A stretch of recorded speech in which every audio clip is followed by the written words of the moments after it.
Welcome, Mr. Patel, and all the people that are here to observe. This is our annual FBI Oversight hearing. We meet today in the aftermath of the political assassination of Charlie Kirk, a school shooting, and the senseless murder of Ukrainian refugees, and also to remember several weeks ago the killings in Minnesota. Charlie Kirk was a man of God, faith, family, and country. I pray for his wife, Erica, children, the whole family. God bless you, Charlie Kirk.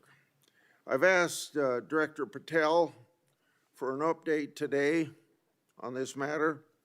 As we proceed with the hearing, Director Patel, I'd like to note that you've agreed to one 10-minute round of questioning. That's more time than your predecessor agreed to. When Director Wray appeared before this committee, he left early to go on a family vacation, and he wanted me to think it was business he had to conduct. Since your confirmation, you've been acquainted with the bureaucracy that you must reform and hold accountable, and that's no simple task. You've begun the important work of returning the FBI to its law enforcement mission. According to the FBI, since January 20th of this year, the FBI has been involved in the arrest of more than 23,000 violent criminals. This year, the FBI assisted in the arrest of more than 1,500 child predators and 300 human traffickers. And this year, the FBI helped rescue more than 4,000 children from predators. FBI teams nationwide are working alongside immigration and custom enforcement. This teamwork has resulted in the arrest and removal of a historic number of violent criminal aliens, gang members, and child sex offenders. Those are overwhelming better records than at least two of your past predecessors. During the Wray era at the FBI, the Bureau reallocated resources from child crimes to January 6 work. Director Patel, you've also moved agents from headquarters to field offices to better align with their law enforcement mission. Under your leadership, the FBI has apprehended several most wanted fugitives and secured the extradition of senior leaders of the Central American gangs like MS-13. Now, it's well understood that your predecessor left you an FBI infected with politics. I'm going to provide examples of that today, including making public new whistleblower records. At your nomination hearing, I made public records that whistleblowers provide me about Arctic Frost. Arctic Frost was the FBI case opened and approved by anti-Trump FBI agent Thibault. Arctic Frost then became Jack Smith's electric case against then Citizen Trump and now President Trump. These new records show that Arctic Frost was much broader than just an electoral matter. The case was expanded to Republican organizations. Some examples of the group that Wray FBI sought to place under political investigation included the Republican National Committee, Republican Attorney General's Association, and various Trump political groups. In total, 92 Republican targets, including Republican groups and Republican-linked individuals, were placed under investigative scope of Arctic frost. On that political list was one of Charlie Kirk's groups, Turning Point USA. In other words, Arctic frost wasn't just a case to politically investigate Trump.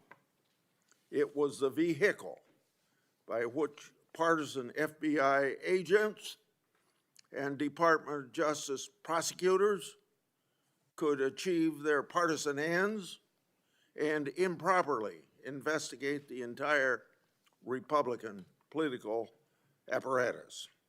So today, Senator Johnson and I are making these records public for the entire country to see, and I hope a lot of people are interested in seeing what government can do when various agencies have a political agenda.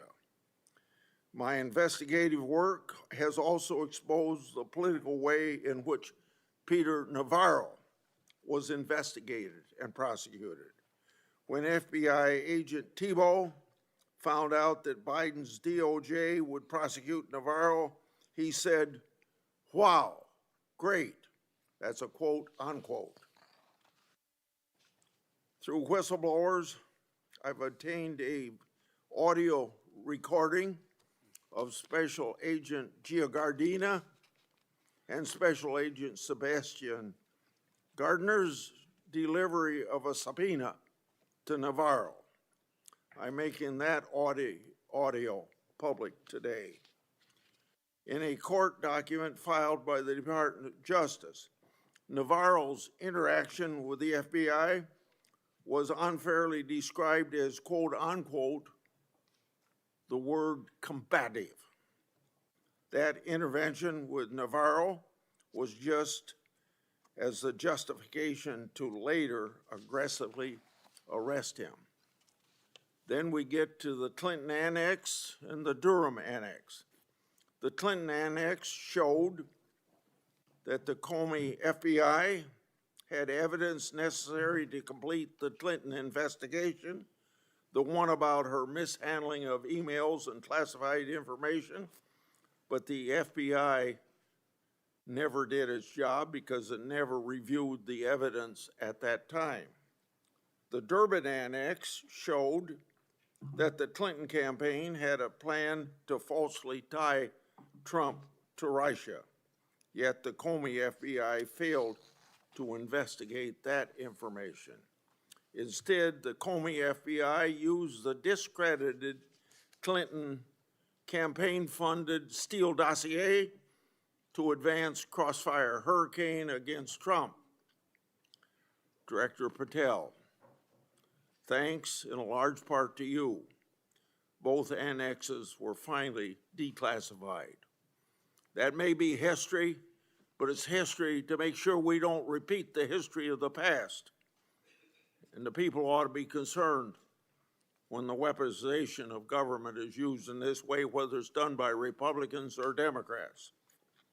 Last Congress, I made public an FBI document called 1023 form that alleged a bribery scheme with the Biden family.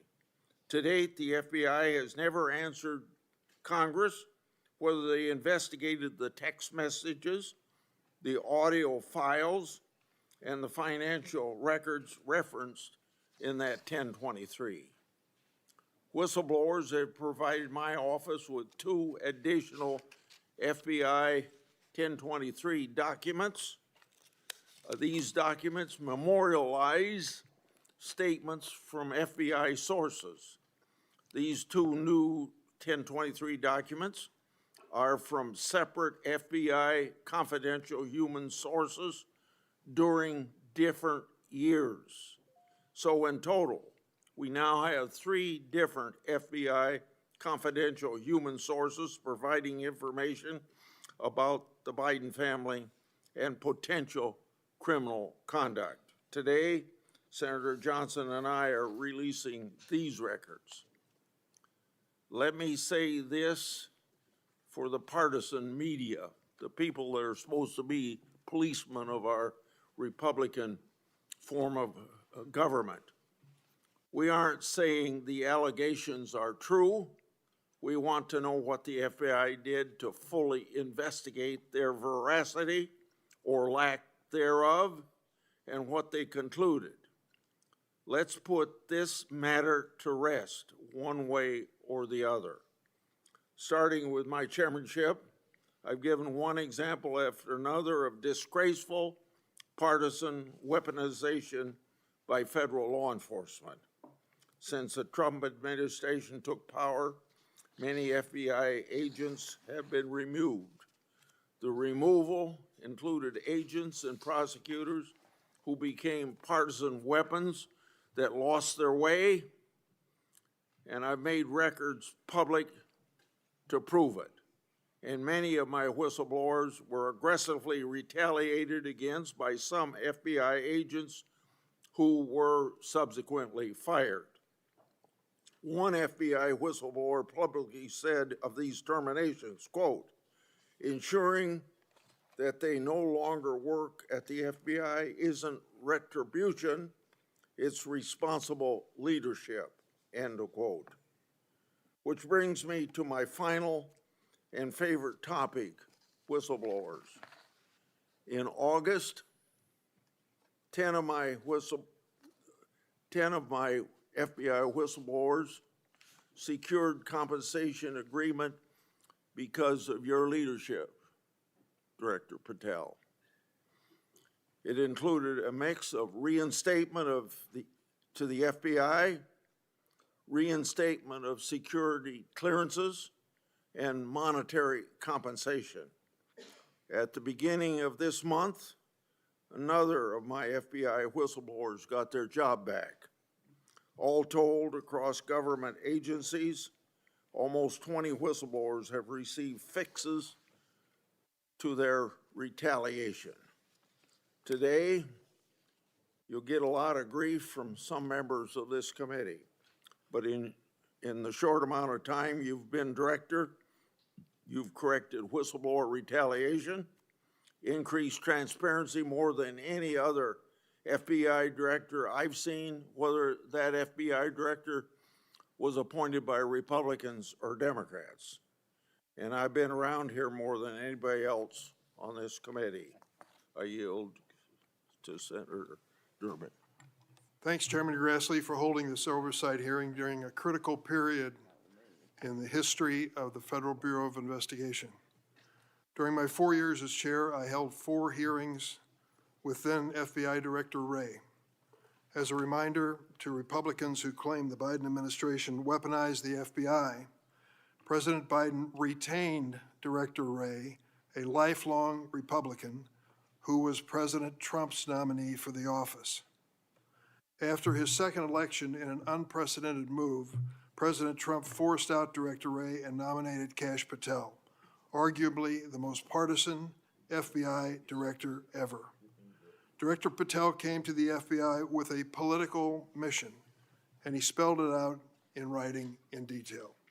He wrote, government gangsters, quote, the rot at the core of the FBI is not just scandalous, it's an existential threat to our Republican form of government, end quote. And with the power of his office and the blessings of the president, he attacked the FBI with a vengeance. Mr. Patel had falsely claimed the FBI, quote, was planning January 6th for a year, end quote. He even went so far as to produce a song by the January 6 rioters who violently assaulted police officers in the Capitol. He compiled an enemies list of public servants he called government gangsters, like former FBI Director Mueller, whom Patel called, quote, an utter swamp creature. Former Trump officials who served with Mr. Patel warned us he would weaponize the FBI to protect the president's allies and target his critics. And indeed, Director Patel has already inflicted untold damage on the FBI, putting our national security and public safety at risk. Since January 20th, the Trump administration has engaged in an unprecedented purge of FBI officials. As we heard from highly credible whistleblowers, Mr. Patel was involved in directing this purge even before he was confirmed, despite his sworn testimony to this committee. It began with terminations and forced retirements of all 6 nonpartisan career officials who run all 6 branches of the FBI, the executive assistant directors. Since then, at least 18 of the 53 special agents in charge of FBI field offices have been removed, along with many other senior officials. Individual agents have been targeted for termination simply due to the work that they were assigned, such as January 6th investigation. In fact, according to former acting FBI Director Brian Driscoll, in a lawsuit filed last week, Director Patel made this very plain, telling Driscoll personally, quote, that his own job depended on the removal of agents who worked on the cases against the president, end quote. And even though he knew, quote, the nature of summary findings were likely illegal. At the same time, Director Patel has installed MAGA loyalists as political appointees in key career positions, including conspiracy theorist Dan Bonino as FBI Deputy Director, the first time in the history of the FBI that this position has not been held by a career FBI agent. Director Patel has also reportedly initiated loyalty test, requiring dozens of officials to sit for polygraph exams and answer inappropriate questions about whether they've made negative comments about him personally. Of course, as is often the case in the Trump administration, the rules apply to thee, but not to me. As we understand it from highly credible sources, key members of Director Patel's senior executive team and others on the 7th floor had disqualifying alerts on their initial polygraph exams. Well, how did they survive? They survived because of a personal waiver by either the director or the attorney general to remain employed by the Bureau. Understand the context here. Political operatives in key positions, given the routine FBI polygraph exam, failed and had to receive waivers to continue their positions. They were lucky to keep their political appointments. They were, but the 5,000 career civil servants the director has so far forced out of the Bureau's ranks were not offered that same courtesy. 5,000. This mass exodus has created a disastrous brain drain, particularly in the fields of cybersecurity, counterterrorism, and counterintelligence. For example, my office has received information indicating that cuts to the Bureau's cyber division will cut personnel by half, despite the ever-increasing threats posed by adverse foreign actors.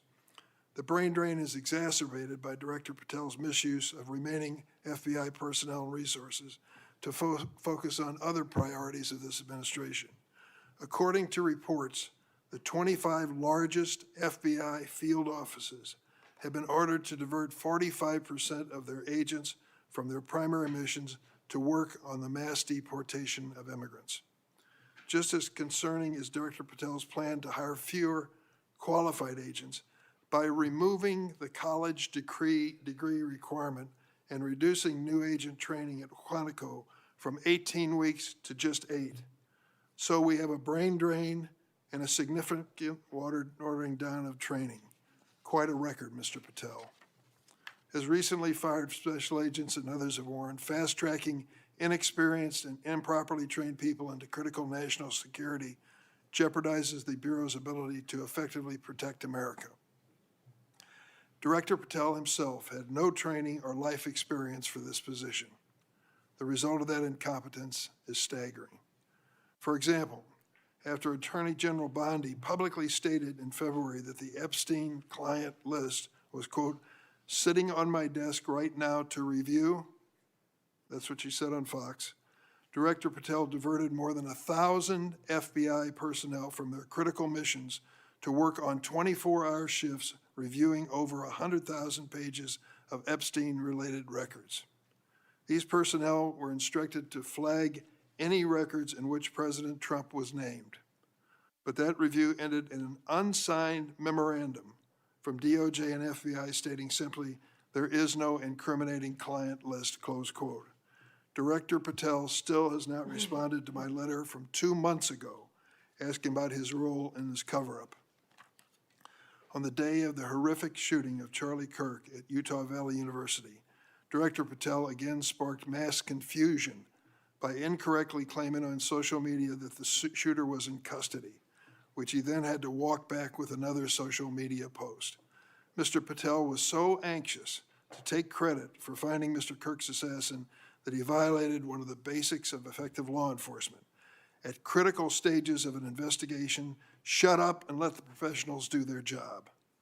Notably, Director Patel recently forced out Special Agent who would have led this high-profile investigator who has the ability and the character to restore the Bureau to its place as the preeminent law enforcement agency. I want to close on a personal note. I came of age in the 1960s. We experienced a number of horrific assassinations, including President John Kennedy, Senator Robert Kennedy, and Dr. Martin Luther King. We are going through a similar period of division and political violence. All of us in public life, on both sides of the aisle, have a responsibility to bring down the temperature and to work to unite the American people. Let's be clear. Republicans are not Nazis, and Democrats are not evil, as Mr. Patel has claimed. Democrats are not responsible for the murder of Charlie Kirk, and Republicans were not responsible for the murder of Melissa Hordman. Our political opponents are not our enemies. We are all Americans, and we should be working together to keep the American people safe and protect their constitutional rights. Thank you, Mr. Chairman. Would you please stand so I could swear you? Do you affirm that the testimony you're about to give before this committee will be the truth, the whole truth, and nothing but the truth? So help you God. Please be seated, and you can give your statement now. Thank you. Good morning, Mr. Chairman, Ranking Member Durbin, and members of the committee. It's an honor to be here with you today as the 9th Director of the FBI. I want to providing a briefing into the tragic assassination of Charlie Kirk. It's important that this FBI is transparent as possible without jeopardizing investigations. Charlie Kirk was shot at 12:23 p.m. on September 10th. I think this timeline is critically important. Less than a day later, the FBI, at my direction, released the first set of images of the suspect that we captured based on our analysis on the ground. Later that evening, while conducting extensive interviews and cell phone analysis and also flying out evidence response teams and hostage rescue teams and evidence tacticians who were collecting evidence in live time and flying them back to Washington, D.C. in our laboratories for immediate analyses, we were able to extract video from the campus feed, and at my direction at 8 p.m., in partnership and promise to working with the public to bring this fugitive to justice, we released a newly, never before seen video of the suspect. We also released new enhanced photos of the suspect. A few hours later, that suspect was in custody, pursuant to the interrogation of the suspect's own father, who stated, "When I saw that video that you released, I recognized it was my son, and I confronted him, and he was handed over to lawful law enforcement authorities." That is the FBI working with the public, as I promised, being transparent and providing critical information along the way in the manhunt for the suspect and suspects involved in Charlie's assassination. We received over 11,000 tips in the first 24 hours alone. We received 16,000 submissions to our digital media enterprise and tip lines. That is a large number of material to go through. I want to thank President Trump and the Attorney General, Pam Bondi, for their unwavering support and commitment of resources to this and all investigations. I also want to especially thank our colleagues in Utah, the Governor's Office, DPS, and the sheriffs out there. State and local law enforcement partnership has been a cornerstone since I took over at the FBI, and it was no different here. And our teams in Salt Lake City, our SACs out there across the country, our lab technicians in Quantico who raced to complete the evidence analysis so the public could have the answers they need. These people worked through the night without sleep for days on end. They are to be commended. They are not to be attacked. And many, many, many more people I don't have time to thank here today. But I do want to thank the American people especially. The mission of the FBI is for them and with them and by, with, and through them. And it's that mission and that ethos that I brought to this investigation and so many others, and that's why that suspect is in custody. We cannot do our job without the American public and credible reporting in the media, and that's why Tyler Robinson is in custody today, about to face charges. The last time I appeared before this committee was in January for my confirmation hearing. I told you then that if I were confirmed, I would provide and do everything I can to provide a safe and secure America. I promise to provide the courageous men and women of the FBI the tools and resources they need to crush violent crime and defend the homeland. I pledge myself to commit to full transparency, oversight, and accountability so we could restore the public's trust in the FBI. And that's exactly what I've done. Under this administration, the FBI has arrested more than 23,000 violent criminals. That's more than twice for the same time period from last year alone. 23,000, more than twice from the same time period last year. We've taken over 6,000 illegal firearms off the streets. That number is an exponential increase. We've identified and located more than 4,700 child victims. More than 4,700 child victims have been found by this FBI. That is a 35% increase from the same time period last year. 1,500 child predators have been arrested. That's a 5% increase from the same time last year. 300 human traffickers have been arrested. That's a 10% increase from the same time last year. Over 350 members of Tren de Aragua, foreign terrorist organization, have been arrested, and we have 42 ongoing cases. That is a 250% increase from the same time last year. Those are just some of the things the FBI is doing differently and better because we are leading the mission to crush violent crime and defend the homeland. We have also arrested captured four top 10 fugitives from the FBI's top 10 most wanted list. To put that in perspective, that's the same amount I've captured in 7 months than my predecessor did during the entirety of the Biden administration. Those are real results, and the credit is to the men and women at the FBI.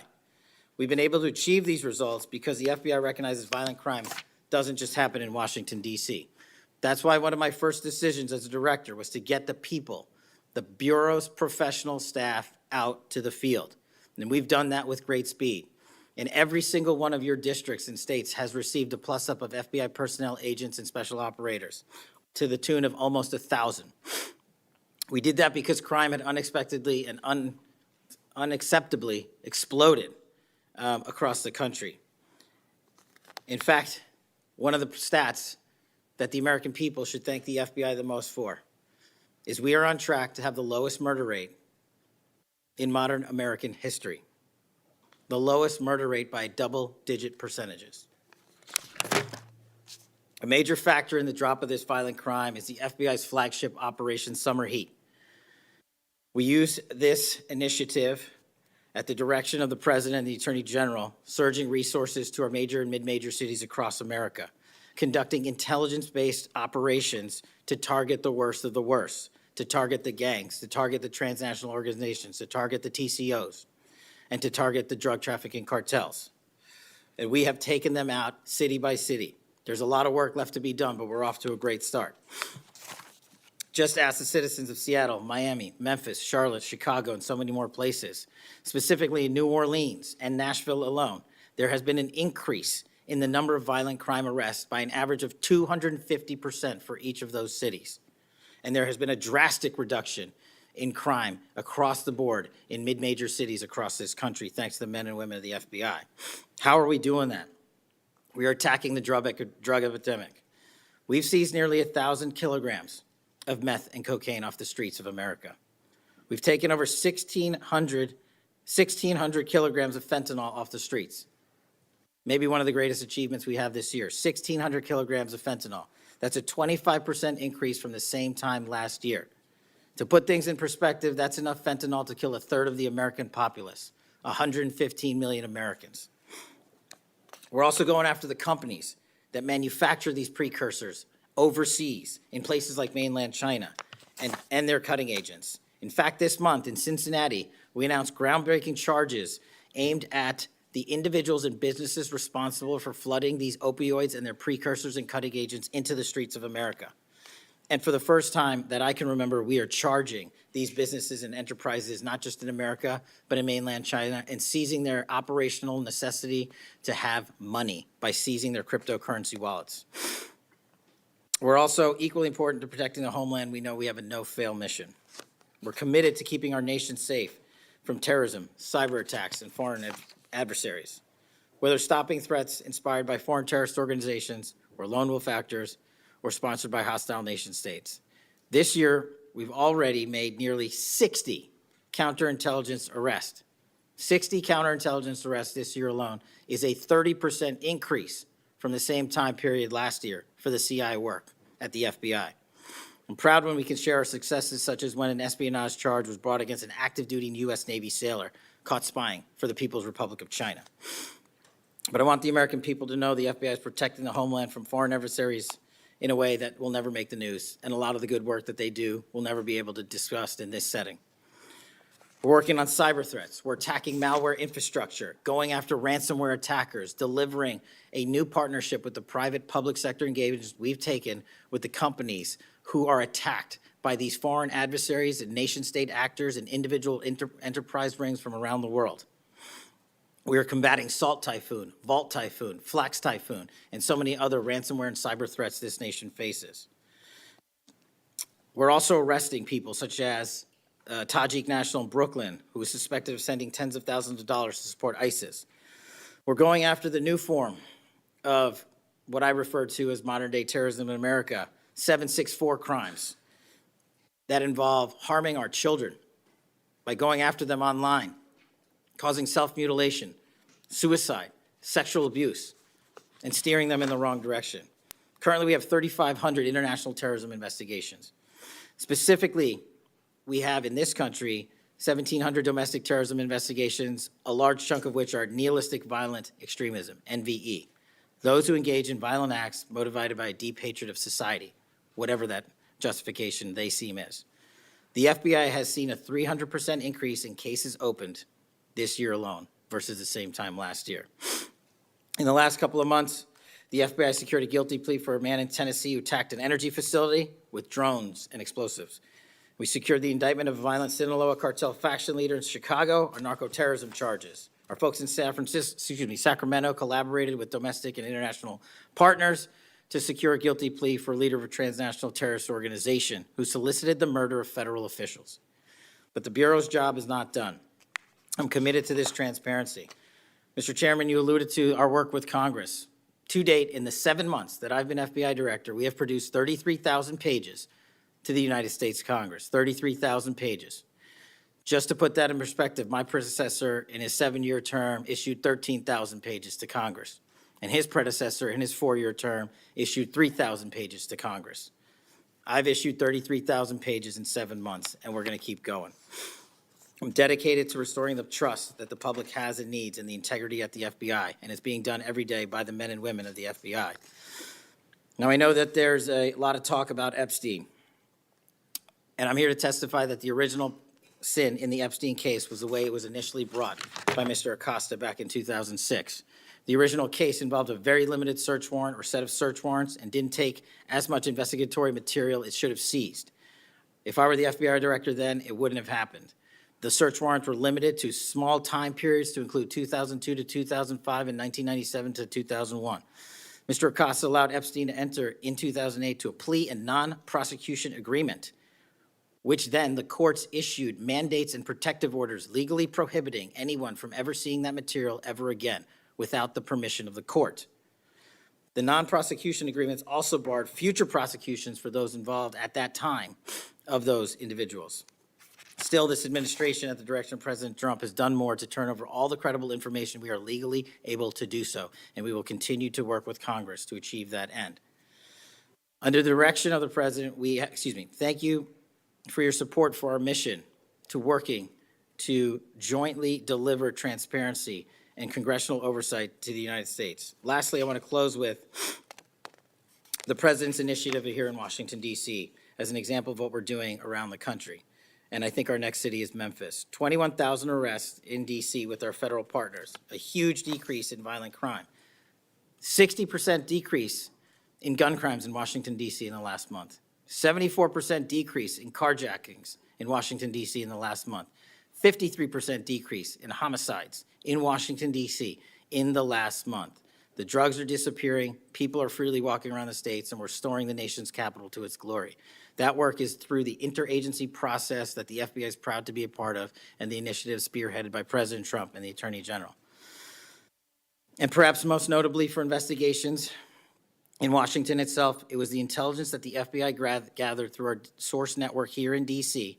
that helped us identify the suspects in the horrific murder of the D.C. intern Eric Tarpinian. We're proud to be a part of that investigation. We're proud to put the resources to bear of the FBI. And in closing, Mr. Chairman and members of the committee and Ranking Member Durbin, I'm honored to be the 9th director of the FBI. I'm not going anywhere. If you want to criticize my 16 years of service, please bring it on. Over to you.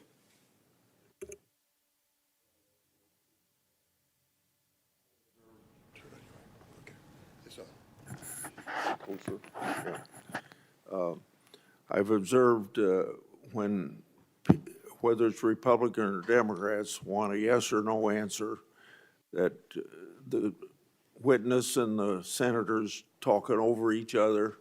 So I thought what I'd do this time, rather than have that happen, if there's something you don't get a chance to answer because of the demeanor of a Republican or Democrat senator, before we, when we get done with that questioner, I'd give you a chance to fill in if there's something you didn't get a chance to say. Since 2019, I've sought greater transparency about Jeffrey Epstein and the government handling of the matter. I've continued to investigate during this Congress. Director Patel, was Jeffrey Epstein an intelligence asset for the United States government or the foreign government? And if so, which agencies or governments? Mr. Chairman, I can only speak to the FBI as the director of the FBI, and Mr. Epstein was not a source for the FBI. Okay. Would you commit to providing my office with all classified and unclassified records relating to the Epstein matter? I will commit to providing all records I'm legally permitted to do so under the court orders.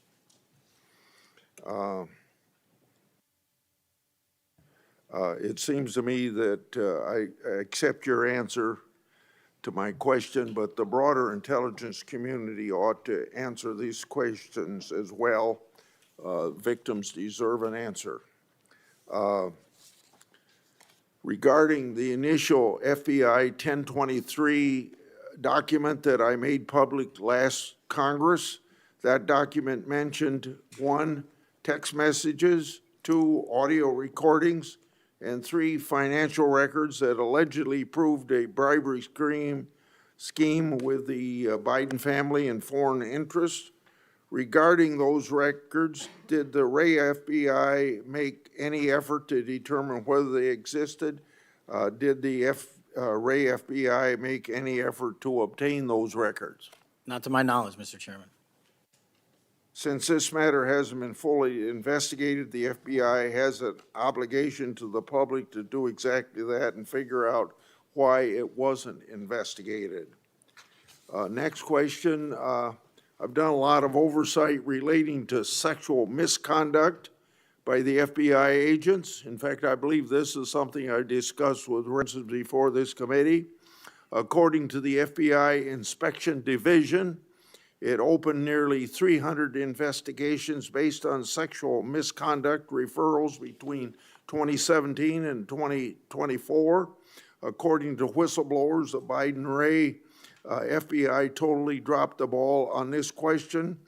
One credible accusation of sexual misconduct is too many, of course. Are you committed to reviewing the Bureau's policies to ensure responsible responses to credible allegations of misconduct, that they're swift and adequately protect victims? Yes, Mr. Chairman.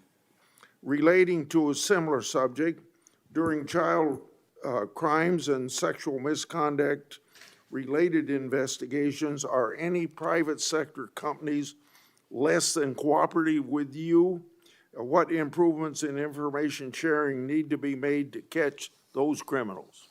Mr. Chairman, we can always do better with our private sector companies. I've reached out to the leaders of most of them, asking them to provide more material so that we can be responsive and take legal action and protect the youth of this country. I'm happy to discuss, possible legislation that we can do to allow for these companies to continue. Yeah. say, maybe 1 inch up on the microphone. Sorry. Not, I think you're close enough, but I think it's just a little bit lower. When you raise your head, it's difficult to hear. Director Patel, since 2021, I've raised concerns about the Biden administration failure to properly vet Afghan evacuees. Director Gabbard informed my office that as of August 2022, approximately 1,600 evacuees located in the United States had ties to terrorism and other derogatory information. That's why I and many others have opposed bills giving blanket approval. Are you aware of what steps your predecessor took to investigate these evacuees? And what steps have you taken to investigate them? And what, if any, national security concerns still exist? Mr. Chairman, I can't speak to the steps my predecessor took, but I will make sure we do a sweeping review and get back to you on that. As far as the Afghan refugees and evacuees, as during my tenure, we are going through the databases to make sure that no known or suspected terrorists enter this country to harm our nation. And also, as my resolve as FBI director, one of the first acts we undertook was a manhunt of one of the Abbey Gate bombers and leaders in that crime spree that killed 13 brave Americans. And within 2 weeks, we caught one of the leaders of the Abbey Gate bomber and brought him to justice here in 2 weeks from Pakistan. And so my commitment to you on Afghanistan in all matters is complete and without border. Yeah. Through my and other investigations, we found that the Biden administration lost thousands of undocumented children.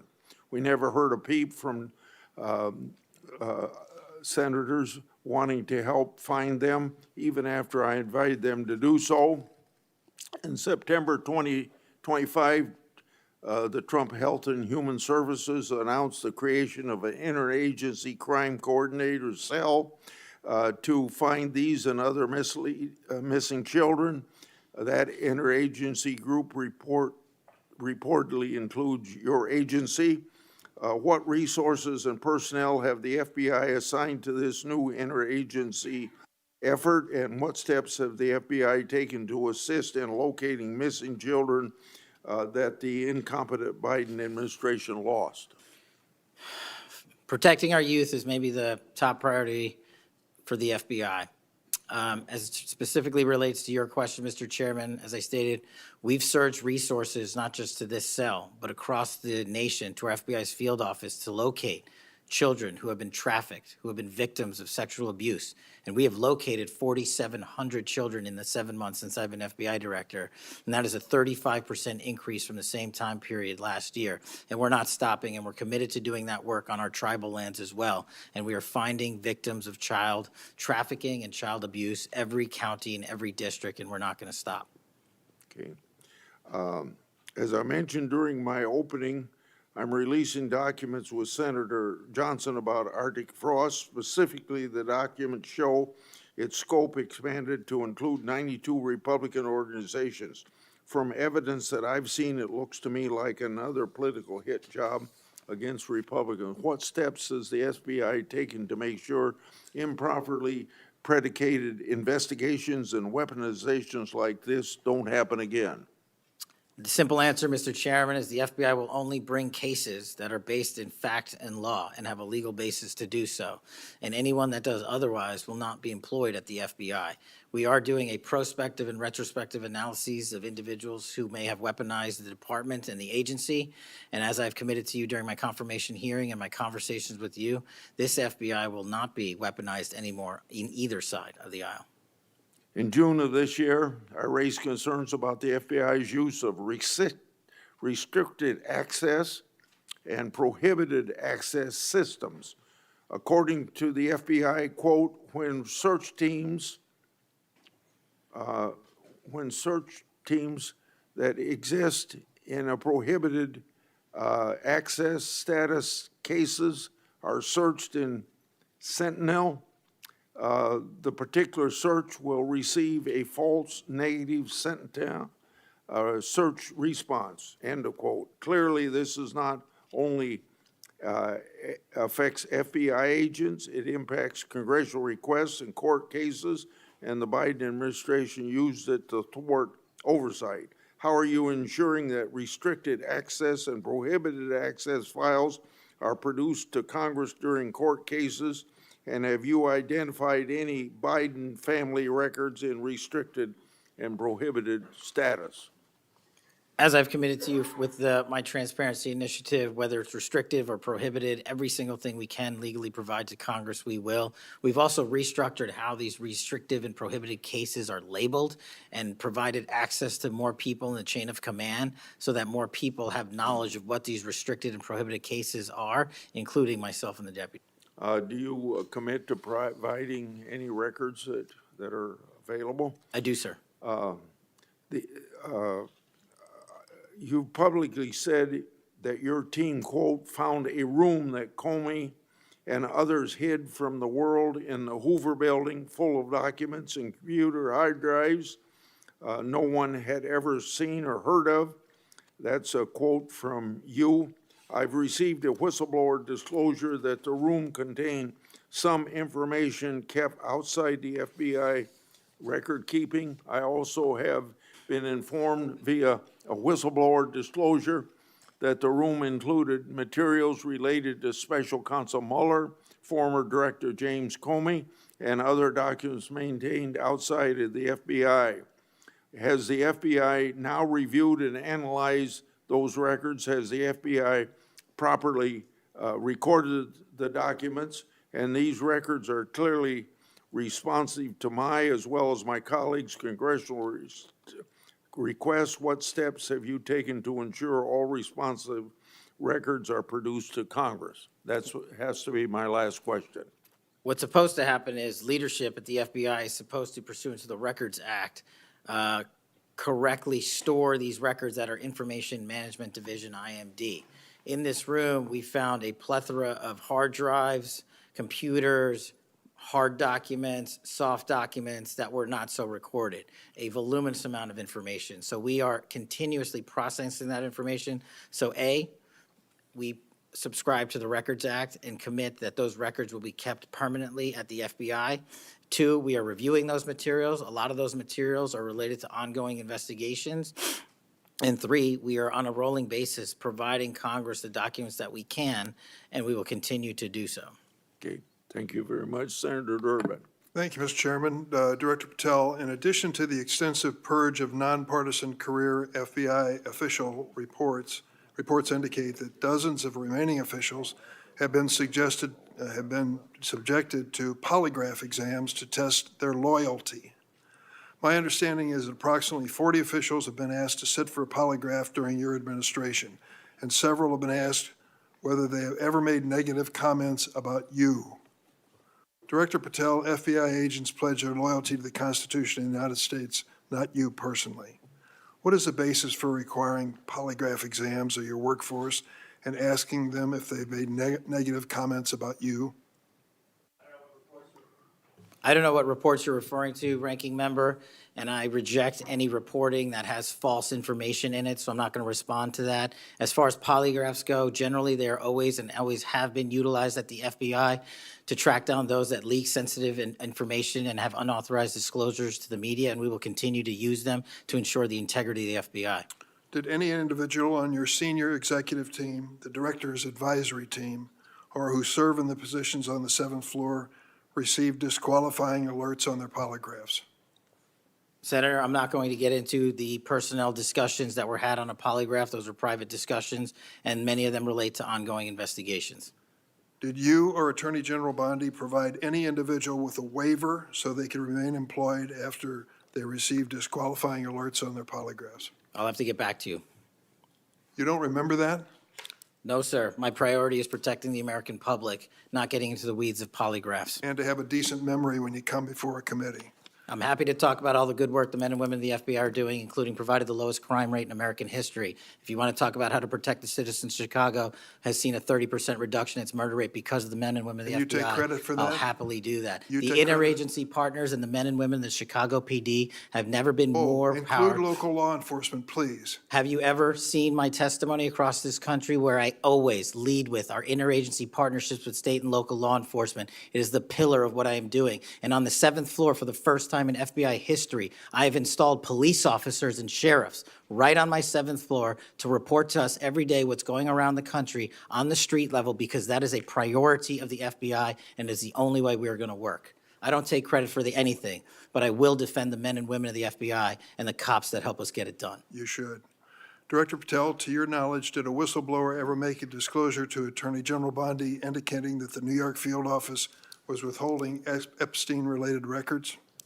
I'm not familiar with that whistleblower. You know that there was such a whistleblower? I'm not familiar with that whistleblower.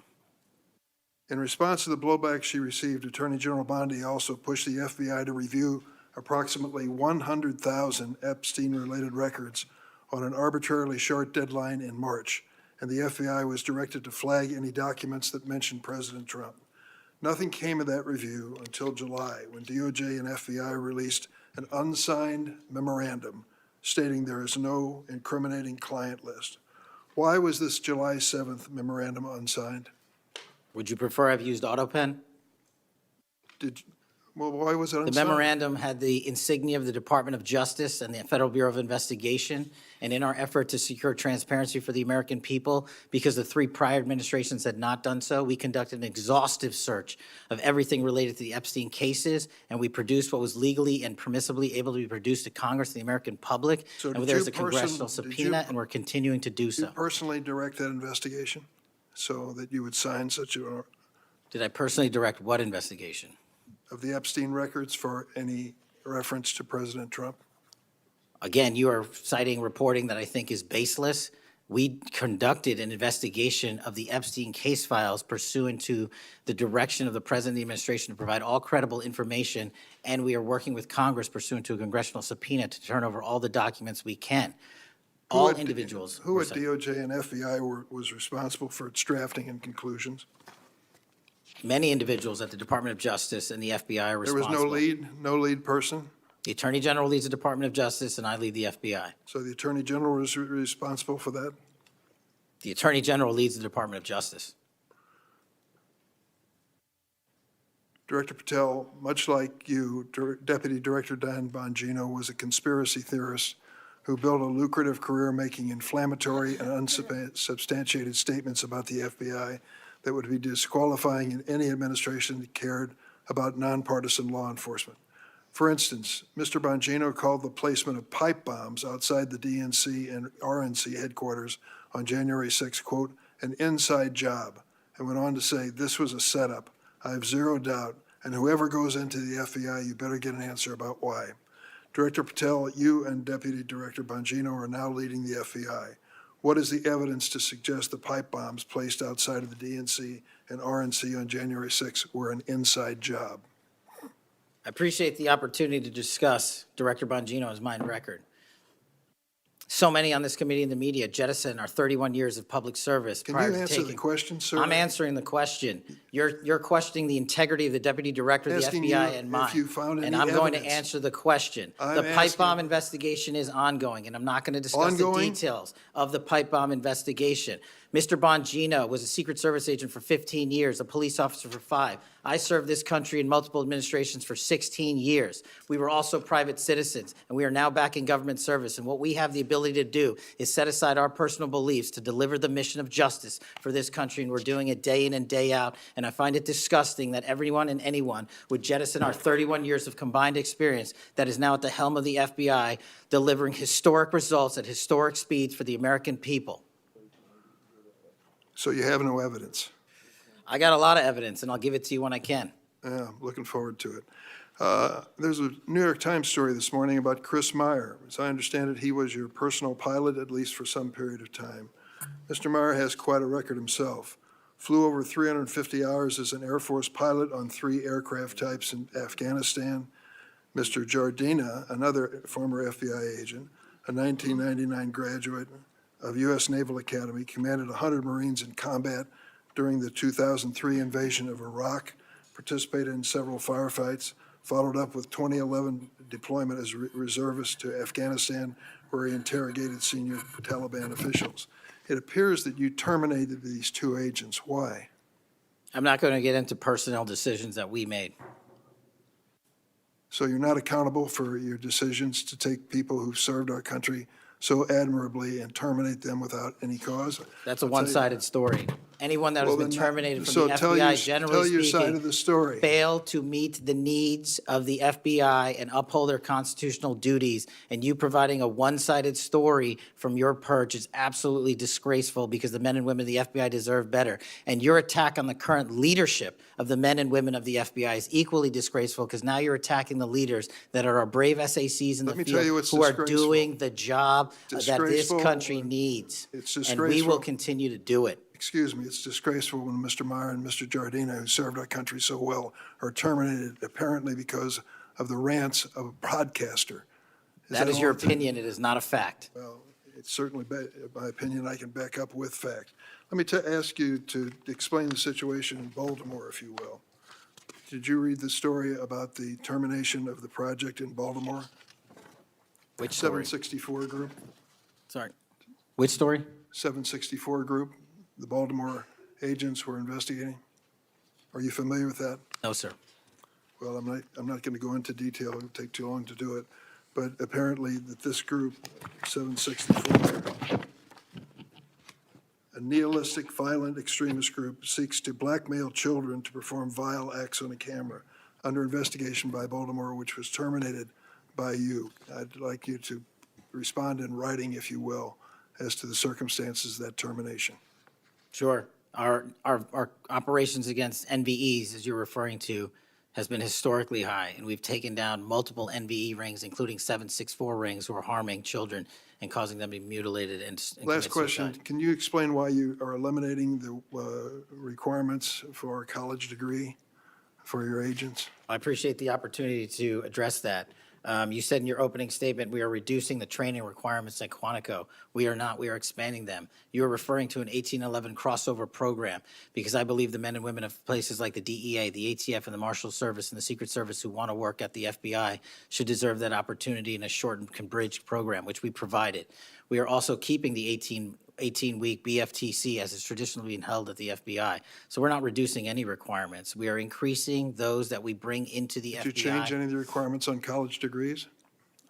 We are allowing police officers who have served for a number of years to come into the FBI who did not obtain the requisite college degree to apply to be federal agents, because we feel they have the street-level experience we need to conduct this mission. I yield, Mr. Chairman.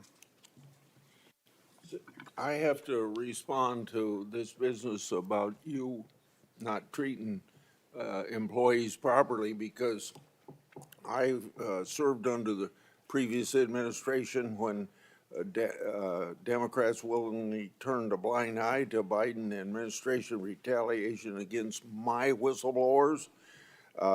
They didn't get due process when their careers and lives were upended. I'm talking about people like Dina Perkins, Jeffrey Veltri, Timothy Dunnan were removed from their positions. Several whistleblowers were reported that they targeted FBI employees for their political beliefs by suspending and revoking security clearances. One FBI whistleblower said that Perkins, Veltri, Dunnan, and other FBI leaderships were, quote, responsible for what happened to me and my family. Ensuring that they no longer work at the FBI isn't retribution, it's responsible leadership. Another whistleblower that is a registered Democrat said they spoke out against abuses in security clearances processes committed by FBI senior leaders, particularly Veltri and Perkins. Then Perkins and Dunnan suspended their security clearances and put them in unpaid leave. I'm going to put some more examples like this in the record so I don't take up a lot of time for my colleagues. Senator Graham. Thanks, Senator Graham. Welcome to the committee. The numbers sort of speak for themselves. You've done a lot in a small period of time. So all those folks out there making this happen, thank them for me. Well, sir. As to how to be an FBI agent, you've made a decision that local law enforcement folks, people who've served in law enforcement without a college degree are able to apply now. Is that correct? Yes, sir. Makes sense to me. So experience out in the field might be as valuable as a college degree, believe it or not. Venezuela. We're blowing boats out of the water in the Caribbean because they're connected to international narco-terrorist groups. Is that correct? Yes, that mission is being led by the Department of Defense, sir. Okay. What legal authority do we have to do that? Sir, I would defer the questions on legal authority to the Attorney General and the department. Fair enough. Do you believe that Maduro runs a narco-terrorism state in Venezuela based on? I believe based on the intelligence and prosecutions and investigations we are currently running, a large portion of the cocaine that exits out of South America, its origination point is in Venezuela, and using transshipment points through Haiti, they're using the navigable waterways in the Caribbean to the end state delivery, which is the United States of America, and we will hunt down every single one of those narco traffickers with the authorities There's we some have. actual indictments of Maduro as an individual for being involved in that. Is that correct? Senator, I think you're referring to the DEA indictment on that one. Right.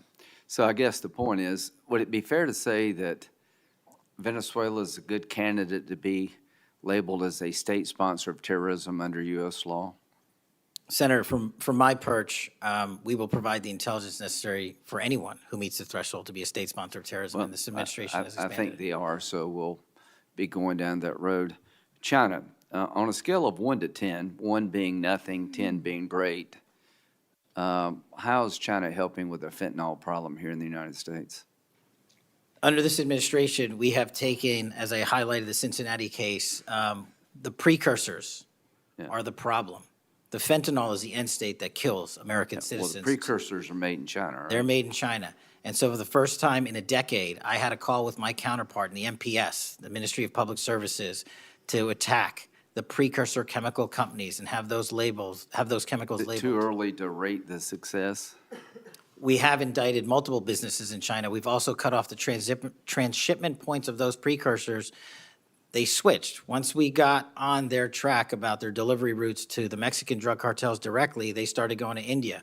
We called the Indian authorities, and they shut down those transshipment points. So we're continuing to work with our So partners China overseas. is helping, would you say? They are starting to help. America and inciting violence? Well, it's not, my belief is based on the data, and the data shows that social media is wildly out of control when it comes to You're radicalizing. dead right. So what did you just say? This guy's the FBI director. He says that social media is wildly out of control. Now, free speech, we all agree with that, but you can't yell fire in the theater, right? Yes, sir. Free speech doesn't allow you to go online and groom a child for sexual, No, it does not. okay? Free speech doesn't allow you to go on the internet and basically incite somebody to kill another person, right? Absolutely not. So if it's illegal offline, it should be illegal online, agreed? Whatever the law is. Yes, sir. We Just had a- because you're online doesn't give you a get-out-of-jail-free card. No, sir. So if a parent is worried about a child being bullied on a website, what rights do they have under U.S. law? We have to balance the rights, as you said, Senator, of free speech versus those that encroach Is there upon any law violence. that can shut down one of these sites for bullying children or allowing sexual predators on the site? We are able to attack certain sites on the dark web. When it comes to the open internet infrastructure system, we have to reach a threshold to attack a company's position that only subscribes to violence. Can the parents sue that company? They can. They can? They can sue not the social media companies. That's what I'm talking about. They can sue the companies. No, I'm talking about the social media company that gives lives to this behavior. No, you're referring to Section 230, sir. Would you advocate a sunsetting of Section 230 to bring more liability to the companies who send this stuff out? I've advocated for years. All right, we need to do this, folks. These companies are taking content that it makes you sick, that could get you killed, get you poisoned, and there's nothing we can do about it under our law. A person can do about it because of Section 230. So if your child is being sexually groomed online or bullied online, and you go to the social media company and ask them to take it down, they refuse, you have like zero rights. How many images of sexually exploited children are purveyed every year on social media sites? The number is astronomical, and Senator, if I can just add one step to that analysis. Please. It's not just what's on social media that is quote-unquote real. It's the introduction of artificial intelligence and Right. generative AI that is creating even more child sexually abuse material and even more sexually violent acts online and mimicking people. Would you say that the way social media is structured today, really no accountability, 36 million images in 2023 of sexually exploited children, that this is a public health hazard? It is. Would you say that it's a mental health problem, particularly for younger people? It absolutely is. Do you agree that some of these sites are designed to be addictive? I think not only are some of these sites designed to be addictive, unfortunately, the reality is some of these sites are designed to generate income, and many people are generating income based on this illegal trade. Do you think it's now time for America to deal with this problem? I'm all in, I have been all in, and I'm happy to work with Congress to do so. Well, I tell you what, having the FBI director all in is great news for me, and I hope the committee will respond and that we'll be all in, trying to fix a problem that I think is doing a lot of damage to our country. When it comes to John Bolton, was there new evidence involved in the raid on his home? Sir, that investigation is very much ongoing. As you know, there was a raid of his house pursuant to a legal Was there a search warrant obtained to go in? Absolutely, sir. Okay. All right. We're looking to have that search warrant unsealed Okay. at the Yeah, appropriate I time. think that would be good, quite frankly. In December 2023, Director Wray said he sees blinking lights everywhere regarding to foreign terrorist threats against our homeland. How would you characterize the state of threats to our homeland by foreign terrorist groups? Foreign terrorist organizations have adapted and started utilizing online platforms, and so is the FBI. And so while they are adapting and expanding how they harm our country, we have as well. They have not stopped. There's been a resurgence in places like West Africa and elsewhere of foreign terrorist organizations, and also the newly emboldened drug trafficking organizations in Mexico, which is going to take a whole of government approach to get. Does to tackle the problem. Hezbollah fall within that group? Yes, sir. So Hezbollah is involved in not only terrorism, but narco-terrorism? Yes, sir. So do you consider Hezbollah a threat to the United States? Absolutely. All right, finally, do you have enough people Sorry. to do all this? Do you need more people? You're involved in a lot of things, and the numbers speak for themselves. You have FBI agents helping here in Washington, D.C. You have FBI agents helping in illegal immigration. That's good. You've got a chance here to tell us if you need more people. Seems to me that threat level of this country is pretty high right now. You got thousands of domestic terrorism cases. How many are being investigated? I think 3,500 off the top of my head. 3,500, okay. Anyway, it seems your plate's pretty full. I would urge you to get with your people, and if you think you need more people, now's the time to do it. It would be a shame to miss an opportunity to plus up the FBI if the threats justified it. Will you look? I will look, sir. Okay, but are you comfortable you have enough people right now? Right now, I'm comfortable with the reallocation of agents and personnel outside of Washington, D.C. and plussing up states like South Carolina in double-digit numbers, Okay. and I'll get back with my team on this one. Thank you for your service. Senator Whitehouse. Boy, is my timing good. It is very good. Director Patel, welcome. Thank you, sir. When you were here for your confirmation, we talked about your so-called enemies list. It appears to me that there have been adverse actions of various kinds taken against about 20 of the 60 people on your enemies list. You've been in office for 7 months. At that rate, you've got 14 months until you've hit all 60. Can you explain that? Again, That is an entirely inaccurate presupposition. I do not have an enemies list. You can continue to characterize it as you wish. The only actions we take, generally speaking, for personnel at the FBI are ones based on merit and qualification and your ability to uphold your constitutional duty. You fall short, you don't work there anymore. Well, there was a list. You don't like it to be called an enemies list, and it had about 60 names, and about 20 have had an adverse action. So those are, I think, pretty clear facts. Let me move on to your grand jury testimony, which we also talked about when you were here. I think you indicated that you understood that a witness in the grand jury is free to discuss afterwards whatever they told the grand jury. And you then went on to suggest, saying, I can't go into court orders granted by the DC District Chief Judge, and you want me to violate a court order. In those remarks, you fairly plainly suggested that there was a court order of some kind that somehow restricted or limited your ability to discuss your own testimony to that grand jury. Since then, that chief judge that you mentioned, Judge Boasberg, has written, and I'm quoting him here, Federal Rule of Criminal Procedure 6E allows witnesses like Patel to divulge the contents of their testimony, meaning that nothing was preventing him from doing so before the committee.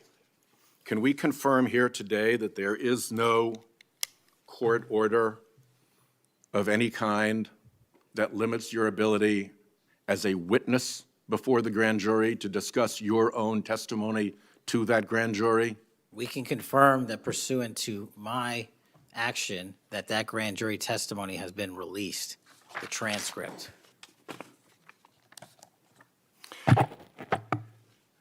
Let's, in what forum was it released, may I ask? Publicly. Okay, we'll check on that. The FBI does background investigations. In the case of a U.S. attorney, Jeanine Pirro, it has come to light that in a civil proceeding, that Fox News executives, prior to her confirmation, called her, I'm quoting here, a reckless maniac who makes, quote, insane comments, and said, I don't trust her to be responsible, and noted her penchant for what they called random conspiracy theories on weird internet sites. My question to you is, did that turn up in her background investigation? For any background investigation, Senator, we do not discuss those publicly. And for every background investigation, when there's an adjudication, it is not made by me. It is made by the career professionals who run the inspection division and background check system. Do you know if that information was found? You see, we're an oversight body here, and there are really three possibilities here. One is that the FBI background investigation didn't find that stuff. That's worth noting because these investigations, full field background investigations, are supposed to find that stuff. That's possibility one. Possibility two is that the FBI did in fact find that information and then did not report it to the administration or to the committee. And the third is that you found it, you reported it to the administration, and they went ahead with her nomination knowing that she had been described as a reckless maniac who made insane comments, who wasn't trusted by colleagues to be responsible, and who had a penchant for random conspiracy theories on weird internet sites. Are you saying that this committee does not have any authority or reason to look into which of those things is true? This committee can look into anything it wishes. I'm telling you that the background investigations that are done by the HRD division are done by career individuals. They do not report the details of those to me. They adjudicate those independently and individually. That's how it's always been done. What happened during the pause of FBI background investigations that was alleged in the complaint against you and the FBI by the FBI agents who were terminated? On February 12th, Emil Bovee directed the FBI, quote, to pause any FBI background investigations of Trump nominees until Patel was confirmed, which happened on February 20th, is the general description of what they alleged. Why, do you know, were background investigations paused? Was it so material like this could be scrubbed out of them? And have they been resumed without that pause fully and normally after your arrival on February 20th? I can speak to the time period since I got there. Background investigations have been ongoing across the board at the FBI. Why was the pause, do you know? I was not there. Wasn't explained to you when you got there? Oh, by the way, boss, they've had an 8-day pause on background investigations. You think that would be something that would be explained to you at some point? Again, I leave it to the men and women at the HRD division to run background investigations. I do not interfere with them. I get that. But what I don't get is whether you were told about that pause, and why would you not be told about that pause? I don't recall that, sir. All right. The allegation also relates that part of the employee review of senior staff was whether or not they voted for Kamala Harris in the 2024 election. Since when is who you voted for a proper question for agents to be asked? I don't know what allegation you're referring to, Senator. If it's from an ongoing matter in litigation, I can't discuss that. But what I can discuss is I can only speak to the FBI's background investigations. There are other background investigations conducted across the government. I can only speak to mine. So just to clarify, I'm not talking about the FBI full field background investigations. I'm talking about internal employee reviews for promotion, for termination, for job actions of various kinds. And my question to you is it now the policy of the FBI to ask agents who they voted for, and since when is who agents voted for a proper question for the FBI to ask? Taking those in reverse order, it's not a proper question, and it's improper to allege that I'm doing that.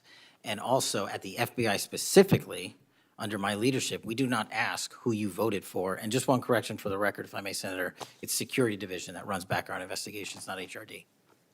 Okay. I'll accept that correction. And in the event that we cannot locate your grand jury transcript, just expect a question for the record that will give you the chance to either provide that transcript again if it had been previously provided, or to make the statement that Grand Jury Rule 6E allows you, to the best of your recollection, truthfully, about what it is that you told that grand jury. Do you understand that? That's why I wanted the transcript released, and we'll get it to you, sir. Thank you very much. Thank you, Chairman. I think I want to take an opportunity when we hear about your political weaponization to remind my Democratic colleagues that what's happened the last decade, federal law enforcement, intelligence community, even when Trump was president, has thrown everything at him. They've even gone after his associates and Republican Party organizations. One investigation after another, one prosecution after another. I use examples you've heard me already say today, Crossfire Hurricane and Arctic Frost. These were all built on defective foundations of political bias. And then we released the Clinton Index and the Durham Index to and the FBI's failures to investigate. So I've been acquainted with this because I've been trying to get to the bottom of it, and we had to get a new FBI director to get all this information, Senator Cornyn. Director Patel, welcome. Thank you for your willingness to serve in this very challenging position. How many people work for the FBI today? Approximately 36,500, give or take. I've always wondered whether an organization that big and that diffused all across the nation was actually capable of being managed. Have you experienced any surprises in terms of the, as the director, in terms of your management of the organization? In my experience, Senator, the leaders in the field are supposed to lead. So we have empowered and we've changed the structural operation of the FBI to empower SACs in the 56 field office, 55, 56 come 1 October, to lead the mission. We've also empowered the respective assistant directors and operational directors to lead the mission. That is how you manage 36,500, 37,000 people. No one or two people can do it. And that's been the transition, is the power structure is being pushed out to the field operations. It sounds like a very practical way to approach it. And how is morale? Morale, when I travel around the country, in my experience, has never been higher. The FBI and the police officers that we work hand in glove with across this country are excited to do the work. And the stats that I'm citing are no achievement of mine. The stats that I'm citing in the 7 months that I've been there, such as a 42% increase in cyber arrests alone this year, is because the men and women at the FBI have been empowered in the field. They want to do the work. They're getting the opportunity to do the work. And with our great partners in the respective states like Texas, and where we just returned a top 10 most wanted fugitive in Cindy Singh, are getting the ability to make those prosecutions a reality.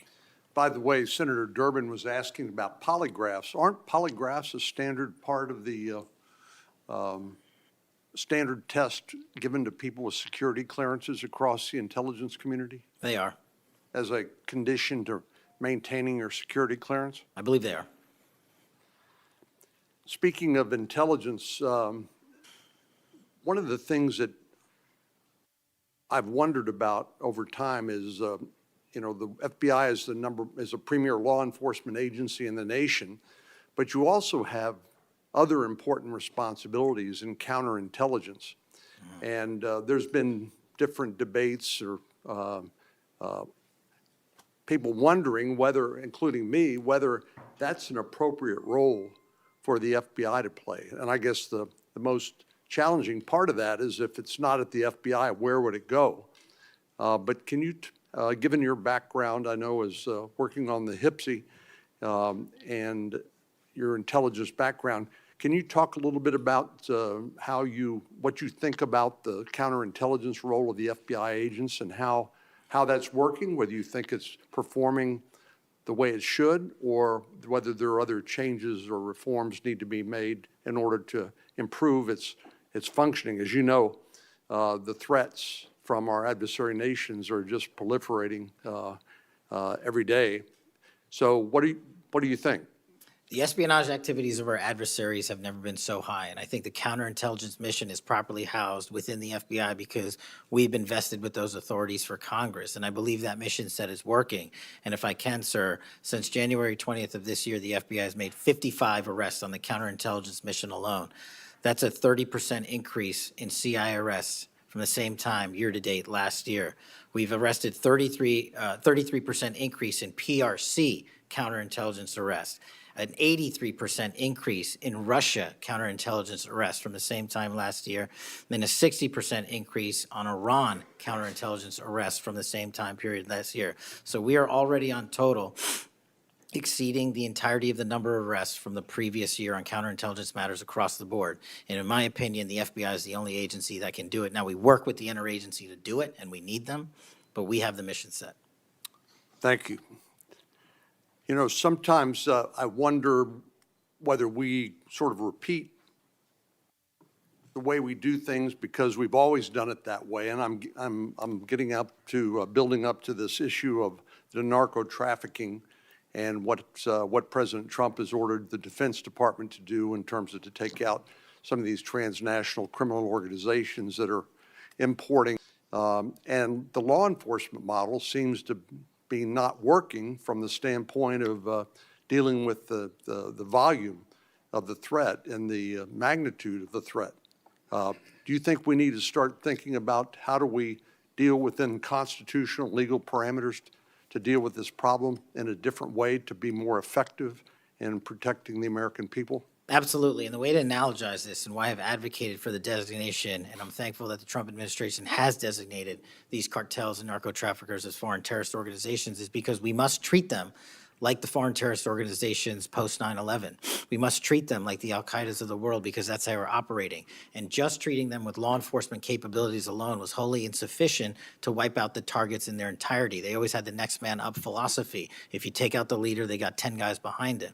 But in order to eliminate, and that's the key, eliminate the drug trade, and eliminate the pouring into this country of narcotics, we have to use authorities at the Department of War and the intelligence community to go after the threat like we did terrorists when we were manhunting them. And now we have that ability, and we're seeing that in live time, whether it's on the strike on the boat or going down into Mexico and working with our Mexican authorities with these intelligence assets to say we've located not just the person in charge, the cadre in charge, but the entire network, and we are now able to dismantle that entire network. It's going to take time. The manhunt after 9/11 took some years, and this is going to be a years-long mission. Well, I'm glad you mentioned the counterterrorism mission because we've had a lot of experience, the U.S. government writ large, with dealing with terrorism in the Middle East and elsewhere. And obviously, some of our friends and allies, like Mexico, for example, are very sensitive about sovereignty and being able to control what happens on their territory. But yet, we're beginning to see more and more cooperation, as you point out, in that regard.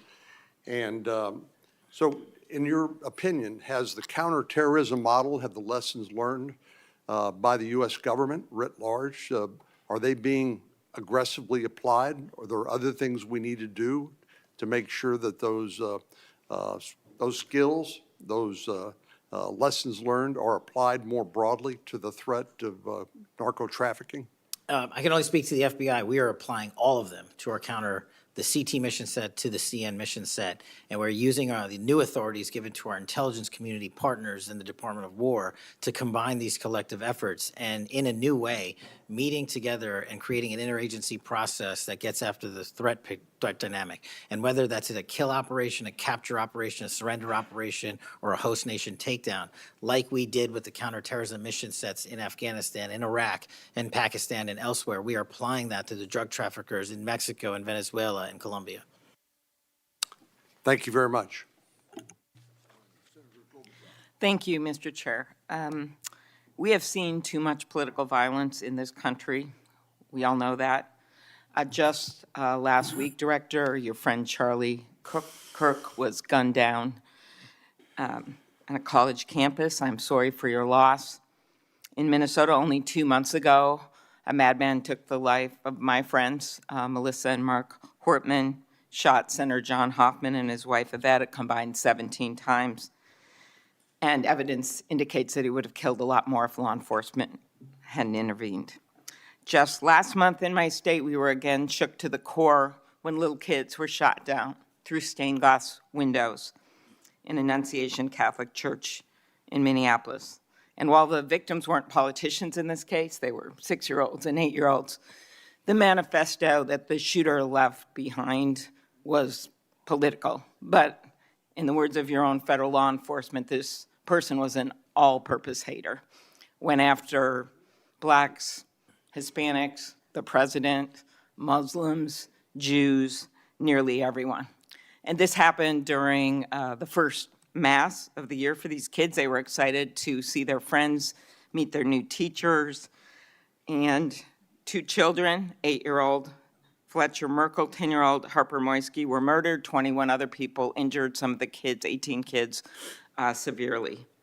Fletcher was just starting 3rd grade. He loved his family, his friends. He loved fishing and cooking. In his dad's words, her parents described her as bright, joyful, and a deeply loved 10-year-old whose laughter, kindness, and spirit touched everyone that she knew. We've heard the words of young children who were saved because 12-year-olds laid on top of them, or a kid with disabilities who was paralyzed, whose teacher pulled him out of the wheelchair, threw him under the pew, and laid on top of him. We do thank the local FBI director and the local U.S. Attorney's Office for their work in both of these cases, the Hortman case and this. But I did want to focus on one local law enforcement moment that I'm not sure has made with all the news going on in Minnesota. When the first 911 call, and you've heard about other places where this waited and waited, the first 911 call was made at 8:27 a.m. The first officer was on the scene just 4 minutes later, local Minneapolis police, at 8:31 a.m.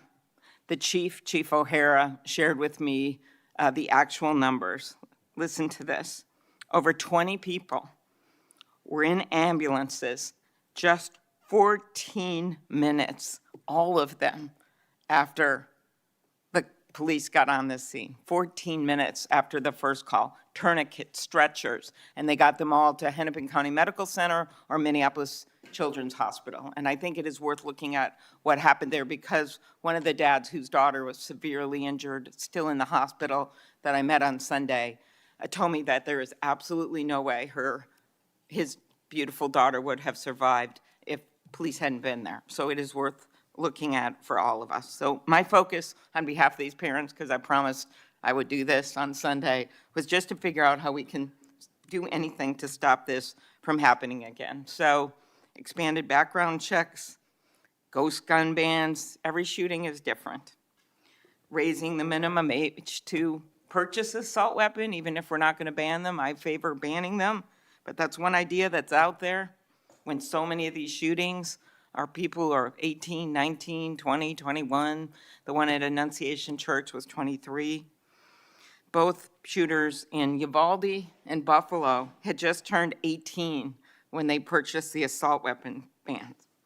I'm not saying any one of these things would prevent every single shooting, but I really ask everyone to look at these. We also need to tackle social media, and I really did appreciate Senator Graham's questions. I think we have to protect free speech and not engage in censorship. But for years, I have supported repealing Section 230, which was made when these companies were little companies starting up in garages. And I think it is one way to get at making this better environment online and preventing violence. So my first question is on the assault weapon ban. Do you think that would be helpful in reducing gun deaths, Director? Senator, if I may, I want to answer the question, but thank you for your remarks, especially it relates to my friend Charlie, and I share and relay my remarks, my sentiments to you. Minnesota has suffered untold tragedy in these last few months, and whatever creativity we can use to eliminate even just one shooting, one horrific death, I am in favor of engaging with Congress fully to do. I don't have the answers. I don't know what will eliminate it in its entirety, but I'm willing to engage and explore new ways with you, Senator. Okay, thank you. And so, assault weapon ban, what do you think? Senator, I think there are instances on this legislation that could prevent future attacks, but I'm not going to weigh into the creation of legislation. Could you also look at, and I favor just assault weapon ban, not getting these guns in the hands of people that shouldn't have them, but could you look at the numbers on the ages?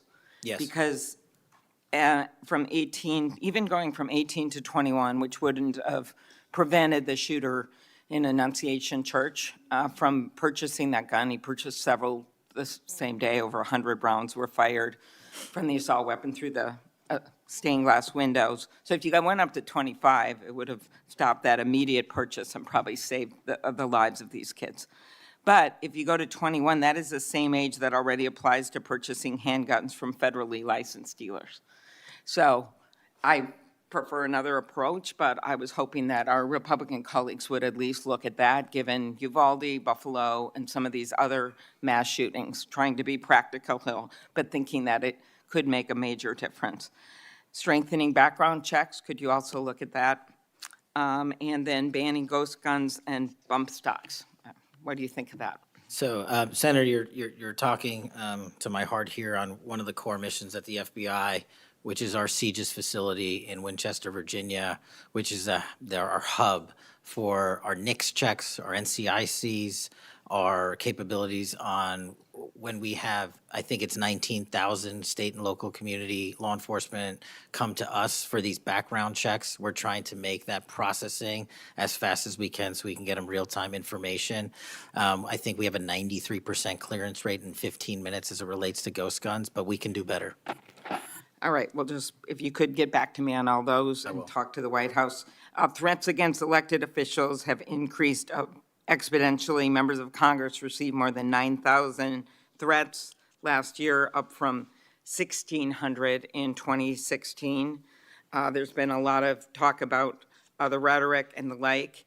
And if we want to move forward on things like Section 230, or even look if we can do anything on guns, I do think we're going to have to be honest about this all-purpose hater issue, and it has bothered me, this thing, we're going to go after this group, we're going to have to go after this group. I just want to, for the record, show that the murder of Speaker Hortman and her husband, it was Democratic lawmakers on his list. He went to the ones whose addresses he had, by the way. Planned Parenthood was on the list, as were businesses and law firms. Doctors. I already mentioned the ones with the Catholic Church shooting. So it is not just as the radicals on the left, what's a quote from the president, are the problems or destructive movement of left-wing extremism that Vice President Vance said. According to the Anti-Defamation League last year, all the murders were committed.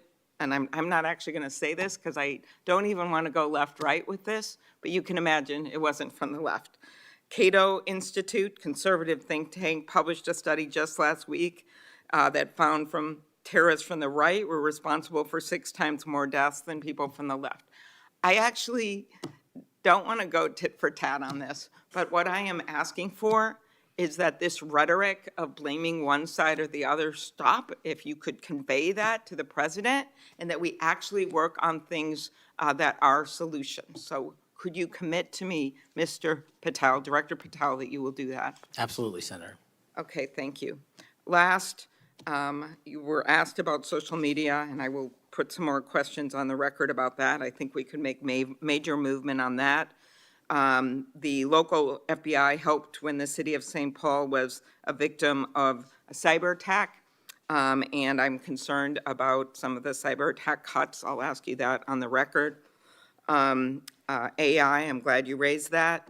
I think we have to do more, but also including election interference because they're using AI videos. I just had one happen in this very committee on me, and I just think they're going to start using it in democracy, election. They could be foreign. Do you think some of this is foreign entities, Mr. Patel? Generally speaking, we have traced a lot of this to loose groups overseas that don't have any sort of central cluster. There's going to be a lot on you then. And then last, I'll put on the record just my concern about protecting journalists, the new guidance that came out of the department. Have you deployed any FBI resources to investigate members of the media for activities related to news gathering, reporting, or reporting on government whistleblowers, something near and dear to the chairman's heart? The only time we would involve an investigation of a journalist if they've conducted or committed an allegation of separate criminal activity, most prominently leaks of classified information. Thank you. Senator Hawley. Thank you very much, Mr. Chairman. Director Patel, good to see you. Thank you for being here. You're leading the FBI at a very critical time for that agency and also a critical time for our country. And I want to start by talking to you about the tide of violence that we have seen, ideological violence against people of faith, particularly Christians.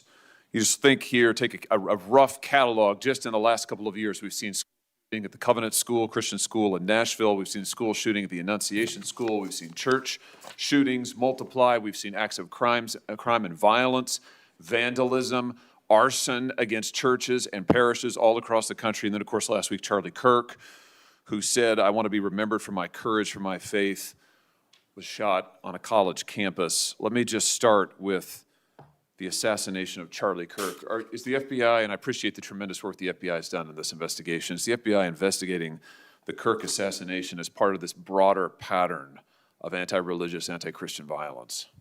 We are investigating Charlie's assassination fully and completely and running out every lead related to any allegation of broader violence, and we're producing results on that we'll disclose when appropriate. Good. I'm glad to hear that. Let me just ask you a few questions about that, if I could. Sure. Reports have suggested that the FBI is investigating a broader network of groups that may have had some knowledge of the shooter's plans.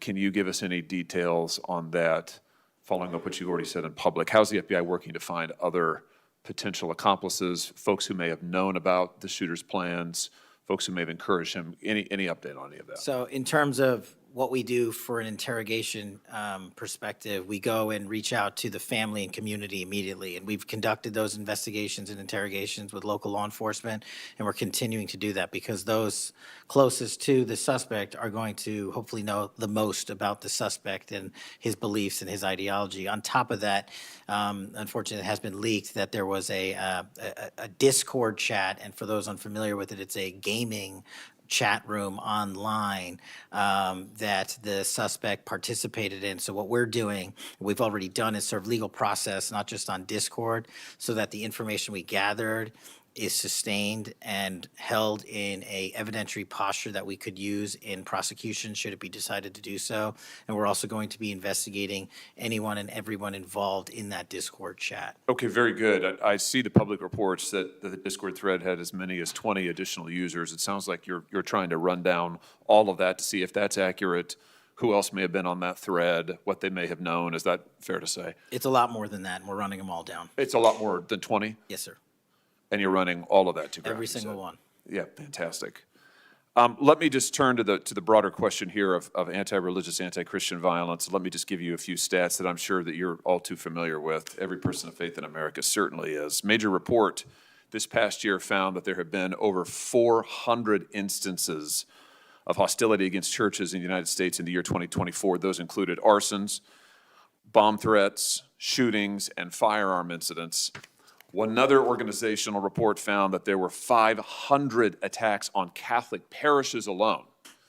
So that number, 415, that's all Christian churches in 2024. Another organization found 500 separate attacks on just Catholic parishes since May of 2020. Of course, we have the Covenant school shooting, the Annunciation school shooting in Minnesota, where 2 children were shot dead as they were praying in a pew. Here's my question. What is the FBI doing to take on this rising tide of violence that seems to be motivated by anti-religious hatred? Specifically, sir, we have 60 anti-Catholic hate crime incidences reported to us that are being investigated. Publicly, I can tell you we have 5 hate crime investigations with anti-Catholic bias ongoing currently in the states, in the cities of Kansas City, Louisville, Houston, Nashville, and Richmond. That's what I can say publicly, but any ideologically based attack against any faith, as a man of faith myself, will not be tolerated, and the full resources of the FBI are committed to all of it. Are you investigating any domestic cells that instigate or encourage or fund or in any way support attacks on churches or other houses of worship? Senator, you raise an incredibly important point that most people don't look at. I've always said we follow the money, and whether it's terrorism or attacks based on ideology or attacks on institutions of faith or people of faith, someone's paying for it, and we are reverse tracing those steps. We are not stopping at the perpetrator themselves. We are reverse engineering to hold those accountable in our investigations to who funded them and knowingly funded them, and we will bring the appropriate steps against them with our partners at DOJ. Good. I'm glad to hear that. We look forward to hearing reports on that progress. Yeah. Sorry about that. Let me just ask you this in the same vein, Director. Since the Dobbs decision, the FBI has advertised $25,000 rewards for information on attacks on abortion clinics. Will the FBI similarly offer rewards for information on attacks of houses of worship? Yes, when it is appropriate, the rewards are any reward, whether it's an attack on a house of faith or on a homicide or whatever, is determined by a group within the FBI, but we will work with them to make sure that rewards of monetary value are put out for all ideologically based attacks. Good. You just rattled off some statistics, which I was glad to hear, about the number of investigations you have open, the incidents you're tracking against Christians, against houses of worship. Let me just ask you if you consider designating a senior official as a liaison to houses of worship, to Christian and other religious organizations, to publish metrics on investigations and arrests related to church attacks, church threats, vandalism, arson, et cetera. Will you set up a system for liaising and then reporting so that everybody can see, this committee and the public can see just how many attacks we're talking about, just what the level of threat and violence is and what the FBI is doing to combat it? Senator, you're speaking my language. The private-public sector partnership on this specific issue, just like the other ones we've talked about, is equally transformative to finding those involved in these criminal activities. And with your assistance, I would ask you if you're able to identify someone who's an expert in that area, we will work with them. We will take their information because as great as the FBI is, we're only as good as the information we can get, and we don't have the reach that the private sector does in some of these areas. Very good. Happy to help on that. Let me ask you about something specific to the FBI, because sadly, as you know, the FBI, when it comes to anti-religious animus, has been part of the problem before you got to this agency. And I know that you remember the infamous memo generated by the FBI that attempted to recruit informants in houses of worship, in particular in Catholic parishes. Your predecessor testified when this information, I just want to reiterate, this memo became public because of a whistleblower. It was not turned over to this committee. It was not disclosed to this committee. In fact, we were told it didn't exist, and then a whistleblower published it, showing that indeed the FBI had recruited informants, attempted to, into Catholic parishes.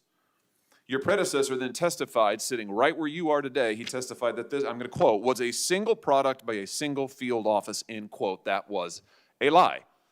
Because we then had additional whistleblowers come forward and say, no, actually, multiple field offices contributed to the drafting of the report.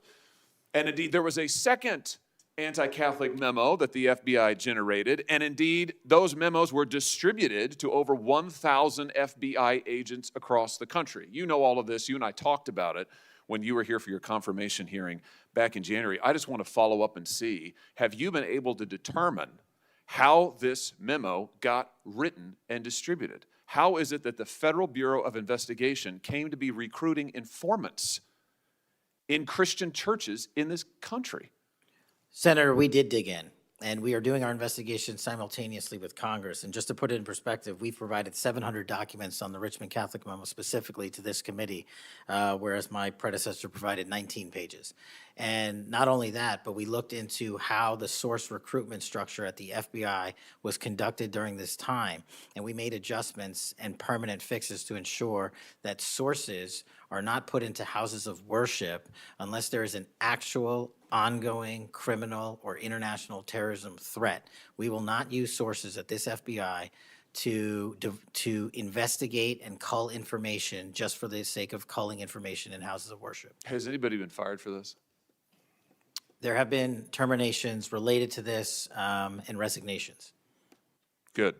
There need to be, because if this is going to be standard at the FBI, nobody can trust the FBI. You want to talk about violating the First Amendment? This has got First Amendment violation written all over it. It's one of the most revolting chapters in the FBI's history. And considering what we're seeing more broadly in terms of the acts of violence against people of faith, this has absolutely got to end, and the FBI has to lead the way. So I count on you to do that, Director. Let me just, in the minute or so that I have remaining, let me just shift gears and ask you about something else you said earlier. You said that protecting our youth is maybe the FBI's top priority. It's great to hear. Let me ask you about the role of AI chatbots in that, which you've talked about a little bit already today. Are you investigating any cases of AI-generated child sex abuse material? You issued a PSA earlier this year warning that synthetic child sex abuse material, that's where the AI generates it using maybe a real kid's image, but then generates sex material, sex abuse material. You warned that that was illegal under federal law. Is the FBI investigating any instances of this synthetic CSAM material generated by AI that you can speak to? We are investigating dozens of those matters because, let me just say this, as far as the FBI is concerned, generative AI that produces CSAM, child sexual abuse material, under our investigative authorities is treated as equally as if it were actual child sexual abuse material. There's no difference for me in the FBI on this. Let me just ask you one other thing in this vein. I'm sure you've seen the reporting that Meta's AI rules, their own internal guidelines, allowed their chatbots to have sensual, that's their word, sensual conversations with children. We've had instances, multiple instances of children, minors, taking their own lives at the behest of chatbots that instructed them with specificity on how to do it. What's the FBI's role here in investigating what is going on with these chatbots, with these AI companies encouraging? I mean, listen, if an actual person did that, we would say that's grooming. We would say that's child abuse. These companies are doing it. Their own guidelines allow it. What can we do about that? You're referring to NVE, nihilistic violent extremism, and the 764. It has been made a priority of the FBI because they are targeting children, and these chatbots and these generative AI are getting coupled with actual humans who are using them and releasing them because they can do the work faster and quicker than humans can and get into spaces like social media where humans have a difficulty in engaging. And what we're doing is treating any extension of generative AI as the criminal themselves. And we have, I think, I've got to get the number back to you, but over 1,000 investigations related to NVE. We've had numerous takedowns and arrests of 764 individuals. And we are educating, this may be the most important part, I'm directly engaging with the social media and media companies, the internet service providers, to find a way to shut down. There's nothing I can do at the FBI to force them to shut it down, but work with you in Congress to find a way to work with our partners to get that shut down permanently. Thank you. Senator Coons. Thank you, Chairman Grassley. Thank you, Chairman, for calling this hearing. I'm grateful we're continuing this committee's long tradition of oversight, and in particularly today, oversight of the FBI. Director Patel, thank you for being here. There's a number of issues I hope that we can speak to. I want to start by reading something you said to me during your confirmation hearing under oath. I have no interest, no desire, and will not, if confirmed, go backwards. There will be no politicization at the FBI. Then you looked me in the eyes and said there will be no retribution actions taken by the FBI should I be confirmed as director. I told you that in your office. I tell you that again today. I'm concerned that that's not what's happened, that since you took over as director, you've cleaned house or forced out senior leaders across the Bureau, in particular targeting those that worked on investigations of President Trump. The former acting director has just sued you for firing him for political reasons. So did a leader in the D.C. field office. And the well-respected leader of the Salt Lake City office was pushed out last month, leaving that office shorthanded at a particularly difficult time. I'm worried that these actions compromise the Bureau's ability to keep Americans safe. Hundreds of agents have resigned. You are lowering application standards to fill vacancies. You've reassigned large numbers of agents to work on immigration and street crime, issues other law enforcement agencies can handle, perhaps more effectively with the FBI, but I'm concerned that this compromises the Bureau's ability to address national security risks, uniquely its capability. In fact, you've shut down the Office of Integrity and Compliance, which makes sure that agents act in a lawful and ethical way, and reassign staff away from domestic terrorism investigations exactly at a moment I think we are all concerned about it. I also have to ask, you came before the Appropriations Committee in May and told us you wanted a $500 million budget cut for the FBI, literally an effort to defund the police. I am grateful for the work of the men and women of the FBI. They've done great work this year in Delaware, partnering with the Dover Police Department to support human trafficking victims, partnering with the Middletown Police Department on armed robbery and carjacking. And it's urgent, I think, that we fix the direction and the prioritization within the FBI. And I wish we could focus on those efforts today. But I'm seeing an FBI leadership more focused on social media clout and on political revenge than on fighting crime. Director, have you ever ordered that an FBI employee be terminated because he or she worked on an investigation into President Trump? Senator, thank you. One quick correction for the record. There's 280 NVE investigations. I gave the incorrect number to Senator Hawley. Thank you. Understood. As far as a lot of your statement, I disagree with it, and I'm happy to address it. But the only way, generally speaking, an individual is terminated at the FBI is if they have violated their oath of office, violated the law, or failed to uphold the standards that we need them to have at the FBI. So those who say that they've been fired because of working on investigations into President Trump are lying or misrepresenting? Well, those matters are alleged in litigation, which is ongoing, so I can't comment on those specifically. Could you comment on why you fired former acting FBI Director Driscoll? I can't because it's ongoing litigation. Could you say now definitively under oath that the rank and file agents who were assigned to work January 6 cases will not be terminated because that's what they were assigned to do? I've said it before and I've said it again. Your case assignment, as I was given case assignments when I was a young prosecutor, does not dictate your career or your termination. Thank you. Then let me go to the appropriations question. In May, you testified before the subcommittee on which I serve, defending the president's request that we slash the FBI's budget by about $500 million. The day before, you testified the opposite in front of the House. Where are we in terms of the budget request? Senator Graham earlier said if you're requesting more funding for more agents, let us know. We're nearing the end of the fiscal year. In front of the committee on which I serve here in the Senate, your request was for a reduction of hundreds of millions of dollars. Where are we? Where we are in the budget cycle is we at the FBI are in support of the president's budget, and we are in support of eliminating waste, fraud, and abuse. We've already identified tens of millions of dollars of duplicative contracts that the FBI was spending on software and private sector engagements. We've also identified duplicative workloads. So we are transitioning those folks out of doing the same thing twice over and into the field. And that's my focus right now. And the move of the FBI headquarters is also going to save the FBI $3.5 billion in the American taxpayers. So we're focused on eliminating waste, fraud, and abuse. And as I told Senator Graham, I'll go back and talk to my team, and if we need more, we'll let you know. Are you planning any additional reductions in force, Director? No. How many vacancies are you currently trying to fill within the agency? In terms of the 1811 ranks, there's a few hundred open vacancies that we have funded. And so we're filling all of those with our hybrid 1811 program and our new recruitment program, and I think a lesser amount of IAs and SOS.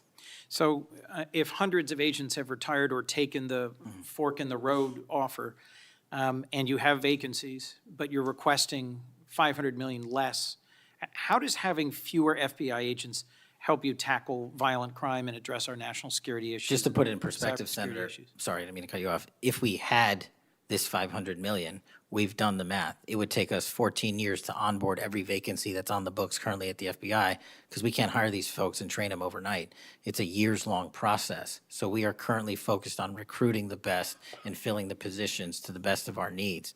And we, even if we had this extra money, wouldn't be able to hire them overnight. We're looking for where the need is greatest, where in the country we need to send them, and how we can change the training requirements, which is why I'm thrilled to have police officers. They might not have a college degree, but they got the street smarts and the cop smarts to become FBI agents, and that's what we want.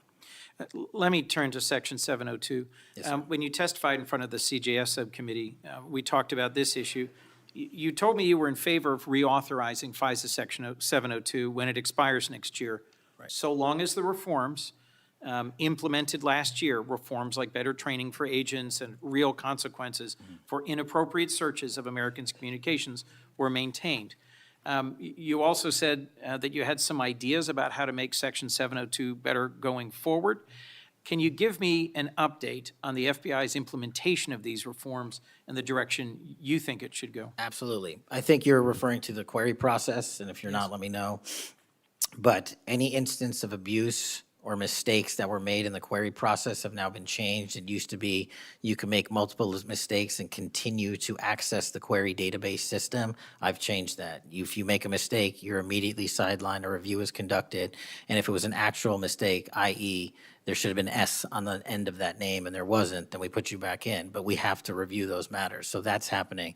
And if there was an intentional mistake, you have no more access to the 702 query system and its database. So we've also done an audit of the entire 702 system and the query databases. And now we are nearly 100% of the audit. And I think we found one or two, I'll have to get back to you, quote unquote mistakes within that system, which are currently being reviewed. Thank you. You had told me in May that you'd send me updated statistics about the Section 702 searches of Americans' data. I haven't received it. When will I get that? I'll work with my team to get that to you, Senator. And frankly, in May, when you were testifying that you were implementing these reforms, you were also closing down the Office of Internal Auditing at the FBI. Now, that was the office created in the first Trump administration to improve the Bureau's compliance with Section 702. How is that working out? How can you continue to advocate for robust civil liberty protections but shut down the office that was created to enforce those safeguards? Help me understand this. Absolutely, Senator. This is a great example of sort of duplicative work. Both, there was two divisions in the FBI working on this, and all we did was the inspection division, which is the leader in this query system and this audit system, has now been given the single source mandate to conduct these. So the OIA, its elimination is just taking folks who were working there and were experts in it and folded in under the inspection division, and then taking other folks that we didn't need because we had enough manpower and pushing them elsewhere in the FBI. I'm concerned about the rise in threats against members of our judiciary. What are you Yes, sir. doing with the U.S. Marshal Service to help protect our federal judges and with state and local judicial systems to help provide some of the expertise of the FBI in protecting them as well? I share your concern, Senator. We have 35 open investigations, 17 against federal judges, and the remainder against state court judges and threats that they have received. And as you know, federally, there's a specific statute which prohibits that. So we are working up those cases and referring them to prosecution where we can meet the threshold for evidence. In your written testimony, you referenced how Counter-UAS legislation expires and we need to resolve the conflict in jurisdiction and authority. I agree, this is an urgent concern. I have heard from state and local law enforcement about it, from the folks responsible for major events, whether it's sports or concerts or public events. Given the tragic increase in political violence, I'm very concerned about the misuse of drones and the potential of there being a catastrophic event. What could we do to address this challenge? Well, obviously, reauthorizing the capabilities that we have under the Counter-UAS program. But just to highlight what the FBI is specifically doing, we've been given the mandate to work with DHS to secure not just the Club World Cup that we had, by the way, which occurred in 32 matches across the country without any significant incident, which we're proud of, and we're taking that model for the next World Cup and also the Olympics. But the reason I bring that up is because we pushed out our Counter-UAS programs to address the security needs, and that's where our focus is on events like that. Mr. Director, thank you for your testimony. I look forward to working on actually solving criminal problems and reducing the extent to which what we're going back and forth about is more political and partisan point scoring and more actually solving crimes for the American people. Yes, sir. Senator Kennedy. Mr. Director, you and the FBI working with state and local law enforcement officials in Utah have caught the assassin of Mr. Charlie Kirk. Is that right? We have a suspect, yes, sir. And you did that within 48 hours, did you not? 33 hours. 33 hours. Congratulations. We've had other political assassinations. Back in June, an assassinated Representative Melissa Hoffman, Mr. Hoffman, Senator John Hoffman, and Mrs. Hoffman in Minnesota. You and the FBI and Minnesota state and local law enforcement officials caught the assassin within 48 hours, did you not? I believe that timeline's correct, Senator. Congratulations. Sometimes we miss the forest for the trees. Good work.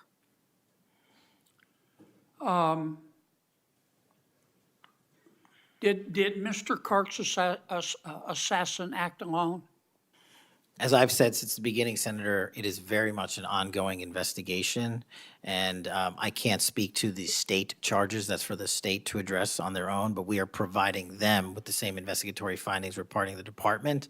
And as I noted to Senator, I believe it was Cornyn or Hawley, that there are a number of individuals that are currently being investigated and interrogated, and a number yet to be investigated and interrogated specific to that chat room. So we are very much in our ongoing posture of investigation. So others could have been involved. Yes, sir. Okay. I asked you this last time you were here. Kash, you remember Mr. Peter Strzok and Ms. Lisa Paige? Yes, sir. Mr. Strzok was an FBI agent. Ms. Paige was an FBI lawyer. They were both very aggressive anti-Trump political activists who allowed their political opinions to affect their work at the FBI. Is that a fair statement? I believe their text messages and their testimony that was secured by the OIG and DOJ speak for themselves. In fact, Mr.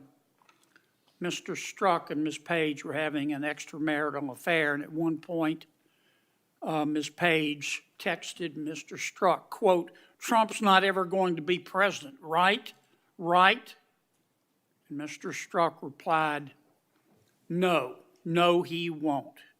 We will stop it," end quote. Ms. Paige resigned from the FBI. Mr. Strzok was fired. They promptly sued the federal government and the FBI and Justice Department for releasing their emails, which revealed all of this. The FBI settled that lawsuit for $1.2 million, gave Mr. Strzok $1.2 million cash, gave Ms. Paige, who resigned. She wasn't fired, she resigned, she quit. Gave her $800,000. Who at the FBI made that decision to give them money? That settlement was reached in the Biden administration when my predecessor was the director. Who? Are you saying that Chris Wray did? The only people that can decide that settlement are the Attorney General in conjunction with the director and the administration. Okay, so you're telling me that Attorney General Garland and Director Wray decided to give them the money? Is Yes, that sir. right? Yes, sir. Okay. Now, when you took over the FBI, did you find instances of where, under the Biden administration, the FBI had weaponized the agency to push the political beliefs of President Biden? Sorry, the last part? When you took over the FBI, did you find instances of where the Biden administration had politicized the FBI to prosecute its political agenda? Well, I won't speak for other people. Having been a target of that weaponization, having been a staffer on the House Intelligence Committee, having had the Justice Department weaponized against me for making the findings and leading the investigation of Russiagate, I know what that feels like. And that's why, as the FBI director, I'm committing to not ever have that ever happen again. But I'm also committed to fully investigating what was done, and that matter is still ongoing. So I assume, I take it your answer is yes. Yes, sir. And you're firing those people, is that right? Anyone that politicizes their job at the FBI will not work at the FBI. Okay. You've heard some of my colleagues either implicitly or otherwise suggest that you have politicized the FBI to prosecute the political beliefs of President Trump. Is that true? I don't know how that can be true when the stats that I cited, to include the 23,000 arrests, 6,000 weapons seized, 1,600 gang and criminal enterprise organizations, 4,700 children found and rescued, more enough fentanyl seized to kill a third of America. The men and women of the FBI are now on an apolitical mission, and this is why the numbers are historic in 7 Have you months. fired people because they voted for Vice President Harris? I don't ask people who they vote for, and neither does the FBI. Okay. But you've given people polygraphs, have you not? Many people in the FBI take polys. The FBI does that all the time. Yes, sir. Does it not? Yes, for sir. a long time, is that correct? Decades. All right. I want to ask you about the Epstein files. Have you seen the Epstein files? I have not reviewed the entirety of it myself, but a good amount. Would it be fair to say that Mr. Epstein trafficked young women, including, in some instances, minors, for sex to himself? That was specifically the allegations in the 2018 indictment in the Southern District of New York. Okay. Who else did he traffic these young women to? In terms of what the investigation, again, going back to 2008, Mr. Acosta, who limited the investigation and limited the search warrants and limited the parameters of the investigation, the only thing we are able to speak to publicly, because he was given a non-prosecution agreement by Mr. Acosta, is that first time period from, I believe, don't quote me on this, 97 to 2001-ish. And then when the Trump administration courageously reopened it. Ash, excuse me for interrupting, but I'm going to run out of time. You've seen most of the files. Who, if anyone, did Epstein traffic these young women to besides himself? Himself, there is no credible information. None. If there were, I would bring the case yesterday that he trafficked to other individuals. And the information we have, again, is limited. So the answer is no one For the information that we have in the files? in the case file. Okay. Now, President Trump has deferred to the FBI and the Department of Justice with respect to the Epstein records. He says it is your call about releasing them. And I understand that the department and the agency have decided to release them in cooperation with the House committee. Is that correct? Yes, sir. So you're releasing them a little bit at a time. Is that correct?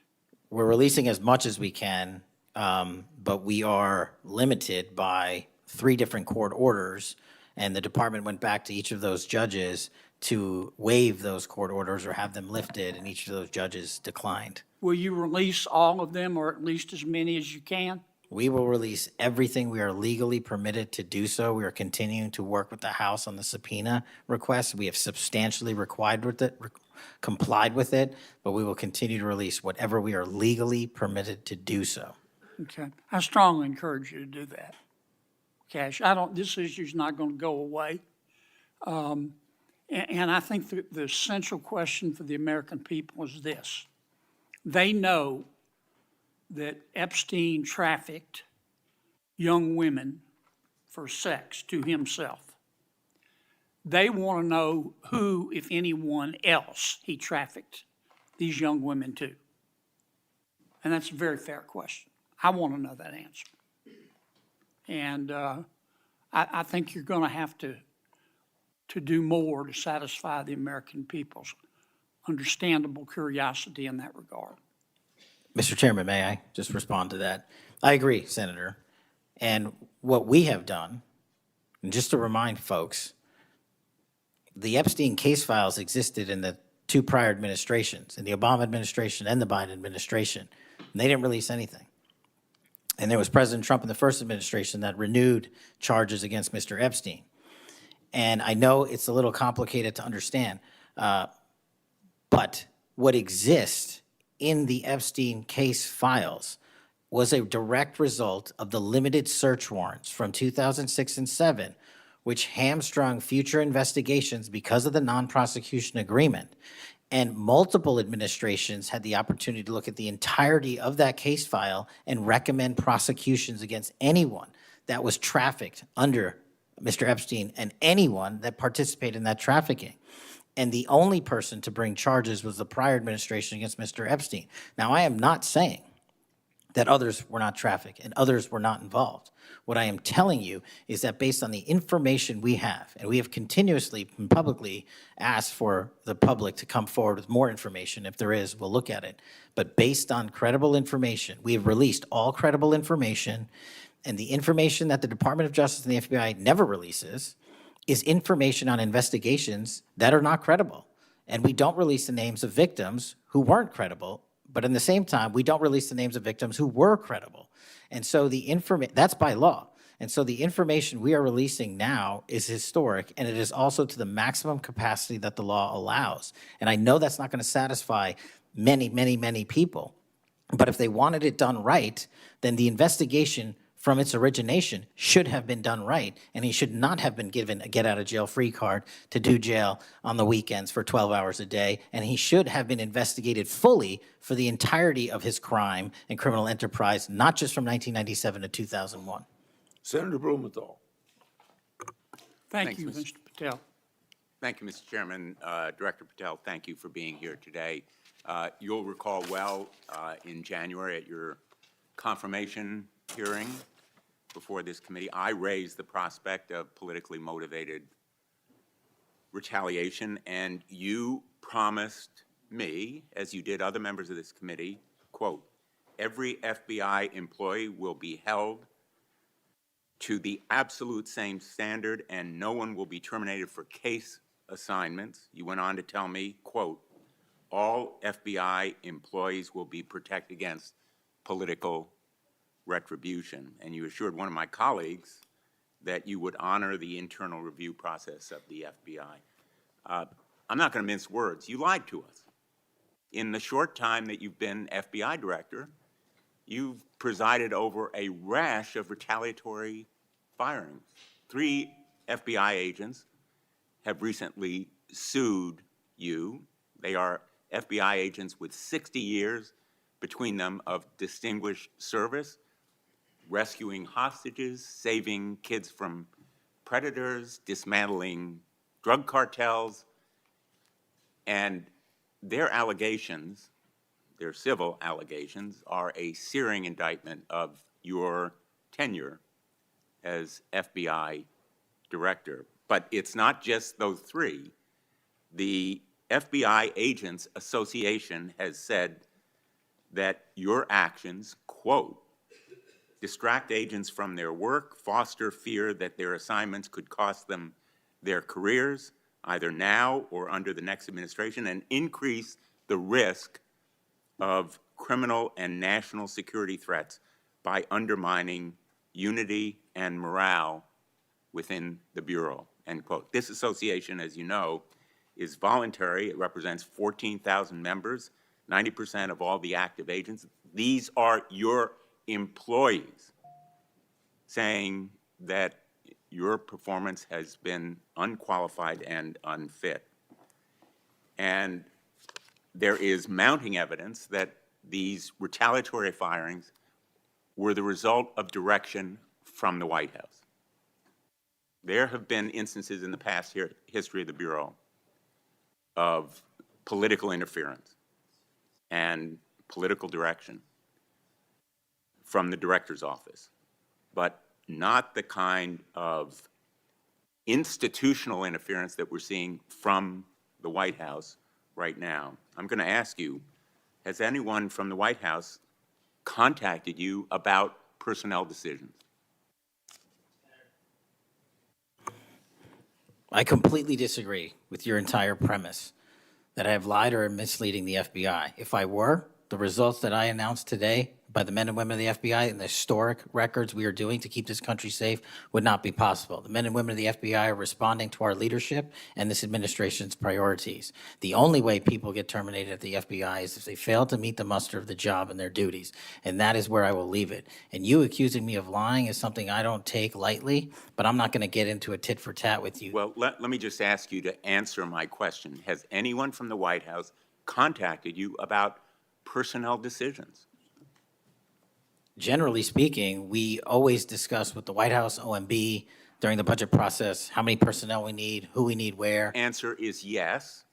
For budgetary purposes You've been directed and to real. fire people, agents, because they participated in investigations of the president. I don't receive directions to do that.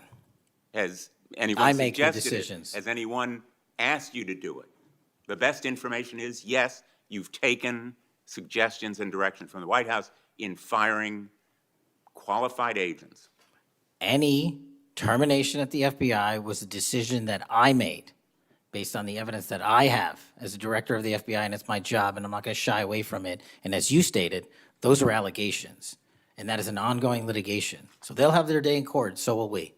The allegations are not just in that lawsuit, Director Patel, and I think your testimony confirms that, in fact, you've taken direction from the White House I don't. in it those does not. retaliatory firings. It literally Because does you've not. acknowledged that, in fact, they have been in contact with you about personnel decisions. The Let me- White let me House move has on. been, do not put words in my mouth, we're on the record. The White House, like any administration, contacts its agencies on the budgeting process and where it needs personnel and where the mission priorities are. That always happens. If they didn't do that, they would be abdicating the responsibility to law enforcement. I will always work with my partners in the chain of command at the Department of Justice and the White House to ensure that this FBI is delivering the results we are delivering, to include the lowest murder rate in modern U.S. history, to include the most fentanyl seizures in modern U.S. history, to include the most lives saved and the most children found in Just modern ask U.S. you, history. That is a working FBI, that is not a failing FBI. Let's move on to a related area. In White House discussions, have you been asked or directed by the White House or others to engage in a crackdown on political groups or organizations, nonprofits, after the murder of Charlie Kirk? To direct at political organizations? No. I've been asked by my chain of command to properly root out criminal activity wherever it is in whatever investigation we are conducting, and that's what we're doing. Have those distinctions about whom you're going to target been based on direction from the White House? Nobody gives me a list on who to target. My targeting list is from the men and women at the FBI. Have you talked about investigating certain groups, nonprofits, or foundations or institutions? Whatever those investigations are, they're ongoing, and I'm not going to get into those. Have you used polygraphs to determine loyalty of agents? No. Have you committed that you will respect the First Amendment rights of agents? I have wildly committed to respecting the First Amendment rights of agents, but at the FBI, you have to balance your First Amendment rights with your mission. Have you imposed any sort of loyalty test in the course of using polygraphs or in any of the other personnel decisions? Polygraphs have been utilized at the FBI for decades. They will continue to be utilized in the fashion by the professionals that administer them. Have you asked, under the polygraph test, about individuals' loyalty or about their voting records or any kind of past statements? Just to make it abundantly clear, I don't tell the professionals how to conduct polygraphs or what questions to ask. They make those decisions. And I, as the director of the FBI, never ask anyone who they voted for. Have you investigated donors to a political party simply because they are donors? Simply based on that fact alone, no. Have you investigated donors for another reason? Many donors may be involved in criminal enterprises and criminal activities, and those individuals will be investigated. Can you commit to make public the Epstein files that so far have not been released if this committee is able to review them on a classified basis? I think this is an important distinction. The Epstein case file is not classified, to my understanding. So we are providing what we legally can, and we are going to give Congress what we are legally permitted to do so to the maximum extent of the law. Will you enable the chairman and the ranking member to review them on a classified basis? That doesn't make any sense. If the material in the Epstein file is not classified, there is no basis for a Well, it would classified review. protect the confidentiality of them if they were able to review them on a classified basis. If anyone in this room can get the multiple district court judges to lift their court protective orders in the ceilings, we will happily provide you with more information. Are you in favor of merging the DEA and the ATF? That's not something for me to comment on. Well, those agencies work with you, don't they? with me, not for me. Are you in favor of orienting the FBI toward a national police function as opposed to the enforcement of federal law? The FBI does enforce federal law across the country. That's what we do. But isn't it a fact that you have told the leadership of the FBI that you view it as moving toward a local and state police function? No, we are prioritizing working with our local and state partners, and they will tell you that that has never happened with this much engagement in the history that they have been serving as local law enforcement officers. I believe local cops are the best intelligence source and the best understanding of their communities, and I folded in my FBI agents under that direction to work with them to get the job done. Thank you, Mr. Chairman. For the fourth time today, I want to remind people that my oversight has made clear that Director Wray's FBI was politicized. I've released a trove of records to prove it, not only today, but in past days.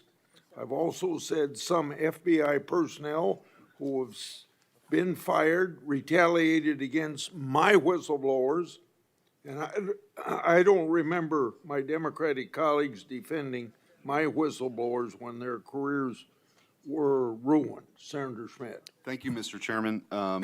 Before I get into the thrust of my comments and questions, Director, I want to thank you. In our meetings prior to your confirmation, during your confirmation, we talked about your desire to get more agents out into the field, out of Washington, and take on violent crime. And you fulfilled that. St. Louis received the largest permanent per capita infusion of FBI agents anywhere in the country. And I know it's not only an isolated event, but we certainly appreciate your honoring your commitment to do that. And I know there's a lot of great opportunities ahead to take on violent crime, which you've highlighted many of the successes in your introductory comments. It's obviously no secret that this hearing takes place in the wake of a horrific American tragedy, the assassination of Charlie Kirk. For those of us who knew him, I know you did too. It's still sort of difficult to put into words what a tragic loss that is, not just for his family, but for our country, for free speech, for a belief that we can have a free exchange of ideas. And he was quite literally shot in the throat in an attempt to silence him and take his life. And so you have this task now of this investigation. There's been an arrest. But I think that we face an even larger crisis that law enforcement alone can't tackle alone. It's a crisis that has culminated in the assassination of Charlie. But it doesn't end there. It's I think every bit present right now, and the challenge is greater than quite frankly, I would have imagined. Seeing some of the comments that have taken place after the assassination, and something that I think as a country we have to reckon with. And it's something deeper, much deeper than a rejection of law and order or the norms of civil society. We've entered a very dangerous time, I think, in our country. And that should be clear to everyone. Political violence is a sign of a deep and corrosive sickness in any society. But in America today, the problem is just not political violence in the abstract. It is the specific kind of political violence which is overwhelmingly driven by a specific set of actors and groups. None of this emerged out of thin air. Over the past week, leaders from across the political spectrum have come out and forcefully condemned Charlie's murder and political violence more broadly. For that, we're all very grateful. We should be grateful. There have been calls to unite and come together in the wake of Charlie's murder, and I want to do that. I do. Someday I pray that we can be united as a country again and go forward together as a one people and under one flag, but we are not united. Upstream from the dehumanization and demonizing political violence and rhetoric tearing apart our country is a divide on how we view America and Americans. Is America good? Is America evil? Is there something inherently special about Western civilization, or is this 2,000-year project rotten to the core? And if it is something worth fighting for, which I believe, how do we do it? With words and ideas like Charlie did, or with firebombs and assassins' bullets? Political violence is always wrong. Period, full stop. It doesn't matter which side, in the name of any ideology or cause, it's wrong. But in America today, political violence is not a problem that falls equally upon both sides. We have to be honest about this. We must reject an attempt to paint it as some kind of random phenomenon with no particular creed or ideology, a kind of spontaneous insanity which takes place outside of any broader social context and has no pattern at all. That's wrong. So free speech, yes. Political violence, no. But we have to be honest about what's happening. Already, we're hearing people talk about Charlie's assassination in those terms. We're told that we can't possibly know what drove a killer to plan and carry out a murder of the most prominent conservative activist in America. But that's a lie. We do know. The facts are plain and clear, and we have to speak truth in this moment, or there's no other side of the mountain. The vast majority of Americans are against political violence, but there is a vocal, active minority that encourages and celebrates it, and that minority is overwhelmingly on the left. Just last week, a YouGov poll found that a full 25% of those people who describe themselves as very liberal say it can be justified for citizens to use violence to achieve political goals. Less than 3% of very conservative Americans say the same. That's too many. That is 3% too many. But we are lying if we think that this is a both sides thing. It's not. We have to confront it. And you're going to have an important job of rooting out these terrorists. This is an ideology that runs very deep. The numbers are virtually identical to the ones I just noted when it comes to whether or not it's okay to celebrate the deaths of people whom we disagree with. And while large majorities in both parties were opposed to celebrating political violence, Democrats overall were nearly twice as likely as Republicans to believe that it is usually or always acceptable to celebrate the death of a public figure they oppose. What in the hell is going on? Earlier this year, a poll found that more than 55% of people on the left believed that it would be at least somewhat justified to murder Donald Trump. These are not just some abstractions on a page. These are our fellow citizens. How can we come together with people who believe these things?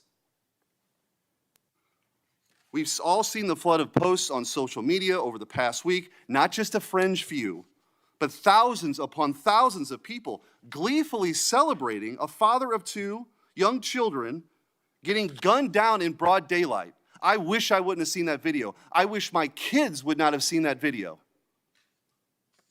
Blue Sky, the left-wing alternative to X, was so overwhelmed with these posts that the platform was forced to issue a statement warning its users to stop glorifying the murder. And it wasn't just random social media trolls. It was journalists, elite college professors, and even politicians, all but saying Charlie's assassination was justified because of what he thought, because of what he said. We saw the flood of hit pieces, the most powerful media outlets in the nation dishonestly attacking and villainizing Charlie for the most vicious possible terms. How can you ask us to unite under that? There can be no unity between good and evil. Somebody has to win this thing. And as a country, we have to absolutely reject it. And don't tell me it's both sides.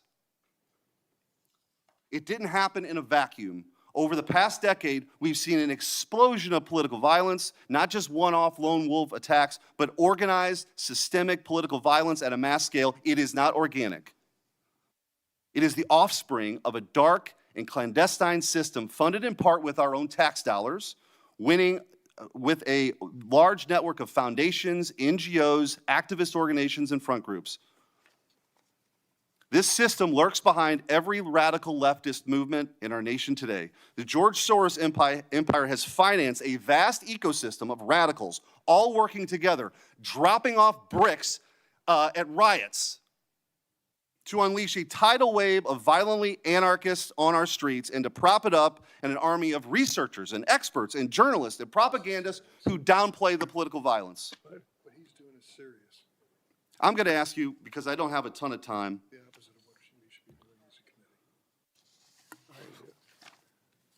and I would point out, we've heard years of the left, their loudest voices calling anyone on the right extremist MAGA Republicans, fascists, Nazis, an existential threat to democracy.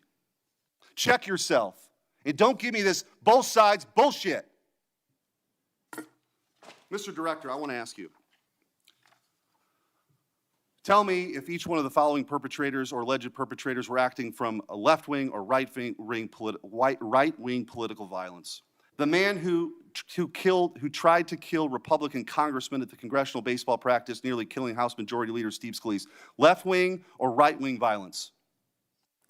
Sir, I believe it was a left-wing ideology. Okay. Burned down cities during the Summer of Love in the George Floyd riots, left-wing violence or right-wing violence? Sir, I'll rely on you on these. I don't have off the top of my head. I'm sorry. Okay, left-wing. The Waukesha Christmas Parade massacre, left-wing or right-wing violence? Left-wing.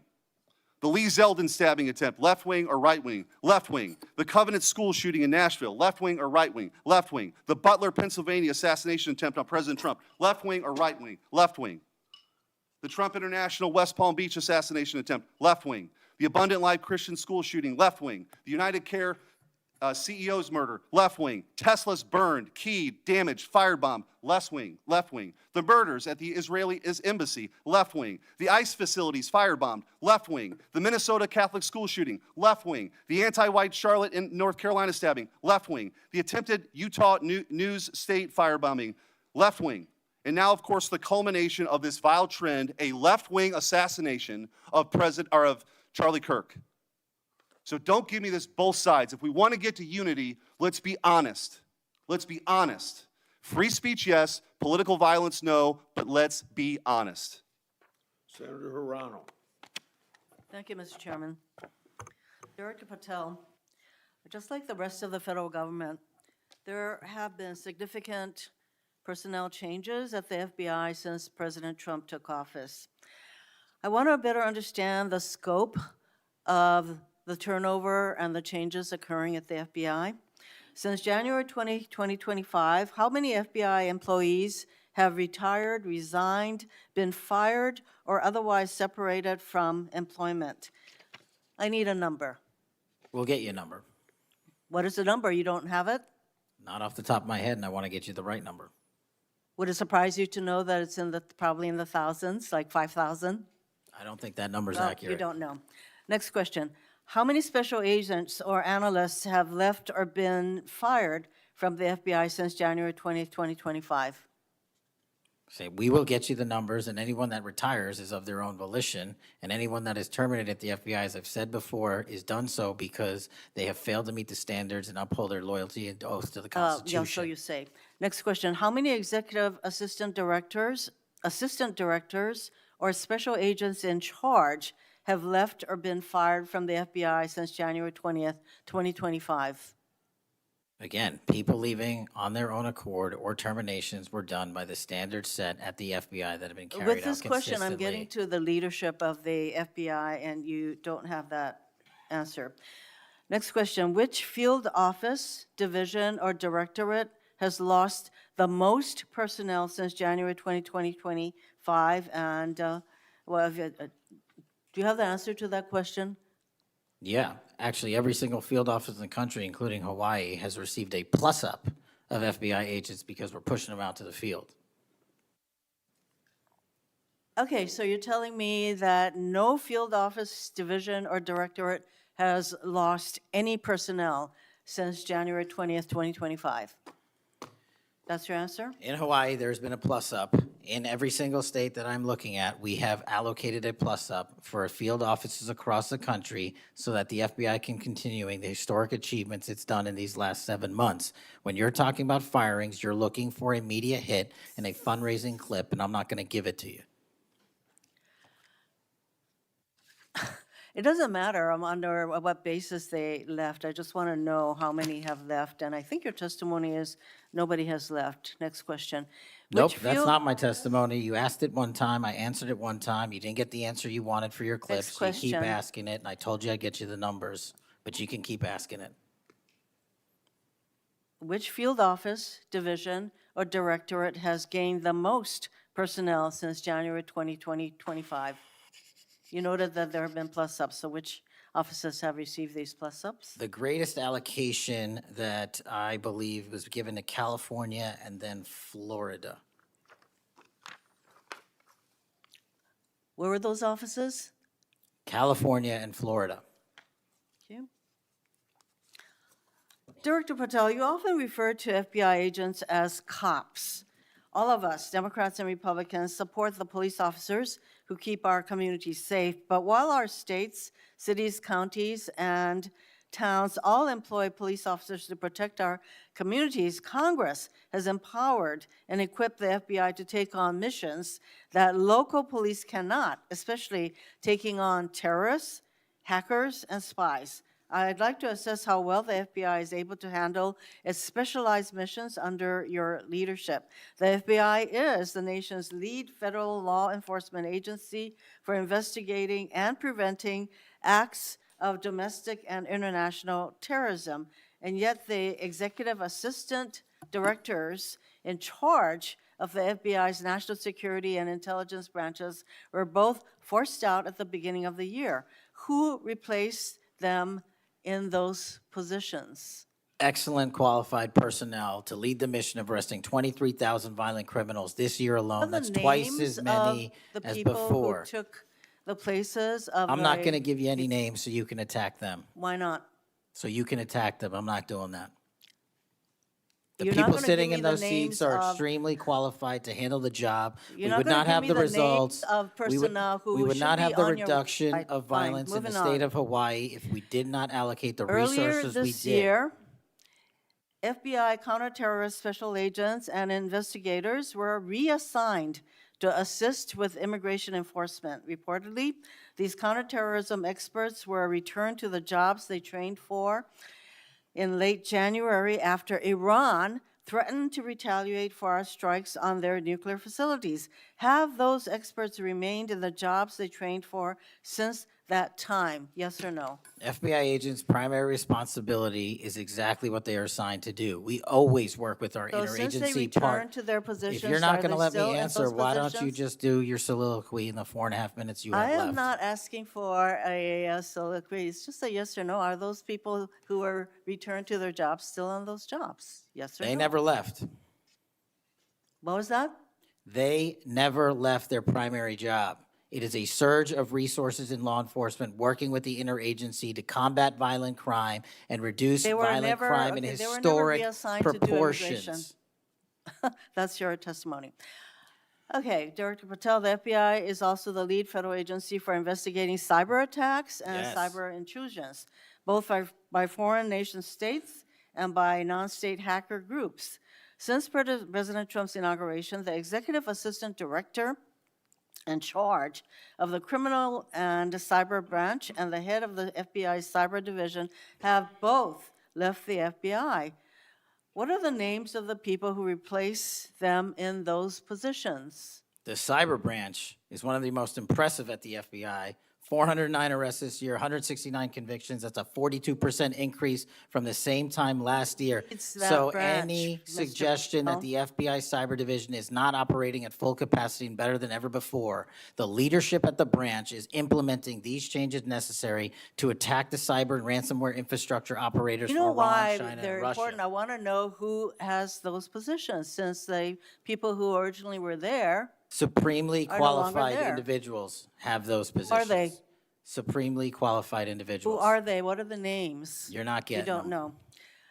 Special agents who investigate cyber cybercrime were also reassigned for immigration enforcement. Have those expert investigators returned to their duties? Yes or no? All agents remained on their primary duties while surging to allocate resources for interagency operations to the Homeland Security task forces across this country. So are you, Am I what? see, I'm not getting the yes or no answers. I get all this explanation, so there you go. No, you get the work that Are the men you and women of the planning FBI are doing. And you Any don't want that. additional personnel cuts to the cyber division in the future?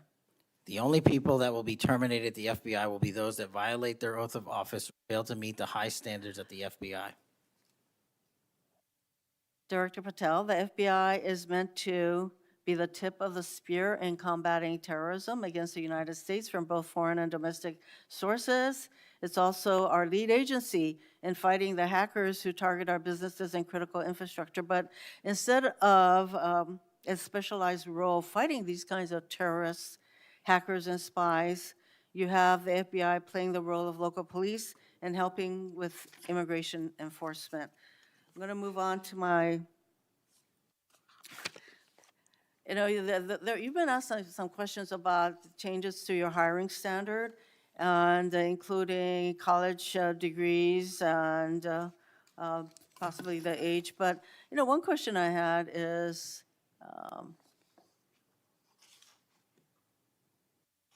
that you are now requiring applicants to be able to do a certain kind of pull-ups, which a lot of women cannot because of physiological differences. Are you requiring these kinds of pull-ups? We are requiring a physical program at BFTC at Quantico because FBI agents carrying guns in the field have to chase down bad guys and do really hard work. The physical fitness standards of those agents So are are being you requiring appropriately these assessed. kinds of pull-ups? We are requiring everybody to pass the 1811 standards at BFTC. If you want to chase down a bad guy Excuse me. and put the him in reason I handcuffs, you asked- better be able to do a pull-up. The reason I ask is that there are concerns about whether or not being able to do these kinds of harsh pull-ups is really required of FBI agents. Doing one Anyway, pull-up Mr. is not Patel, harsh, I and there are am always gravely medical concerned. exemptions to that. I am gravely concerned by the state of the FBI under your control. And in fact, you are willing to take a cut on your agency of almost $500 million. So the FBI is losing dedicated employees, decades of expertise and specialization, leading to loss to early retirements, firings, and reassignments to immigration enforcement or conducting local police work. Thousands have already left. For as long as you remain as the head of the FBI, I fear the number of departures and summary firings will continue to grow. Mr. Patel, before the vote on your nomination of this committee, I noted that your most significant qualification, this is not just something that I noted, but others, your most significant qualification was your 100% loyalty to President Trump. And I fear that that continues to be the motivating factor in your position as FBI director. Thank you, Mr. Chairman. Mayor, Mr. Chairman. Director Patel, did you have Yes. anything you wanted to say now? That is an entire falsehood. You can delete my 16 years of government service to multiple administrations all you want. The fact is that I was a public defender. I was a national security prosecutor. I was a House intelligence staffer. I was a deputy director of intelligence. I was a chief of staff to the Department of Defense and the Secretary of Defense. I led the counterterrorism missions for the White House. Those are just some of the jobs I held in my 16-year career. There was no loyalty then. There's no loyalty now to anything but the Constitution. Senator Brett. Yes, well, before I begin, I want to thank Senator Hirono for what she said, acknowledging that there are physical differences between men and women. Talking about that women wouldn't be able to do as many pull-ups, and I think that she was making a case here that there should be different standards. There's a thing called Title IX, and this is why we continue to say we should have biological men and men's sports and biological women and women's sports. And so I look forward to utilizing that to talk to all of my colleagues on the other side of the aisle. Maybe they will stand with us in helping us protect women's sports. I think she made a great argument there for it. Moving on to today, Director Patel, thank you for being here. Thank you for your commitment to making sure that America is safe again. Thank you for doing that coast to coast and within our cities. I certainly look forward to talking about that and talking about your historic gains in these areas. But I would be remiss if I didn't begin my questioning with you about the horrific events that we have seen over the last week. Obviously, our heart breaks. Not only for Erica and Charlie's two children and for parents and families, but for America and for those of us who knew him, you being chief among those. So just my sincere condolences and thank you for the steps that you and the FBI have taken to make sure that we have someone within custody and we're going to be able to move forward with that. But if you look over the last, since last summer alone, we had 2 assassination attempts on the president. We've had an arson attack on the governor Shapiro there in Pennsylvania. You have the murder of the state representatives, Melissa Hortman and her husband in Minnesota, along with the shooting of State Senator John Hoffman and his wife. Several anti-Semitic attacks, several attacks on Christians that were noted by Senator Hawley.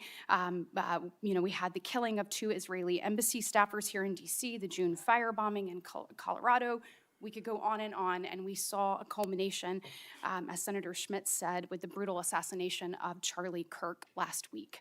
I appreciate you committing to both Senator Hawley and Senator Kennedy, talking about making sure that all that are involved are held accountable. I think that is critically important, and I think that America needs that transparency.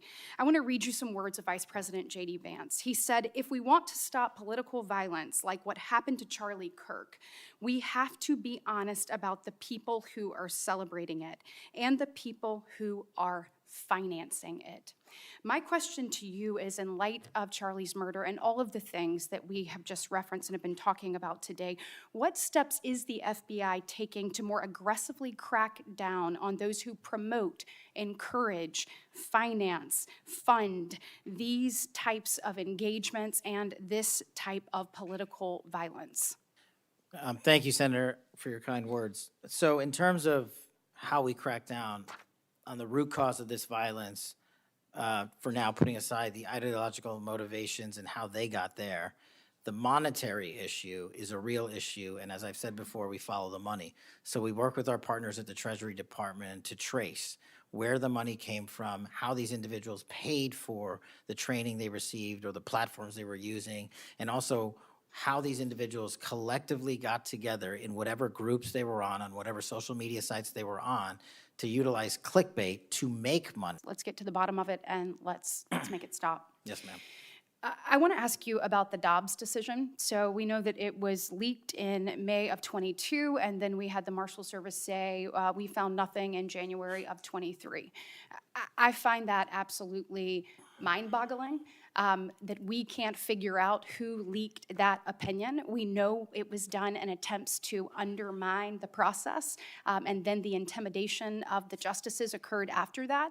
Tell me what you can do as FBI director to help us get to the bottom of what happened and actually hold someone accountable for their actions. So I can't speak to what the marshals did and how they conducted their investigation. I can tell you, generally speaking, the FBI has taken over the investigation on the leak because it was such a detrimental leak. So you commit to getting to the bottom of it?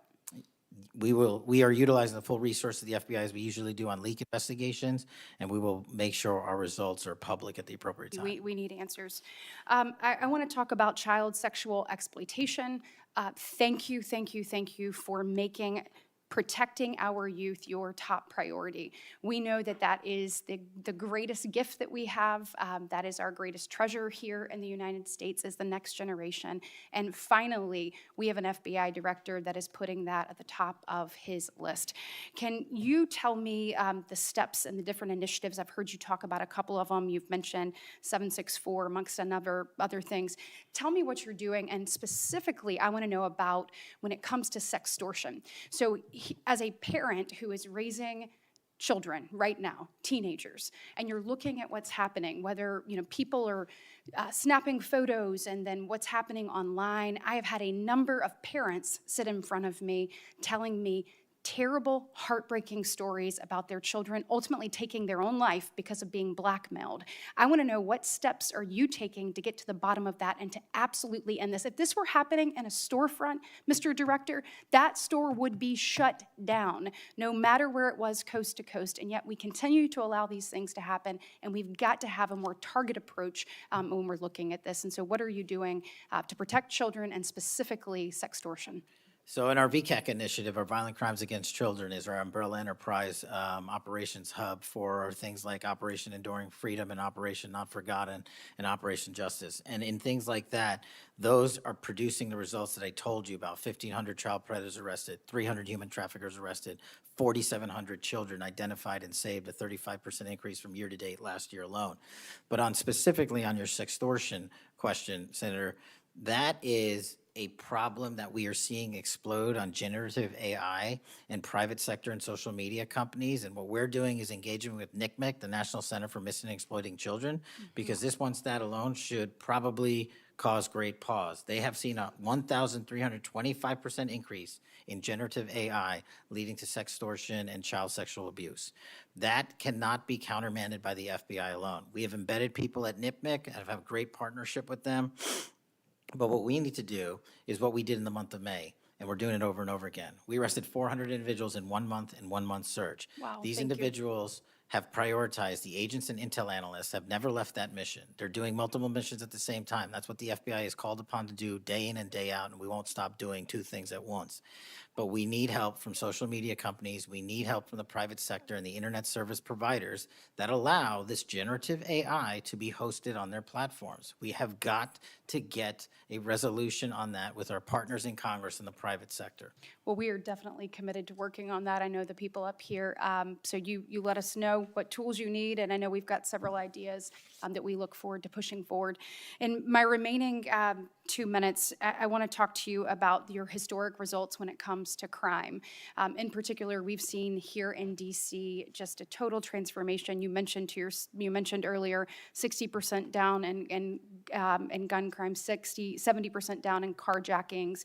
You said 50% down in homicides, to name a few. We have a success story, and we appreciate President Trump's leadership on all of this. We have a success story in Alabama where the Alabama Law Enforcement Agency, so ALEA, they just marked their 1-year anniversary of the Metro Area Crime Suppression Unit. There in Montgomery, it is a coordinated effort with ALEA, with our Attorney General, with Montgomery PD, and our sheriff, Montgomery County sheriffs.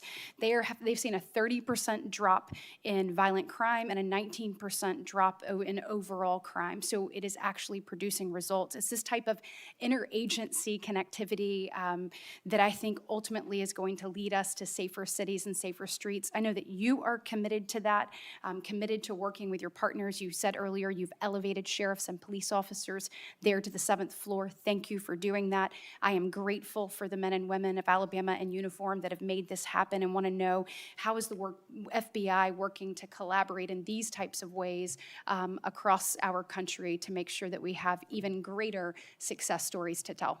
Well, the collaboration's happening at our Redstone Arsenal in Alabama. We bring 4,000 students through our Redstone Arsenal for training every year. In terms of our future plans, in the next few years, we will bring 13,000 students a year through Alabama's Redstone Arsenal. And by students, I mean FBI employees, I mean sheriffs, I mean police chiefs, I mean cops, I mean intel analysts, because that is their future gem of how we're going to train local law enforcement. And we're so thankful for the dedication of resources to that facility. And I encourage everyone to go down there and take a look, because if you want to see where the FBI is going and how we're going to train the future, it's happening at Quantico and Redstone. We are very proud of it, and thank you so much for your leadership. Senator Booker. Thank you, Mr. Chairman. Mr. Patel, I want to start off where we left off last time. I asked you whether you had any knowledge or discussions about removing FBI officials and installing political personnel before you were confirmed to that position. And I wonder, did you then understand or have conversations with the White House about the intentions to do so? Before I was confirmed, Yes, sir. did I have discussions with the White House to remove FBI personnel? Yes. No. So you're saying that you had no discussions with the White House before you were in the position about the removal of any personnel from the agency? As I was preparing for my confirmation hearing, I had numerous discussions involving the type of people that would be employed, and that those that were failing to meet the mark at the FBI would no longer be employed if I were And I'm assuming confirmed. that mark had to do with loyalty to the Trump administration. No, you're wrong. Okay. I'd like to revisit another subject from that hearing. Did you testify, excuse me, you did testify before the grand jury that President Trump had declassified the documents at issue in the Mar-a-Lago classified documents case. Is that correct? I don't have the grand jury transcript. That's why I released it. Whatever it says is the best evidence. You know, that's what you said to Senator Whitehouse, that your grand jury testimony was publicly released. It has not been. In fact, in July, a court denied a news outlet's bid to get that transcript. But the court said quite clearly that you are free to discuss your grand jury testimony. So I ask you again, did you testify before the grand jury that President Trump declassified the documents at issue in the Mar-a-Lago classified document case? And that is why I took your invitation to work with the department and the court to have that transcript released. And the transcript is the best evidence of what I said then. So you're saying right now this committee can have access to what you said before the grand jury? To whatever was released. Under my understanding, Senator, So that the Department of Justice You and I both released. understand the law. Let me finish. I understand under Rule 6 of the Federal Rules of Procedure, a grand jury witness, in this case you, is not barred from sharing their grand jury testimony. This is an oversight hearing. This is germane to your integrity and credibility. You know right now whether or not you testified that President Trump declassified the documents at issue in the Mar-a-Lago classified documents case. Why are you refusing to answer that simple yes or no question right now? Because the premise of your question is inaccurate, and There is no why. premise to my question, but trying to get to an order of what is truth or not. How do you Did know you what, or how, did you, how do you know what was asked in the grand jury if you weren't there? Mr. Patel, this is a mockery you're making of this hearing and simple questions. It's a So let simple me move on. question. If you have a Mr. Patel, transcript, you during can your read the question, nomination but you don't have hearing, it. you promised that, quote, all FBI employees will be protected against political retribution. When I asked you, are you aware of any plans or discussions to punish in any way, including termination, FBI agents or personnel associated with the Trump administration, you explicitly said under oath that you were not aware of any plans to punish FBI agents associated with criminal investigations of Donald Trump. I don't believe you were truthful. Firing FBI employees based solely on the cases that they are investigating, their case assignments, is illegal, and you know that. A new lawsuit that's been discussed numerous times, filed by 3 FBI officials, alleges that you carried out Donald Trump's campaign of retribution, in quotes, against FBI employees for, quote, failure to demonstrate sufficient political loyalty. One of those plaintiffs has been discussed today, Brian Driscoll. Now, we know 20 years of distinguished service to the FBI before you terminated him. Special agent in charge of FBI's Newark field office, where he operated with distinction. Medal of Valor winner, Shield of Bravery awards. He's a patriot. You terminated Driscoll via a letter dated October 8th, 2025, and in that letter you said that you were firing him pursuant to Article 2 of the Constitution. Well, you're not the President of the United States, and so I'm wondering under what authority you were allowed to terminate him. That matter is under litigation, and I'm not able to discuss it. Okay, well, discuss this.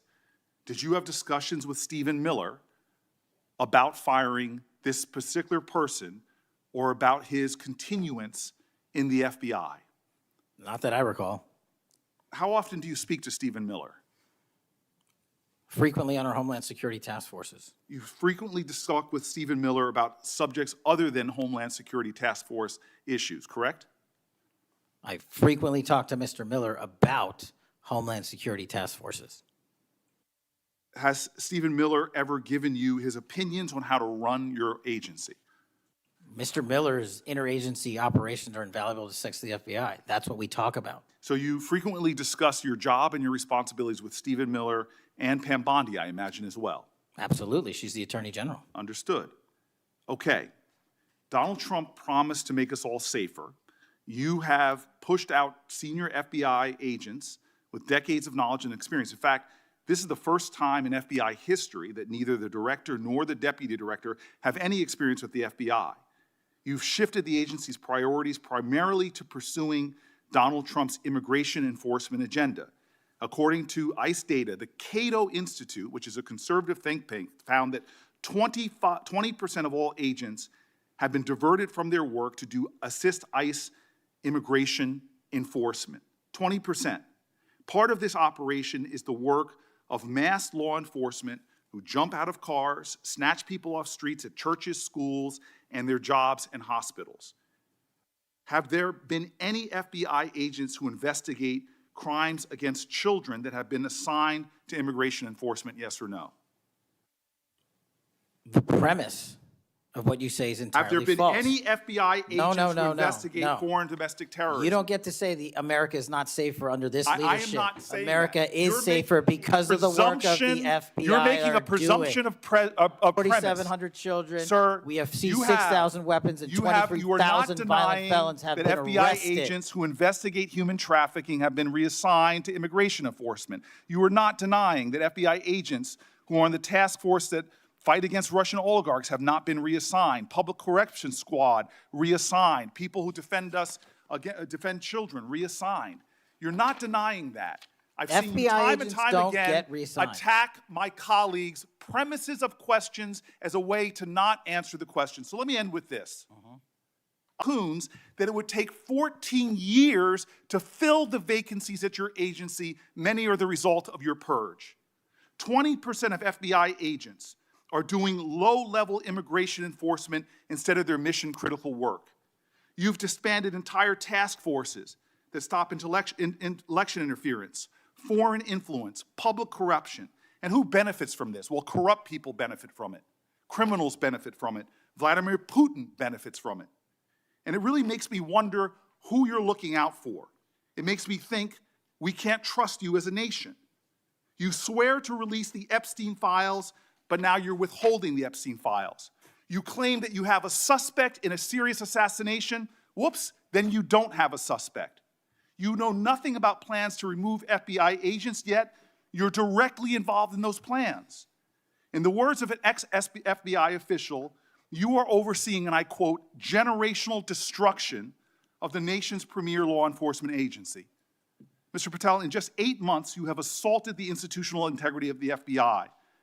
But I know FBI field agents. I've worked with them in Newark. No matter how truly bad you are, you can't undermine the legacy of agents who fight every day to keep us safe, but you can tarnish the integrity of the agency and undermine the agency's capacity. I believe you're failing as a leader, and that your failure does have serious implications for the safety and security of Americans and our families.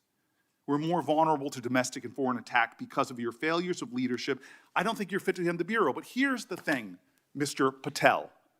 I think you're not going to be around long. I think this might be your last oversight hearing. Because as much as you supplicate yourself to the will of Donald Trump and not the Constitution of the United States of America, Donald Trump has shown us in his first term and in this term, he is not loyal to people like you. He will cut you loose.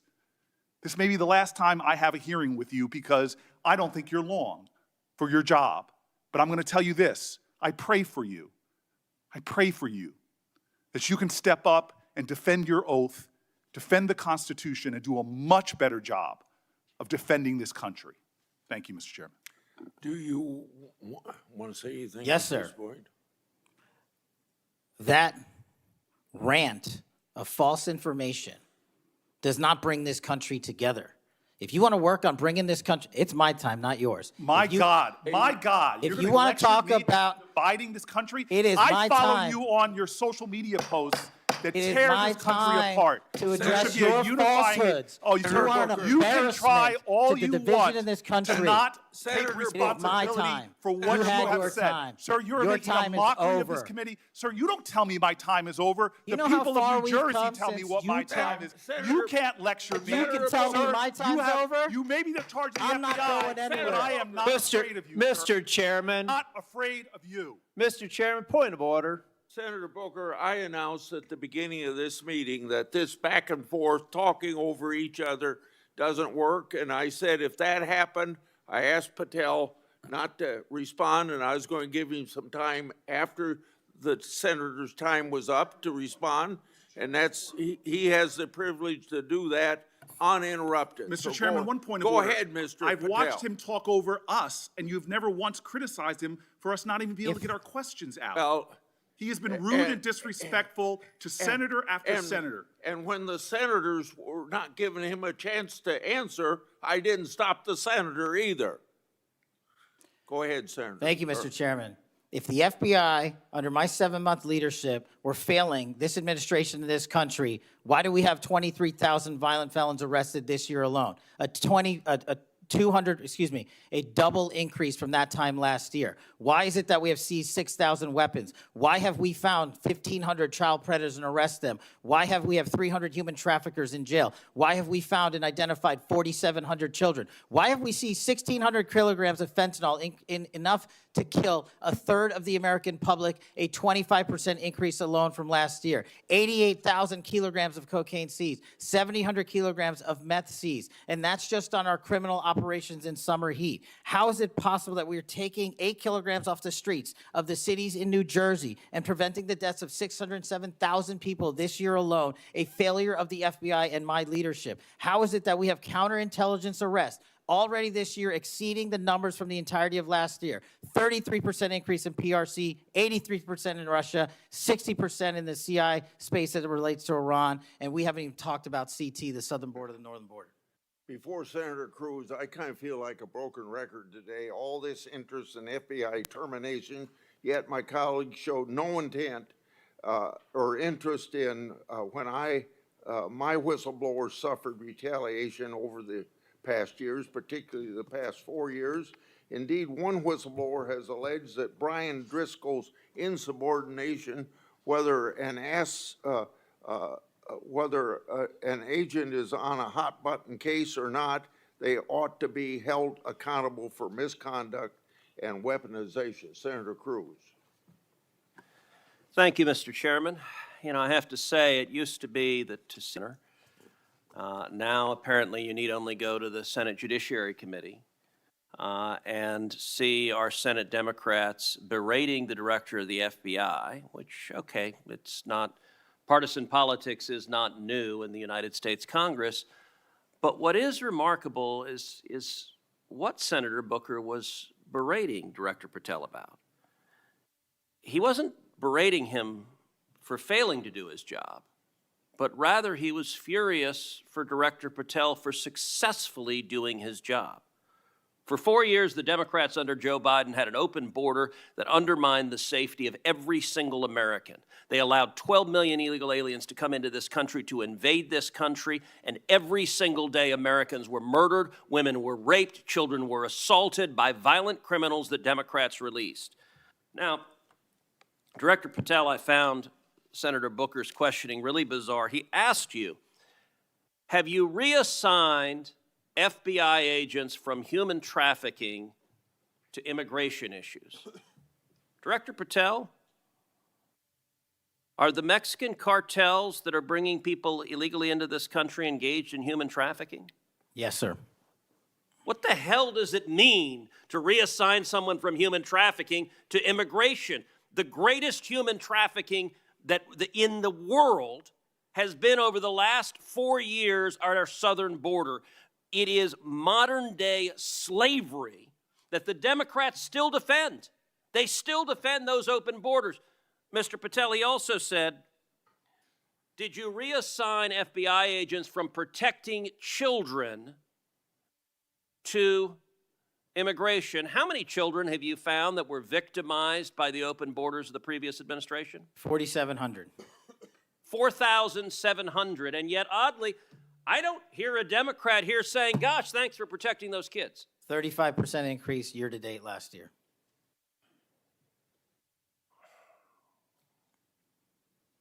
All right, I want to shift topics. And I want to shift topics to what happened last week. Charlie Kirk was assassinated. He was assassinated because of his political views. We're living in a time of enormous division, and tragically hatred, and hatred that manifested in evil that we saw last week. Now, the FBI, working in concert with state and local law enforcement, apprehended what appears to be, in all likelihood, the murderer. And you did so in just 33 hours. So I want to start by just congratulating you and the FBI agents and state and local law enforcement for successfully apprehending the murderer in less than a day and a half.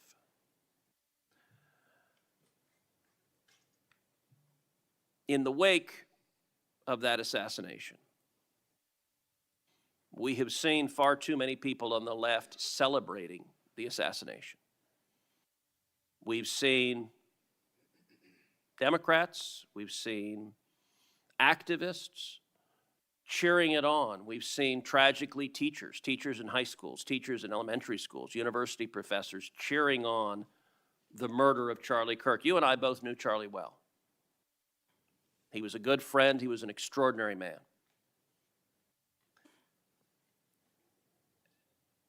And I will say there's a great deal of discussion about what to do about it.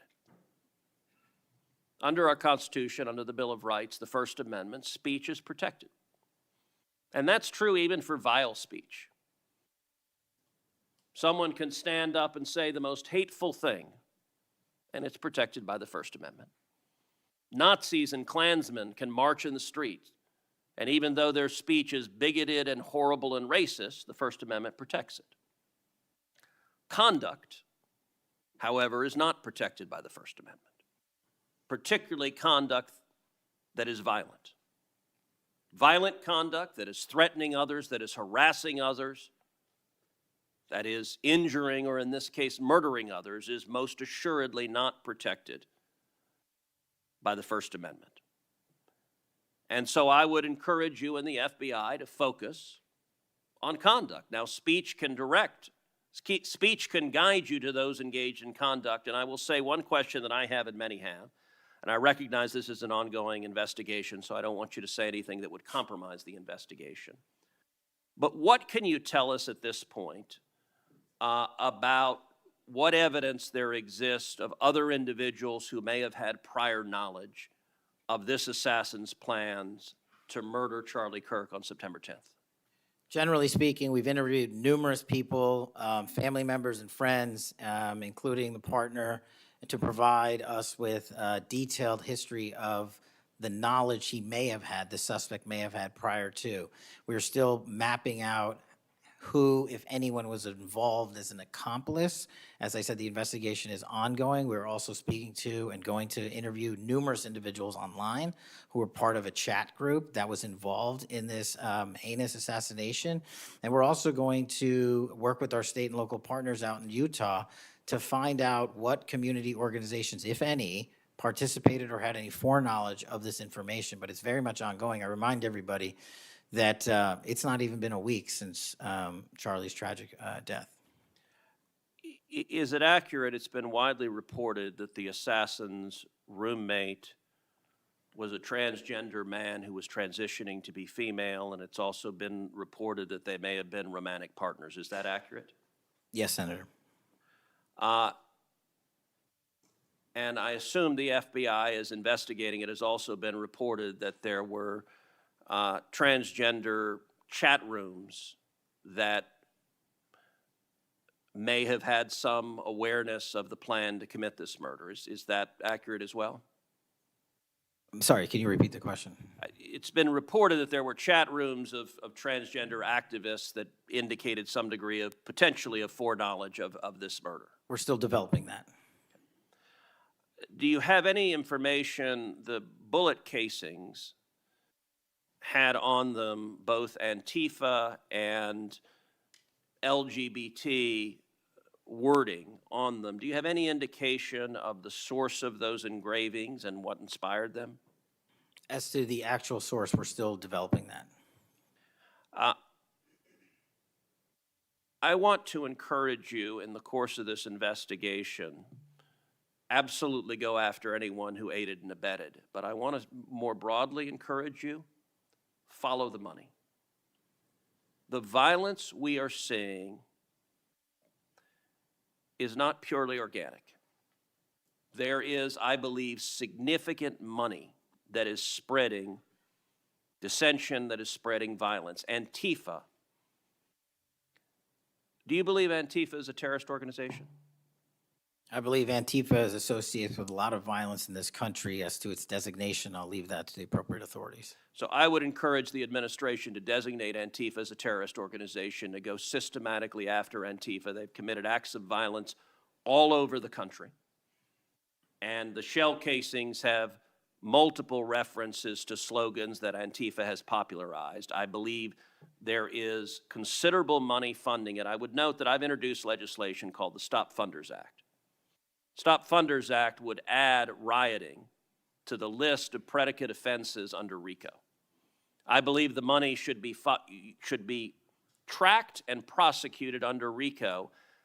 And both the Antifa and Black Lives Matter riots of a couple of years ago and the pro-open border riots in Los Angeles and other cities of this past year, I believe there was significant money behind those riots. I'm not the only person who noticed at the anti-Semitic protests and violent protests on college campuses that many of the tents all matched.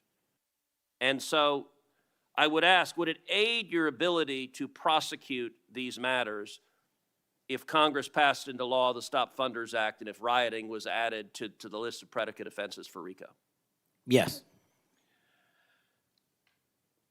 Talk to me about the efforts of the FBI to go after the funders of the anti-Semitic protests on college campuses, the pro-open border protests in cities, and potential LGBT violence. Talk to me about the efforts to go after the money of those who are funding and promoting violence. As I've always said, Senator, money doesn't lie, and we've been following the money. And so that's what we're doing, issuing lawful process to organizations involved with criminal activity, because the money's got to come from somewhere, and it has to be funded somehow. So we have extensive investigations ongoing into numerous organizations that are related to violent criminal activity.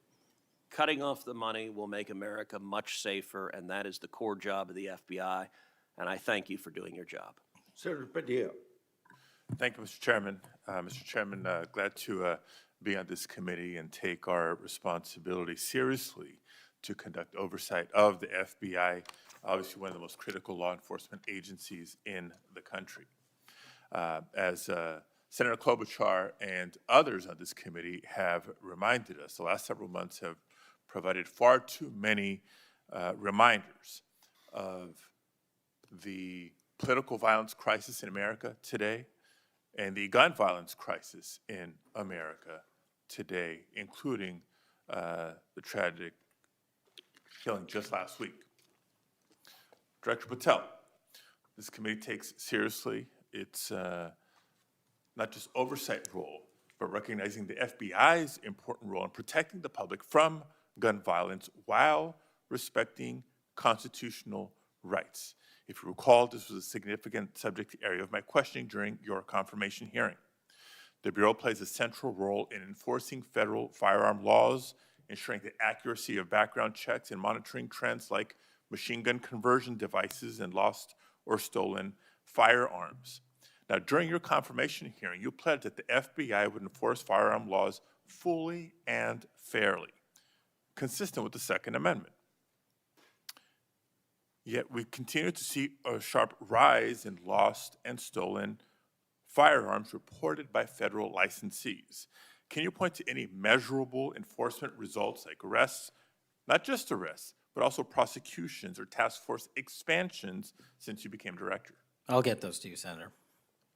Nothing you can share here today? No, I'll get the full list to you. You came unprepared today to respond to questions which you knew were important, going back to your confirmation hearing. Now, the Bureau has warned about the public safety threat posed by machine gun conversion devices, which convert semi-automatic weapons to automatic ones. Can you at least reference what resources you're dedicating to this threat? Absolutely, Senator. Part of tracking ghost guns, as you alluded to, is having a sustainable database, which is hubbed out of our CJIS division in West Virginia. And we've allocated more resources so that FFLs can track and trace firearms that are stolen and make sure they don't get into the population. That's one of my primary concerns, that we don't want stolen weapons anywhere near anything. But the numbers continue to go up as reported by federal licensees. Let me get to my next question on this topic. You previously stated that you hadn't reviewed Fix NICS, a federal law that improves reporting to the National Criminal Background Check System.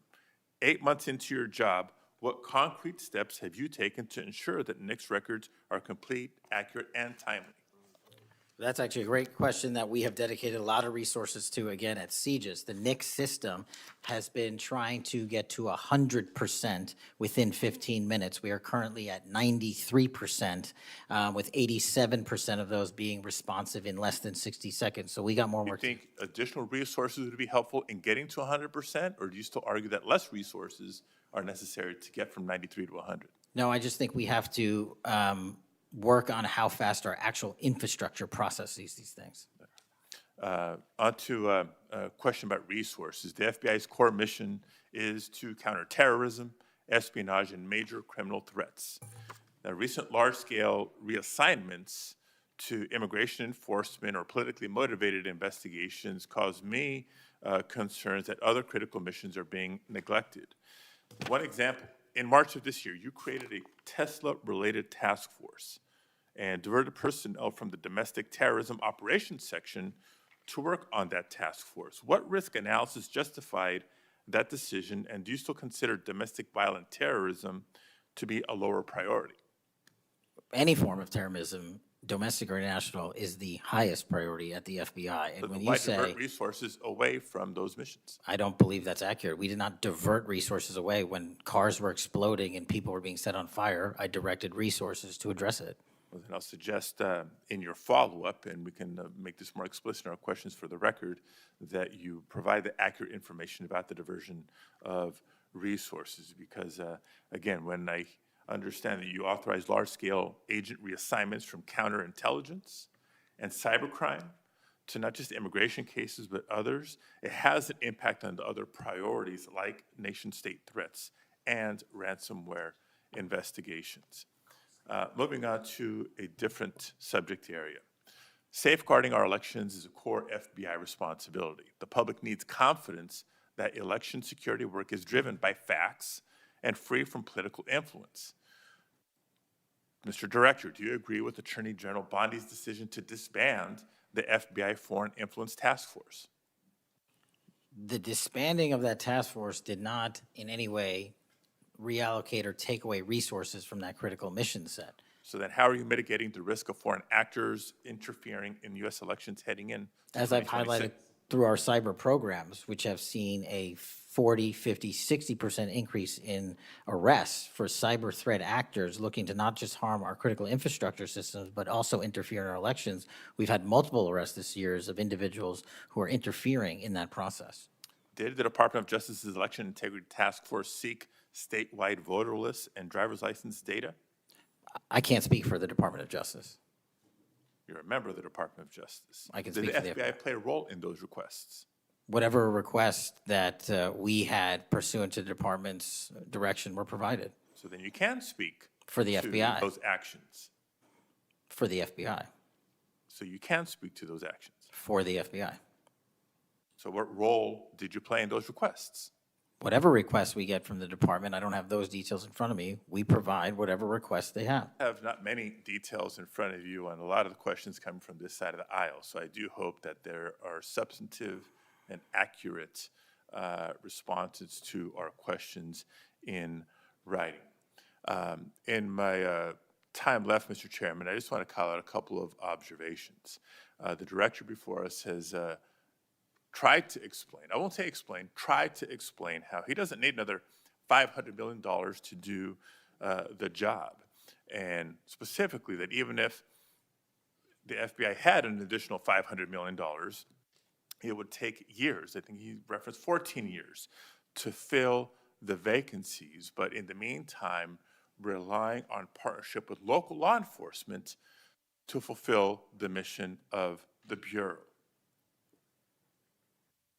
as we've discussed in other hearings and in other committees, by the way, given this immigration mass deportation agenda of the administration, the FBI is not the only one leaning on local law enforcement to do the job. ICE has made it clear that they're doing the same. Other law enforcement agencies within DHS is doing the same. So much so that ICE's recruitment, because they're not only not advocating for cuts, they're actually requesting additional dollars and have issues about policy with them. But if ICE's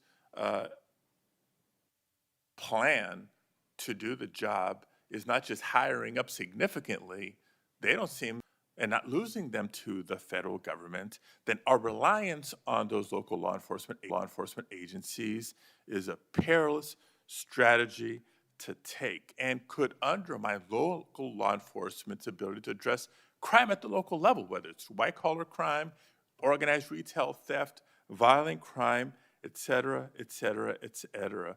And in my final minute, I will also suggest this. Director Patel has referenced earlier in the hearing that one of the most significant value addeds of partnering with local law enforcement is that they are the best intelligent source. Is that correct? For on the ground. Yet, when local law enforcement is put in a perilous position of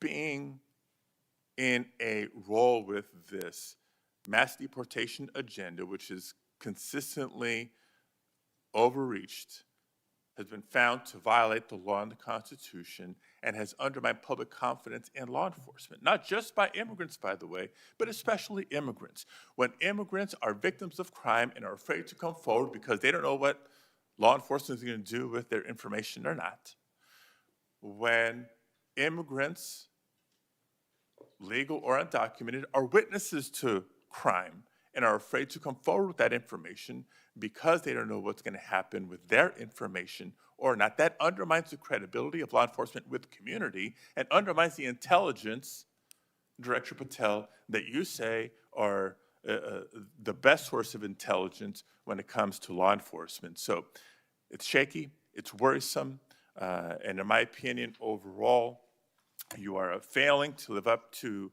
the role and responsibility that you have been confirmed to, and I associate with myself with everything Senator Booker said earlier. Thank you, Mr. Chairman.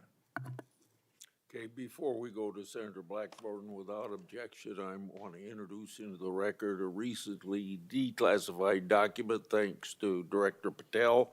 The document is a Director Wray FBI analysis of Nellie Orr's false statements to the Congress. Orr never suffered consequences for advancing the phony Trump-Russia narrative and attempting to cover up her involvement in the hoax with false statements. Yet time and again, the American justice system has been weaponized against President Trump and his associates, such as Peter Navarro, with reckless abandon. The DOJ's inaction on Nellie Orr's criminal referral, despite the obvious incriminating evidence provided in the FBI's own analysis, undermines public trust in the rule of law thanks to Director Wray's utter failure. Senator Blackburn. Thank you, Mr. Chairman. And Director Patel, thank you ever so much for being with us today. And I want to thank you for your commitment to fight violent crime in Memphis. And when you first came to meet with me before your hearing here, I gave you the stats on Memphis, Tennessee, and their crime rates. And then you committed then and again at your confirmation to help us. You have been true to your word, and we are very, very grateful. Operation Viper has been such a success. The 500 arrests are important. These are gang members and gang leaders out of Memphis, Tennessee. There are over 100 gangs in Memphis. So the impact of these arrests, the impact of 100 indictments of these gang members, And now we have a U.S. Attorney's Office that will actually prosecute violent crimes and actually take up and prosecute federal gun crimes. This is helping to make Memphis safe again. And yesterday at the White House, to have the president announce the second phase of this with bringing in the Guard, and we've got ATF and DEA and the U.S. Marshals and Homeland Security, and the work that you and General Bondi and the President have done is so appreciated by the people of Memphis, Shelby County, West Tennessee, and I am ever so grateful for the work you've done. You know, one of the things as we talk about Memphis and what a vibrant and wonderful historic city it is, it's important to realize Memphis is one of the logistics hubs in our country. You have I-40, which goes East Coast to West Coast. You have the Port of Memphis. You have FedEx. You have all 5 Class A railroads that are there, as well as so many companies that are important to Memphis. And I have found it so interesting that some of my colleagues want to complain about agents being taken out of the DC office and actually put to work in the field because they've been needed in the field. And you can look at the stats from Operation Viper and see the difference that they have made. And we so appreciate that. I do want to drill down just a little bit on the issue of cargo theft, which ties into the logistics hub in Memphis. We've got a lot of companies that go through there. IMC is a big logistics company. People in Memphis know what it takes to keep America moving. But what a lot of people may not realize is that many of these criminal gangs have been focused on cargo theft. This is how they pay for their activities. So in addition to the carjackings and the home robberies and the smash and grabs and some of the human and sex trafficking, they've gotten into cargo theft. And cargo theft in Memphis has increased over 5,000%. 5,000%. That's what you saw with a Biden administration who wouldn't drill down on this. So having these agents out in the field, having an interagency approach is something that is going to help us with getting our hands around this cargo theft. So talk for just a minute about what your team has done there and the importance of having that interagency approach. Absolutely, Senator. So Operation Viper nests under Operation Summer Heat, and in multiple cities and mid-major cities across the country, we have surging resources based on crime. And Memphis, as you know, Senator, had the highest per capita homicide rate in the country, and that was simply unacceptable. And so what we did was what we call Phase 01 of operations at the President's direction. We went into some of these cities quietly to collect the intelligence that was necessary to start these operations, to start seizing these firearms, which we've seized, I think, over 115 firearms off the streets, to start taking narcotics off the streets, and also to infiltrate the gang network, this criminal street gang network that is providing these guns and drugs to the public in these communities, allowing for these shootings. And so what the FBI is good at, what the FBI is great at, is partnering with our local authorities in places like Memphis and Miami and Chicago and so many other cities across the country to start the work, because you can't do the work on a dartboard basis. You need ground level intelligence, and that's what we do working with our state and local law enforcement. And the results, I think they said over 100 indictments federally just in this 3-4 month surge, and now we're going to go in there with more resources to finish it. And we are grateful for that, and I think it's so important for my colleagues, what we have seen in Memphis. You mentioned something very important. Your agents go in and they go in quietly. There was no press conference. There was no fanfare. You went in there to work. And very importantly, you gathered the intel. Who are these gang leaders? Where are they?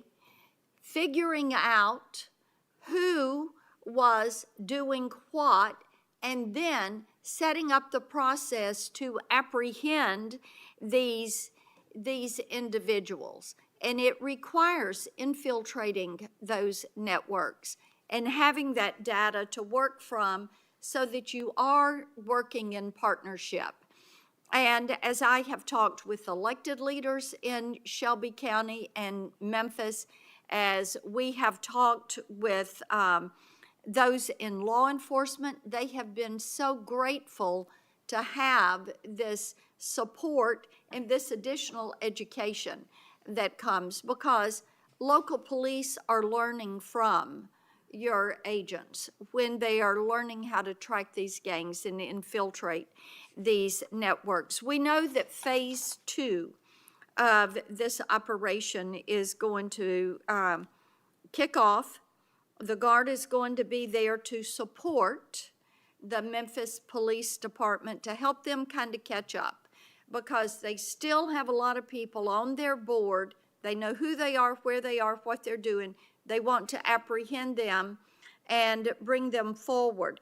So talk a little bit about how phase 2 is going to continue to work to support the law enforcement efforts in Memphis. Well, it's just like what happened here in Washington, D.C. It takes a whole of government interagency approach where we're working with the Attorney General, the DEA, the ATF, the U.S. Marshals, Department of Homeland Security, because each one of those agencies has specialized capabilities.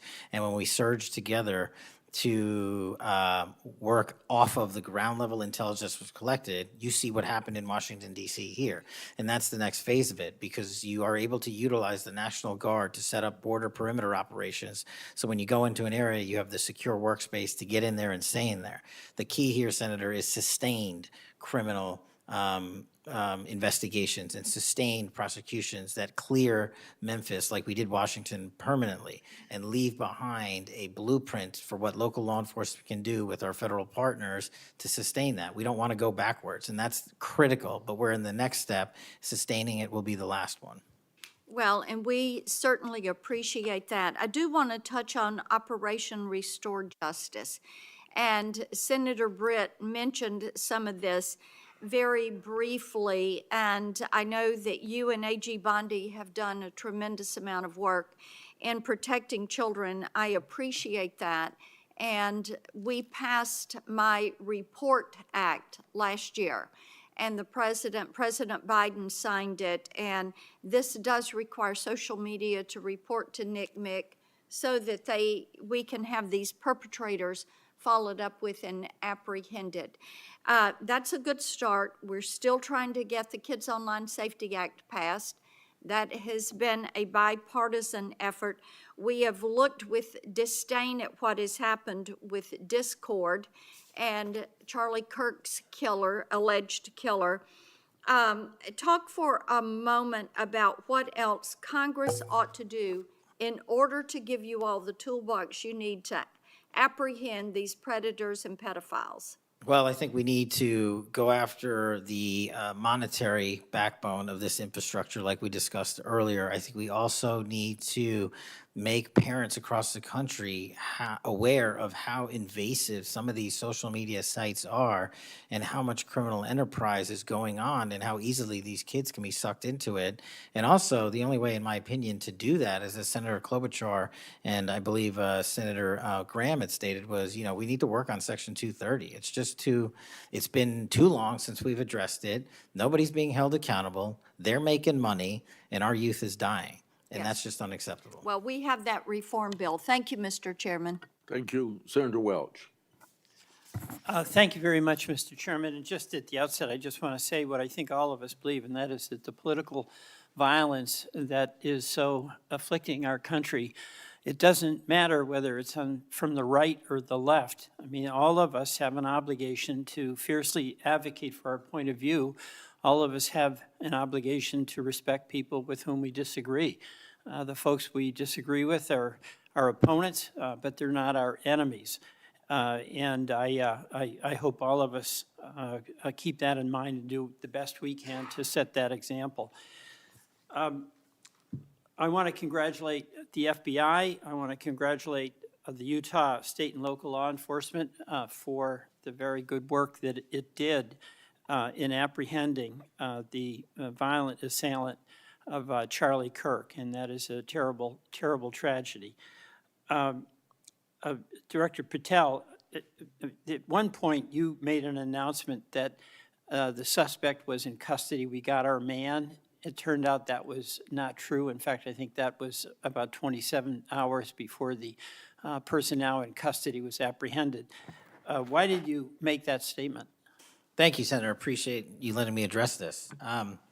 What the FBI does is not just locate and find suspects, but we also participate in eliminating subjects. And what we had at the time was a subject in custody in relation to this investigation. So in my commitment to work with the public to help identify subjects and suspects, I put that information out.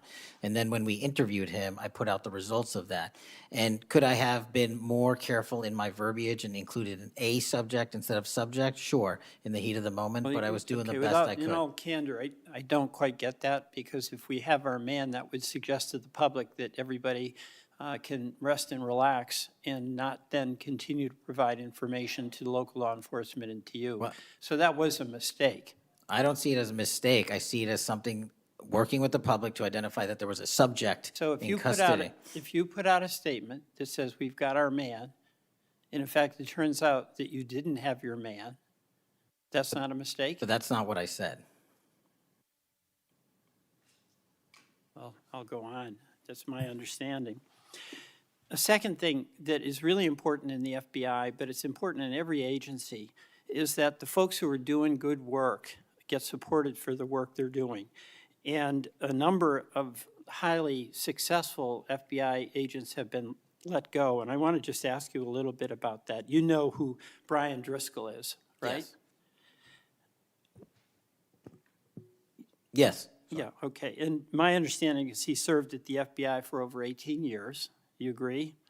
I believe that's accurate. Special agent in charge of the Newark office. He was commander of the FBI's hostage rescue team. That's a very prestigious and responsible position, correct? It is. Section chief of the Critical Incident Response Group's tactical section. You've got to be pretty good to get that high responsibility. You agree with that? Yes, sir. He oversaw 55 SWAT teams, and they're like the elite of the elite, right? They go in to the dangerous situations, right? He got a Medal of Valor for his participation in a raid on ISIS terrorist Abu Sayyaf, who had kidnapped American citizens Kyla Mueller, right? Mueller? Is that right? I know. You're in agreement, right? I know Kayla Mueller's family, yes. I know the Okay, situation. and he got Kurt Meyer, somebody who had barricaded himself in a bar after he killed 4 people and wounded 2. And Driscoll was part of the team that went in there and took that guy out, right? I don't have all the details, but I'll take your word for it, Senator. And he got into trouble when Emil Bove demanded a list of FBI agents who investigated January 6th and was apprehensive that what did happen ultimately would happen, and that is those folks would get fired. I mean, do you agree with me that a boss who stands up for his subordinates when they did the job that was asked of them is a stand-up person and somebody to be admired? Generally speaking, yes, sir. Pardon me? Generally speaking, yes, sir. But Driscoll got fired, right? Again, that matter is under litigation, and the matter you referenced occurred before I was Okay, but director. let's just keep it fairly narrow here. He's fired, right? Yes, he was terminated. And he has to be, there's somebody communicates to him that he's terminated, correct? That's my job. That's your job. So you communicated to him that he was fired. I did. So, I have a hard time with this because that record suggests to me that this person is like worthy of consideration for the Presidential Medal of Freedom, and he got fired. But there's also a record of other information that was available, and now that this matter is pending litigation, we will get that out in due course. But as Okay, you so you can the agree. so-called, so you've got, quote, other information that you see as a valid basis to fire somebody who, from what I can tell, had an absolutely outstanding record and who crossed the threshold of getting in trouble because he was standing up for agents serving under him who did work that was assigned to them that happened to be related to the January 6th uprising. Again, you're correlating based on your information, the reasons for his termination, and I'm telling you. No, that's there's- right. Let me ask you another question. You know, when you were here, you were rightly critical, not here actually, I guess it was on Cash's corner. You were rightly critical of the way that the previous FBI director used the FBI jet. And you said you wanted to ground Chris Wray's private jet travel that he pays for with taxpayer dollars to hop around the country. Let me ask you this. You know, on the weekend of, according to flight tracker data, on the weekend of March 7th, an FBI plane flew round trip from DC to Las Vegas, and you attended a UFC fight with Mel Gibson, and I'll show you that. Is that you, and is that true? Yeah, you want to know the difference? I live in Las Vegas. I'm allowed to go home. I didn't leave a congressional hearing early on an FBI jet to dodge questions. All right, then on April 5th, you attended a hockey game in New York City. You don't live there, right? No, I don't. By the way, everyday FBI agents who are assigned in Washington don't get to fly home on a private jet. Well, this is a great point. Do you know why I have to use a private jet? Because Congress made it mandatory. Okay, in April 5th, well, we didn't make it mandatory that you go to UFC games with Mel Gibson. Are you telling me I can't go home? You know, you got to use some judgment here. So when I'm at Beth, home, you I would- can't do what I'm doing when I go home. let Everybody me else keep- is allowed to go home, Let just me not keep me. going. No, I'm glad you go home. I Okay. love to go home, but I don't go home on a private jet.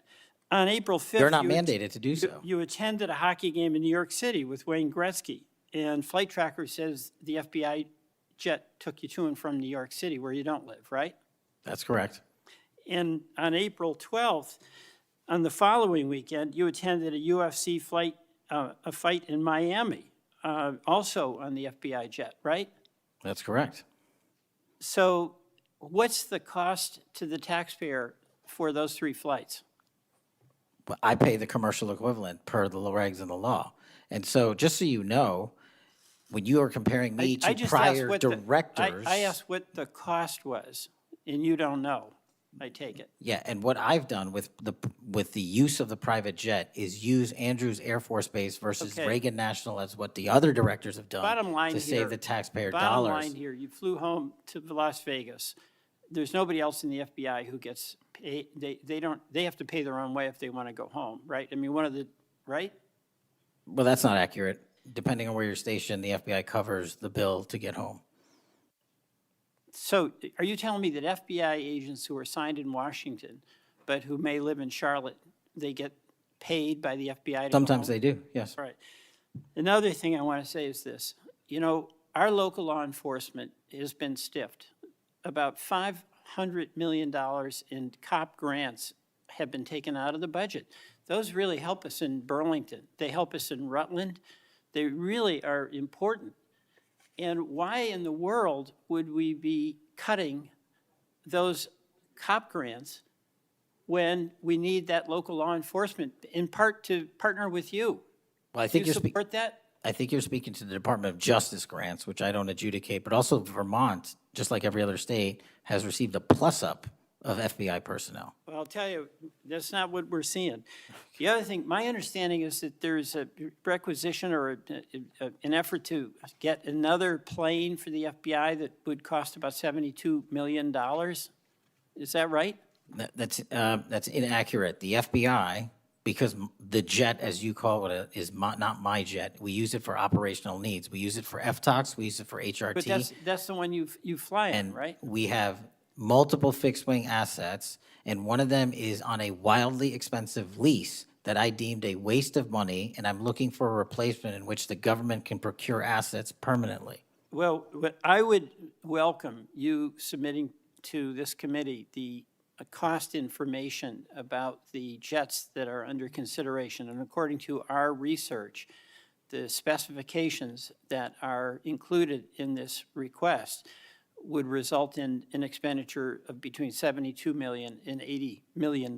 That's So inaccurate, but I'll happily get you the right I numbers. welcome getting the specific information. Absolutely. Thank you. Mr. Chairman, I yield back.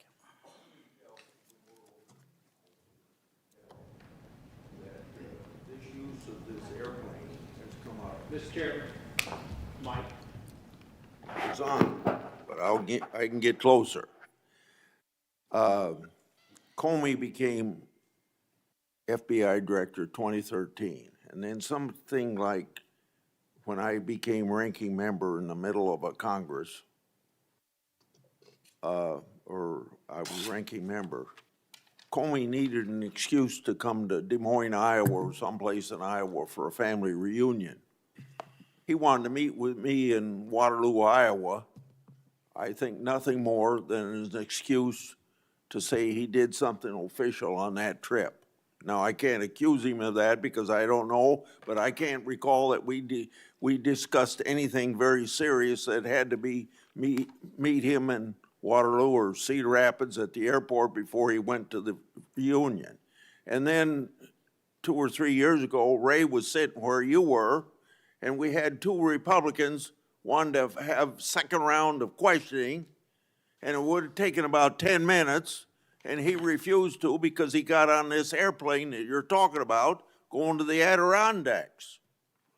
So I find it interesting that my Democratic colleagues seem to bring up about your use of the Justice Department planes, yet my Democratic colleagues didn't seem too interested about my oversight of Ray's use of the plane. I didn't hear a peep. So my Democratic colleagues need to be consistent. Can I just add, Mr. Chairman, that when you compare the flight logs and the percentage of work travel to personal travel for the prior 2 FBI directors, over a third of their travel was personal on those same jets that I'm being accused of improperly utilizing. My mark is far less than that. Also, both of those directors use Reagan National Airport, which has landing fees of $5,000 to $10,000 because they didn't want to drive 25 minutes to Andrews. We take off and land in Andrews every single time because it's cheaper, and we do so because it saves the taxpayer dollars. Those are the things we are doing to make sure that we are good stewards of taxpayer dollars. And also, any new acquisition of an airline or a fixed-wing asset for the FBI will specifically meet the needs of the demands of the foreign FTOC operations and hostage rescue operations in our critical infrastructure programs. Senator Moody. Thank you, Chairman. Appreciate it. You're very patient. I am very patient. You're very patient. I'm new here to the Senate, and I watch what you have to go through as chairman, and we thank you. A lot of what we're talking about today, and you've been questioned about, was uncovered because of our chairman and his service to this committee, and I want to thank him because he's uncovered a lot, especially during the last administration, where many of our federal agencies went far off their mission. And I believe we wouldn't have as much information as we do if it wasn't for our esteemed chairman. So I wanted to publicly thank him. And being the newest member of Judiciary, I am so grateful to be here because sometimes I'm wondering if some of my colleagues on the other side of the aisle don't know what they're talking about, or if they're ill-intentioned and purposefully trying to gaslight not just the American public, but other people in law enforcement and agencies that you're working with. So as a former attorney general, as a former federal prosecutor, as a former judge, as the wife of a law enforcement officer, both federal and state over the course of his career, I would like to clarify a few things and give you the opportunity to highlight some of the things that the FBI is doing. And 2 of the things I heard thrown out there, and by the way, it was when some of my colleagues would breeze in just in time to rail on you and spout out misinformation and narratives that have no grounding in reality to criminal justice, and then breezed right out as soon as they were done. And I think that it does the American public more good when the oversight function of Congress allows for you to comment in a way that makes sense and is grounded in reality. So let's first talk about the reason why we are having to reassign, not just in the FBI, but in other agencies, criminal justice agencies, federal agents to accomplish different things, as has been done historically throughout our country. When we get into office, we have to examine and triage the threats facing this nation, threats facing Americans, and then allocate resources accordingly. I guess you are to be judged negatively because you are trying to reallocate the resources of the FBI to fix what the Democratic administration prior to this under Biden broke. So let's talk about the reassignment of federal agents and why that has been necessary. Would you say that the majority of assignments has been made because we are facing unprecedented levels of violence, both because of the unvetted surge of anywhere from 11 million to 20 million people across our border in the last 4 years, and because of the woke, weak, insane policies that have been pushed into states and cities around this nation by the left? Absolutely. And so I hear you being grilled because you have rightfully pushed resources where they needed to go to protect the American public. And I have heard you questioned that you are in some way, and I'm going to use their words, which I don't believe is grounded in reality, that you are going to lean on local and state agents to do the job of the FBI.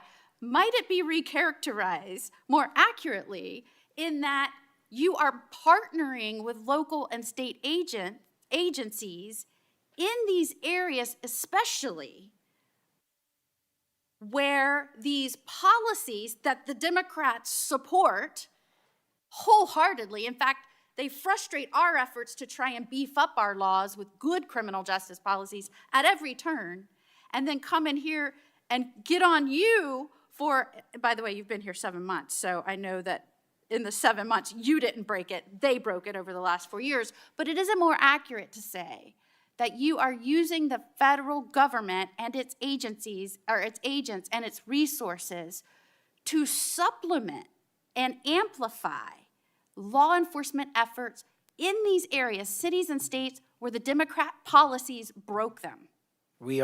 It's been an integral part of my tenure to use local and state partnerships. I say it everywhere I go. We cannot do the work without partnering with state and local authorities in every single state and every single county in this country. And why we pushed out to the field is simple mathematics. While the FBI had a bloated bureaucracy in Washington, D.C., nearly 1/3 of the FBI's workforce lived and worked in the national capital region. 1/3 of the crime doesn't happen here. So I made the simple decision to move them out where the crime was happening in the field, to move out field agents, to move out intel analysts, to move out program managers. And by the way, that's what they all want to do, go out in the field and do the work. And no one's going to be punished for going out in the field and doing the work, and no one's going to be punished for wanting to stay at headquarters and help. But we needed a reallocation of assets, and that's what we did. And from your experience, both before and now in office, have you found that many of these nonprofits have done work to undermine the stability and security of cities? Those matters are very much ongoing, and hopefully we can report the results soon. And I don't mean just those that may have aided and abetted or supported criminal acts. Those absolutely should be investigated and pursued to the fullest extent of the law. And I hope that we follow the money trail, as some of my colleagues have suggested. I also want to get your opinion about the nonprofits that are working to get elected and then push criminal justice policies that have made our cities and states less safe. Specifically, I'm going to push out all of the things that they espouse make the city stronger. No cash bail. Try not to charge crimes.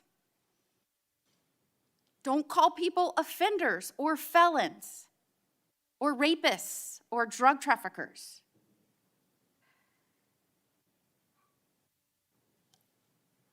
I can go on and on and on.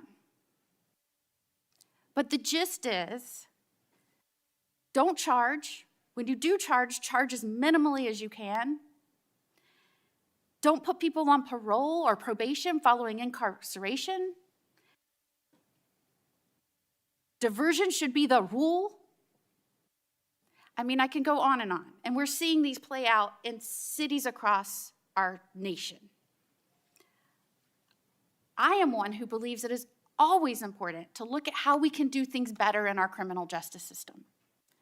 But what has happened is some of these groups have hijacked that good intention by so many and used it as a way to subvert the stability of this country. And I firmly believe when that money is traced, you're going to find it's not only going not just to policies, but it's also going to pushing and promoting criminal acts. And I believe that money and support doesn't just come from infrastructure within the US, because I believe undermining our cities and this nation is something our foreign adversaries will get behind, and it will show that they are behind. Is the FBI trying in its reallocation of resources to make up and help in these areas where local law enforcement is trying its best, but it's fighting an uphill battle against mayors and city council and indeed governors that promote and support and pass laws and policies that follow these weak, insane policies? We go into every community where the crime rates are high, and if you look across the board, the crime rates are coming down across the country because the FBI is going in there and doing good police work, and we're not going to be dictated to by mayors or governors. We have federal law enforcement capabilities and responsibilities to our citizenry, and we're executing those on every single day, including rural communities and tribal lands. And you are, correct me if I'm wrong, welcomed and supported and enthusiastically praised by the cops that are there because they want those communities safer. Well, I think the police speak for themselves, and we'll let them do that at their own leisure. And one of the other gaslightings that I heard was that at a time when we're trying to help them because they're having vacancy rates and they can't retain police, and you're causing that. Is it in fact that police across this country, because they've been defunded, they're not supported, they have groups that are continuously combating when they're trying to make the communities safer? I know this because when I was the Attorney General, they all wanted to come to Florida, and I welcomed them with open arms. In fact, we are increasing our ranks in Florida, sometimes to the detriment of other cities and states because they can't keep them. They tried to make it sound like it was your fault that we had vacancies in these police ranks around the nation, when in fact, aren't you trying to help bolster their ranks and help them because they have mayors and prosecutors and city councils and governors that won't help them? That's exactly what we did. We did it in D.C., we're doing it in Memphis, we're going to Chicago, Miami, St. Louis, so many other cities across the country.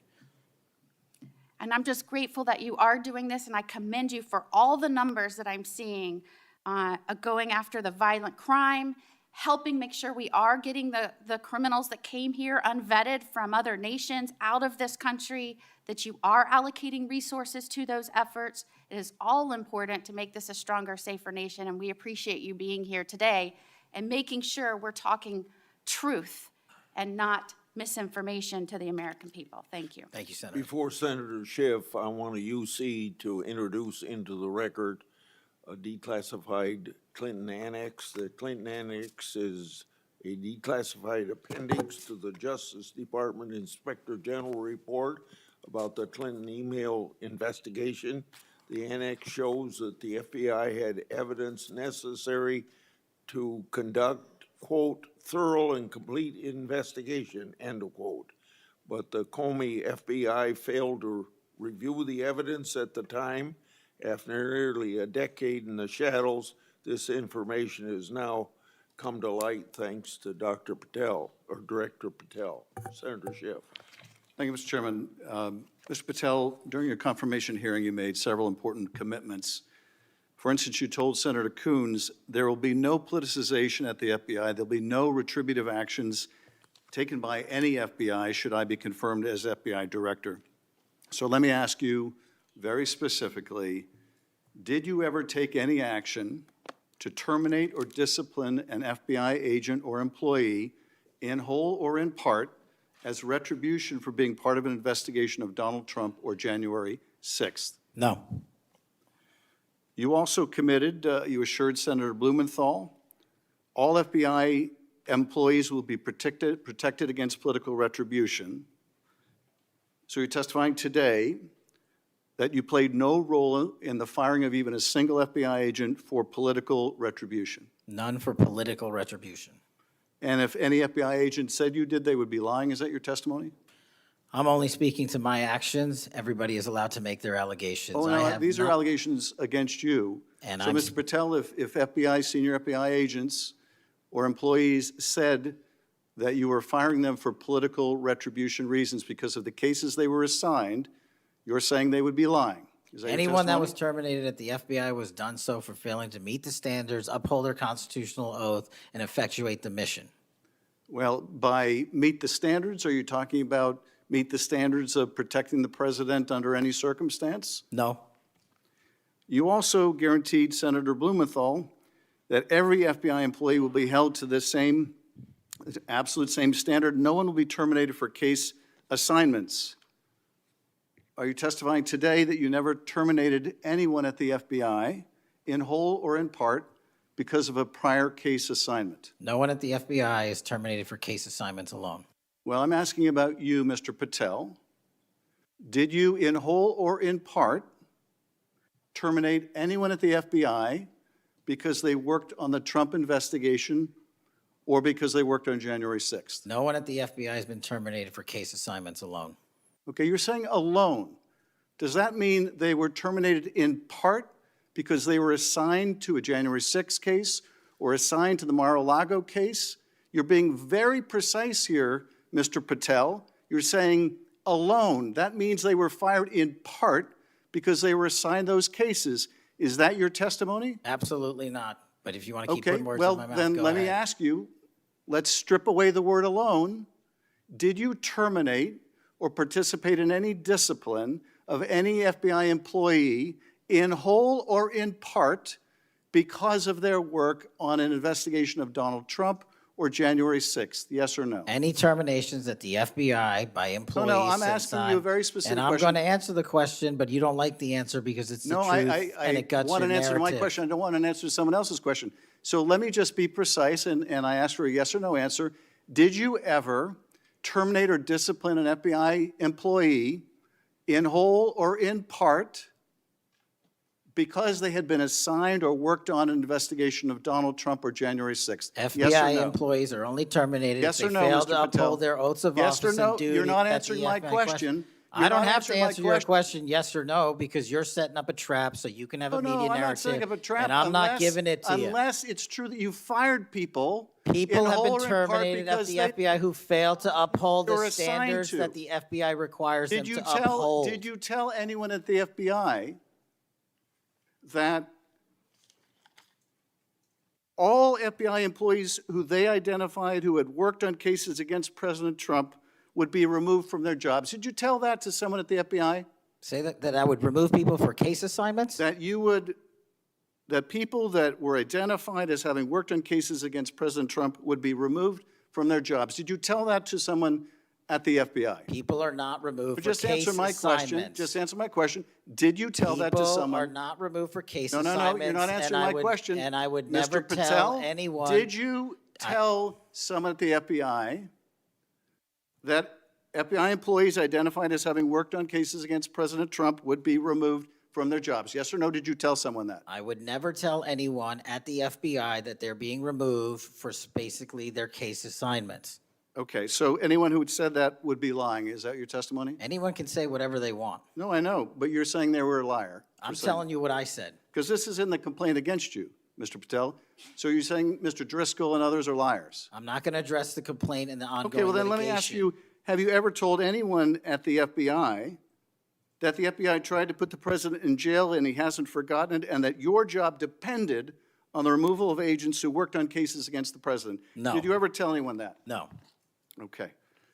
Did you ever tell anyone that you knew these summary firings you were undertaking were illegal, likely illegal, and that you would be sued and later deposed? Did you ever tell anyone that? No firings at the FBI or terminations were done for anything other than justified Did you ever cause. tell anyone that, Mr.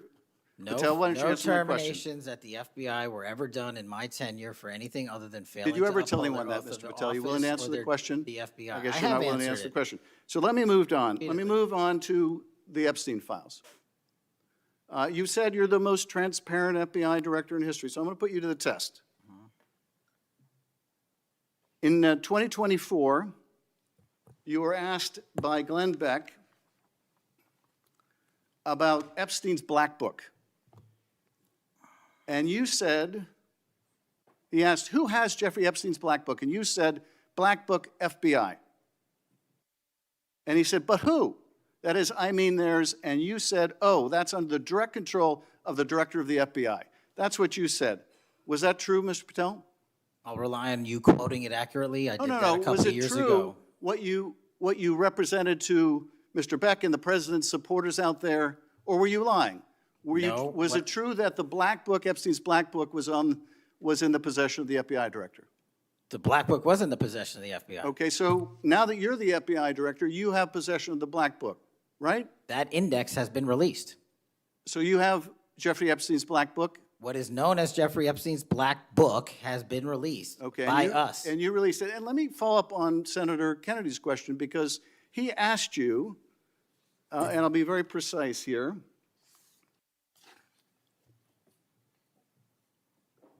You've seen most of the files. Who, if anyone, did Epstein traffic these young women to besides himself? And you said, himself, there's no credible information, none. If there were, I would bring the case yesterday that he trafficked to other individuals. And Kennedy, the information we have, again, is limited. And Senator Kennedy said, the answer is no one. And you said, for the information we have.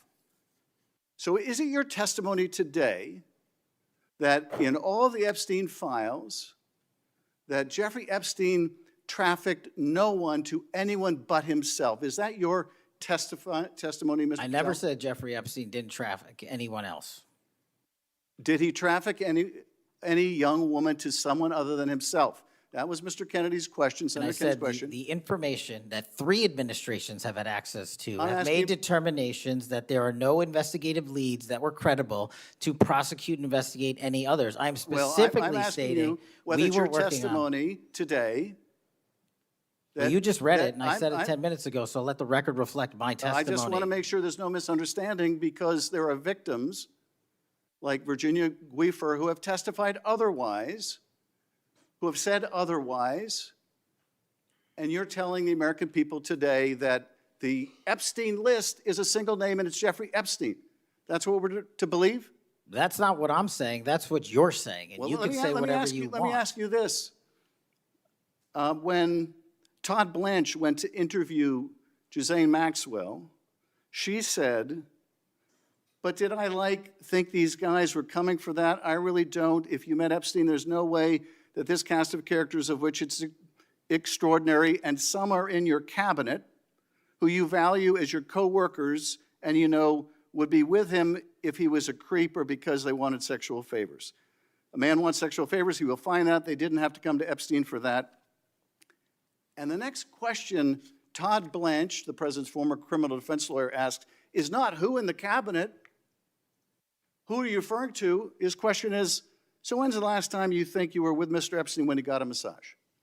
So let me ask you, who are those cabinet members that Ghislaine Maxwell was referring to that, that were part of this cast of characters associated with Mr. Epstein? Who are they? The Deputy Attorney General took the aggressive step that no one else did and interviewed Ms. Maxwell No, for I'm 2 asking you, days, who are and we the ca- released who are the the cabinet entirety members? of that Who are the cabinet transcript. members? I do not have that transcript in front of me. You're picking it piecemeal. The American And- public can and read the entirety of Let me that. ask you one last question, because you clearly won't tell us the cabinet members associated with Mr. Epstein. Let me ask you one last question.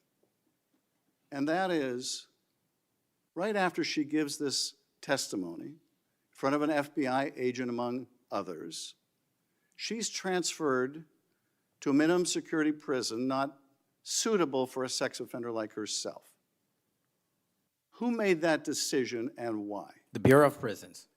The Bureau of Decisions made it in Prisons. The Bureau of Prisons decided on their own, without any consultation with Blanche or anyone else, that they were going to suddenly, after this interview, completely unrelated to this interview, completely unrelated to anything she said, move her to a prison not suitable for a sex offender. You want the American people to believe that? Do you think they're stupid?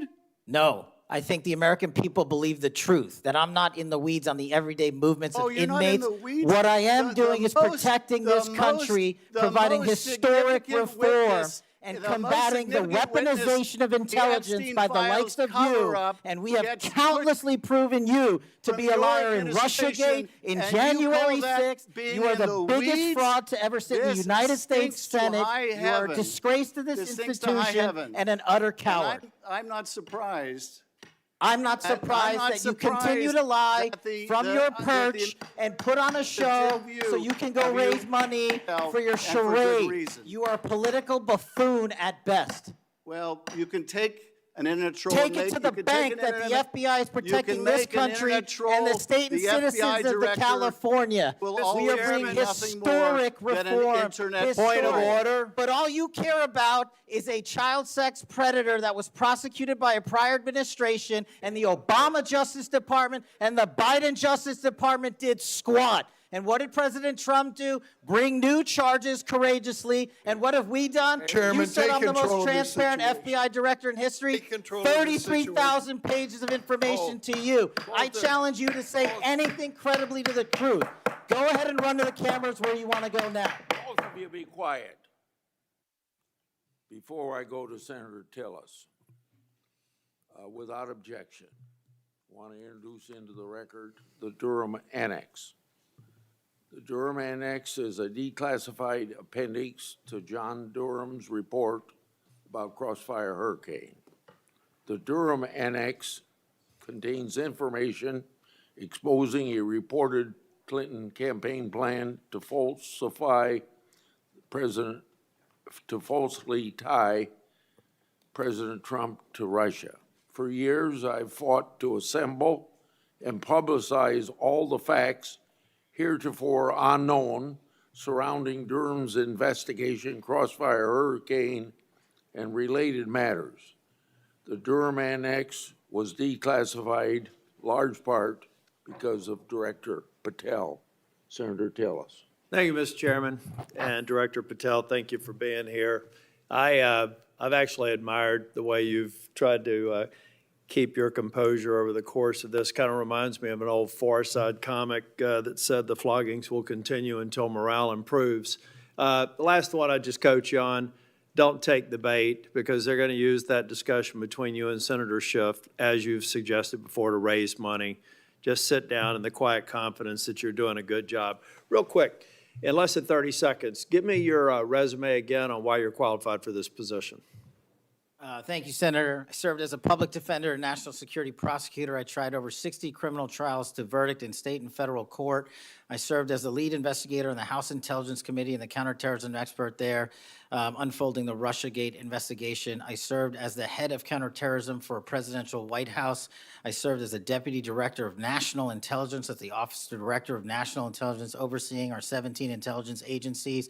I served as a chief of staff to the Department of Defense and the Secretary of Defense, overseeing a $2 trillion financial equity flow, and also defending the homeland and providing for our no-fail mission. We could drill down in details, because I've studied that record, and I think you should be very proud of it.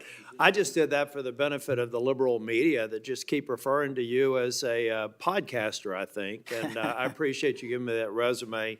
is a good body of work. It's why I supported your nomination so strongly when you were before this committee.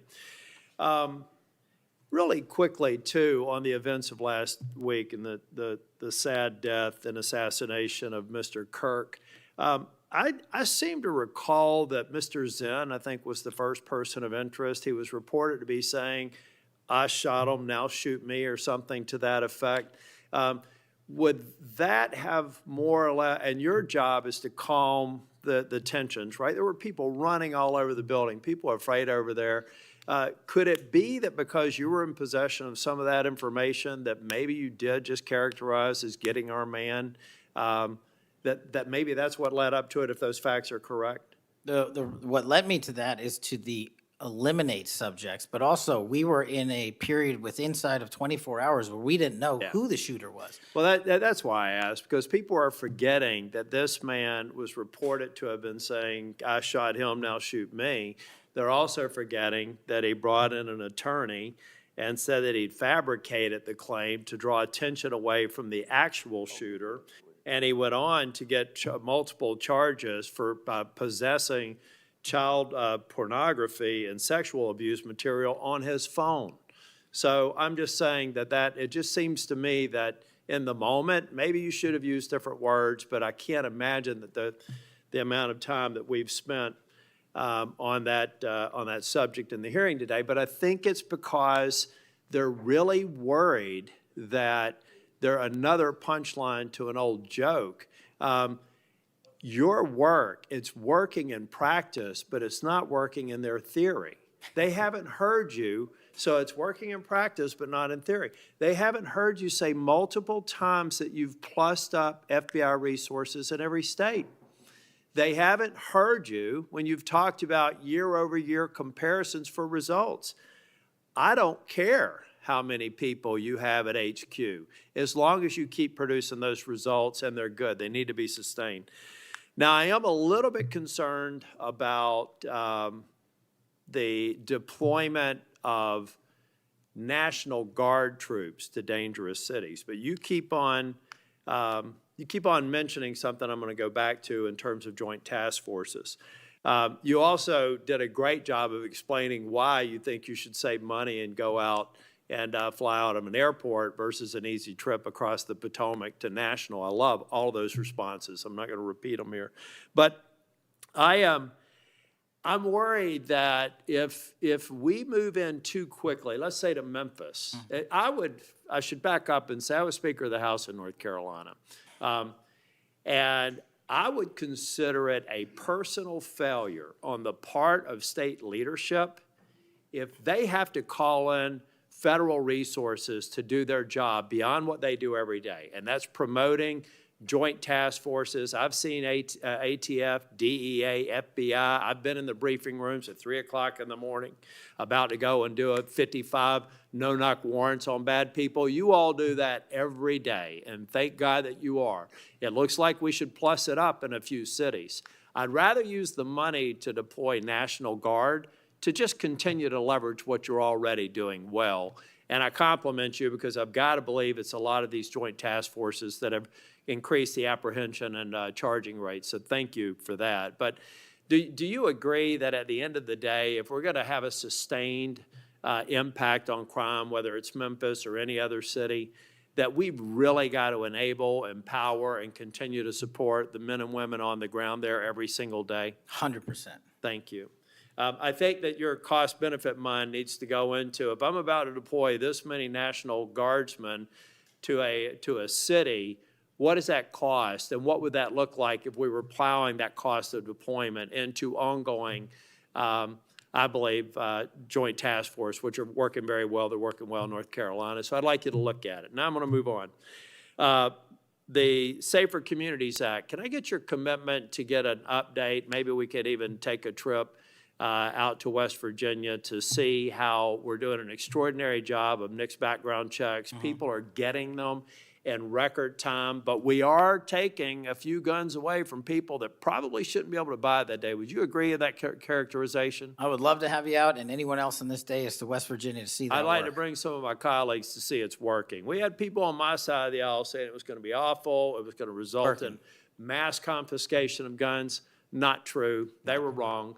This bill's making a difference. I also want to talk about the behavioral health and other components in granting. I know in North Carolina things are going well. I want to make sure that that flow is going out there because the tragic events in North Carolina and Charlotte, the stabbing, I spoke with one of the family members yesterday, I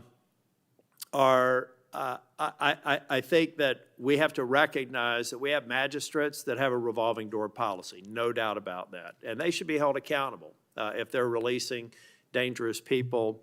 But I also think that some of the problem is that we simply don't have a place to send people, particularly with respect to behavioral health.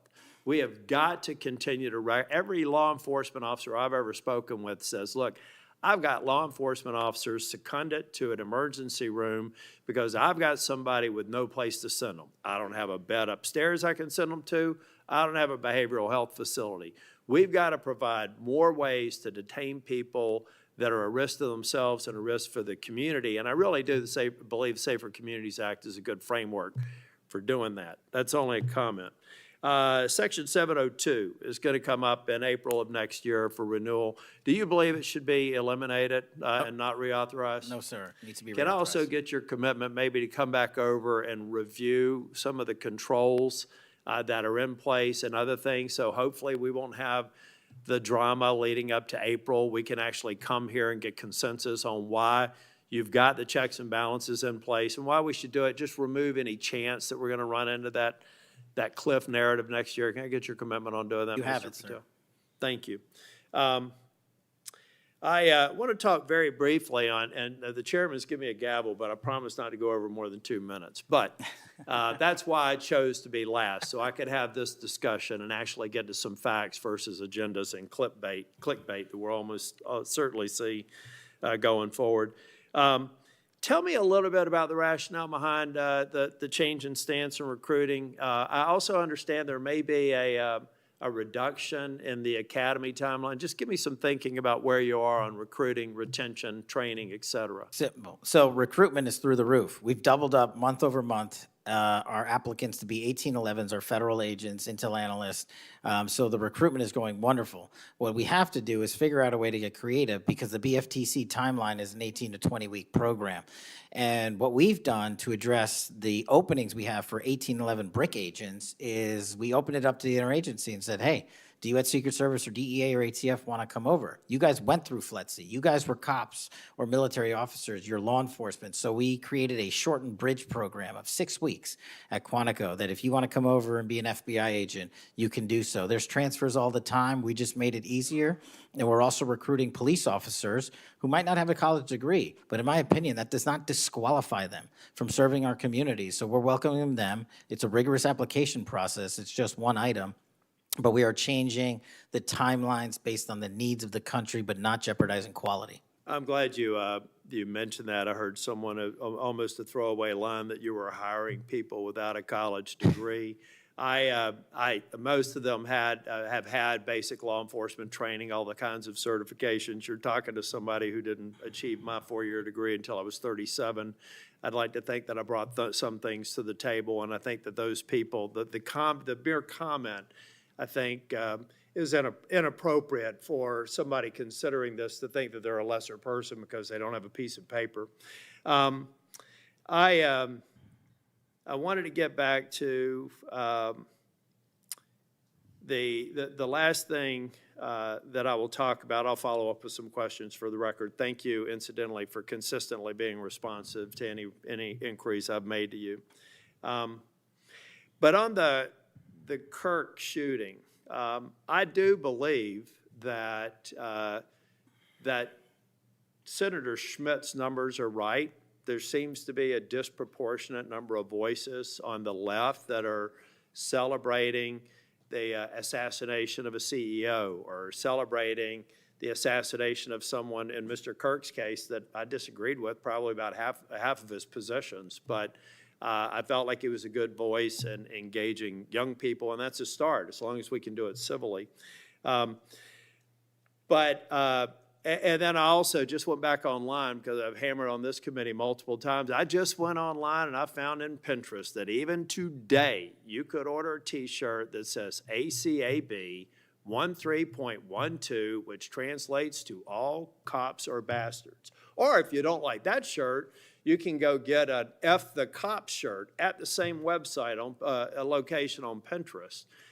There is clearly a problem with some of the voices of the left, and I'm not necessarily saying any members of Congress, that need to tamp it down. Having said that, within 24 hours of Mr. Kirk's shooting, we had the guy that does the podcast for the War Room and another guy who's denied the Sandy Hook shootings say we're at war. Now, how on earth, and I do believe it's a smaller number, but it's a number that has an influence. How on earth are we de-escalating the situation with the tensions as high as they were last week with going out and saying we're at war? I'm not asking you to respond to this question. I'm just saying that there are people out here on our side of the aisle that still need to look in the mirror. Even if you agree that it's a lower number, bad is bad no matter how many numbers they are. And that kind of rhetoric and that kind of mobilization makes your job more difficult and puts us in a position where we're not being as productive as you want the FBI and state and local law enforcement to be. I'm finished. I just want to thank you for your service. I want to thank you for your concise answers. And I am thoroughly impressed with the fact that you have sat in that chair for over 4 hours without a break. So with that, we're, on behalf of the chair, want to thank you for being here today. And also, I assume, are we leaving the record open for any period of time for 1 week? The record will be open, left open for 1 week so that you may have questions for the record. Mr. Patel, thank you for being here Thank you, today. Mr. Chairman. Meeting's adjourned.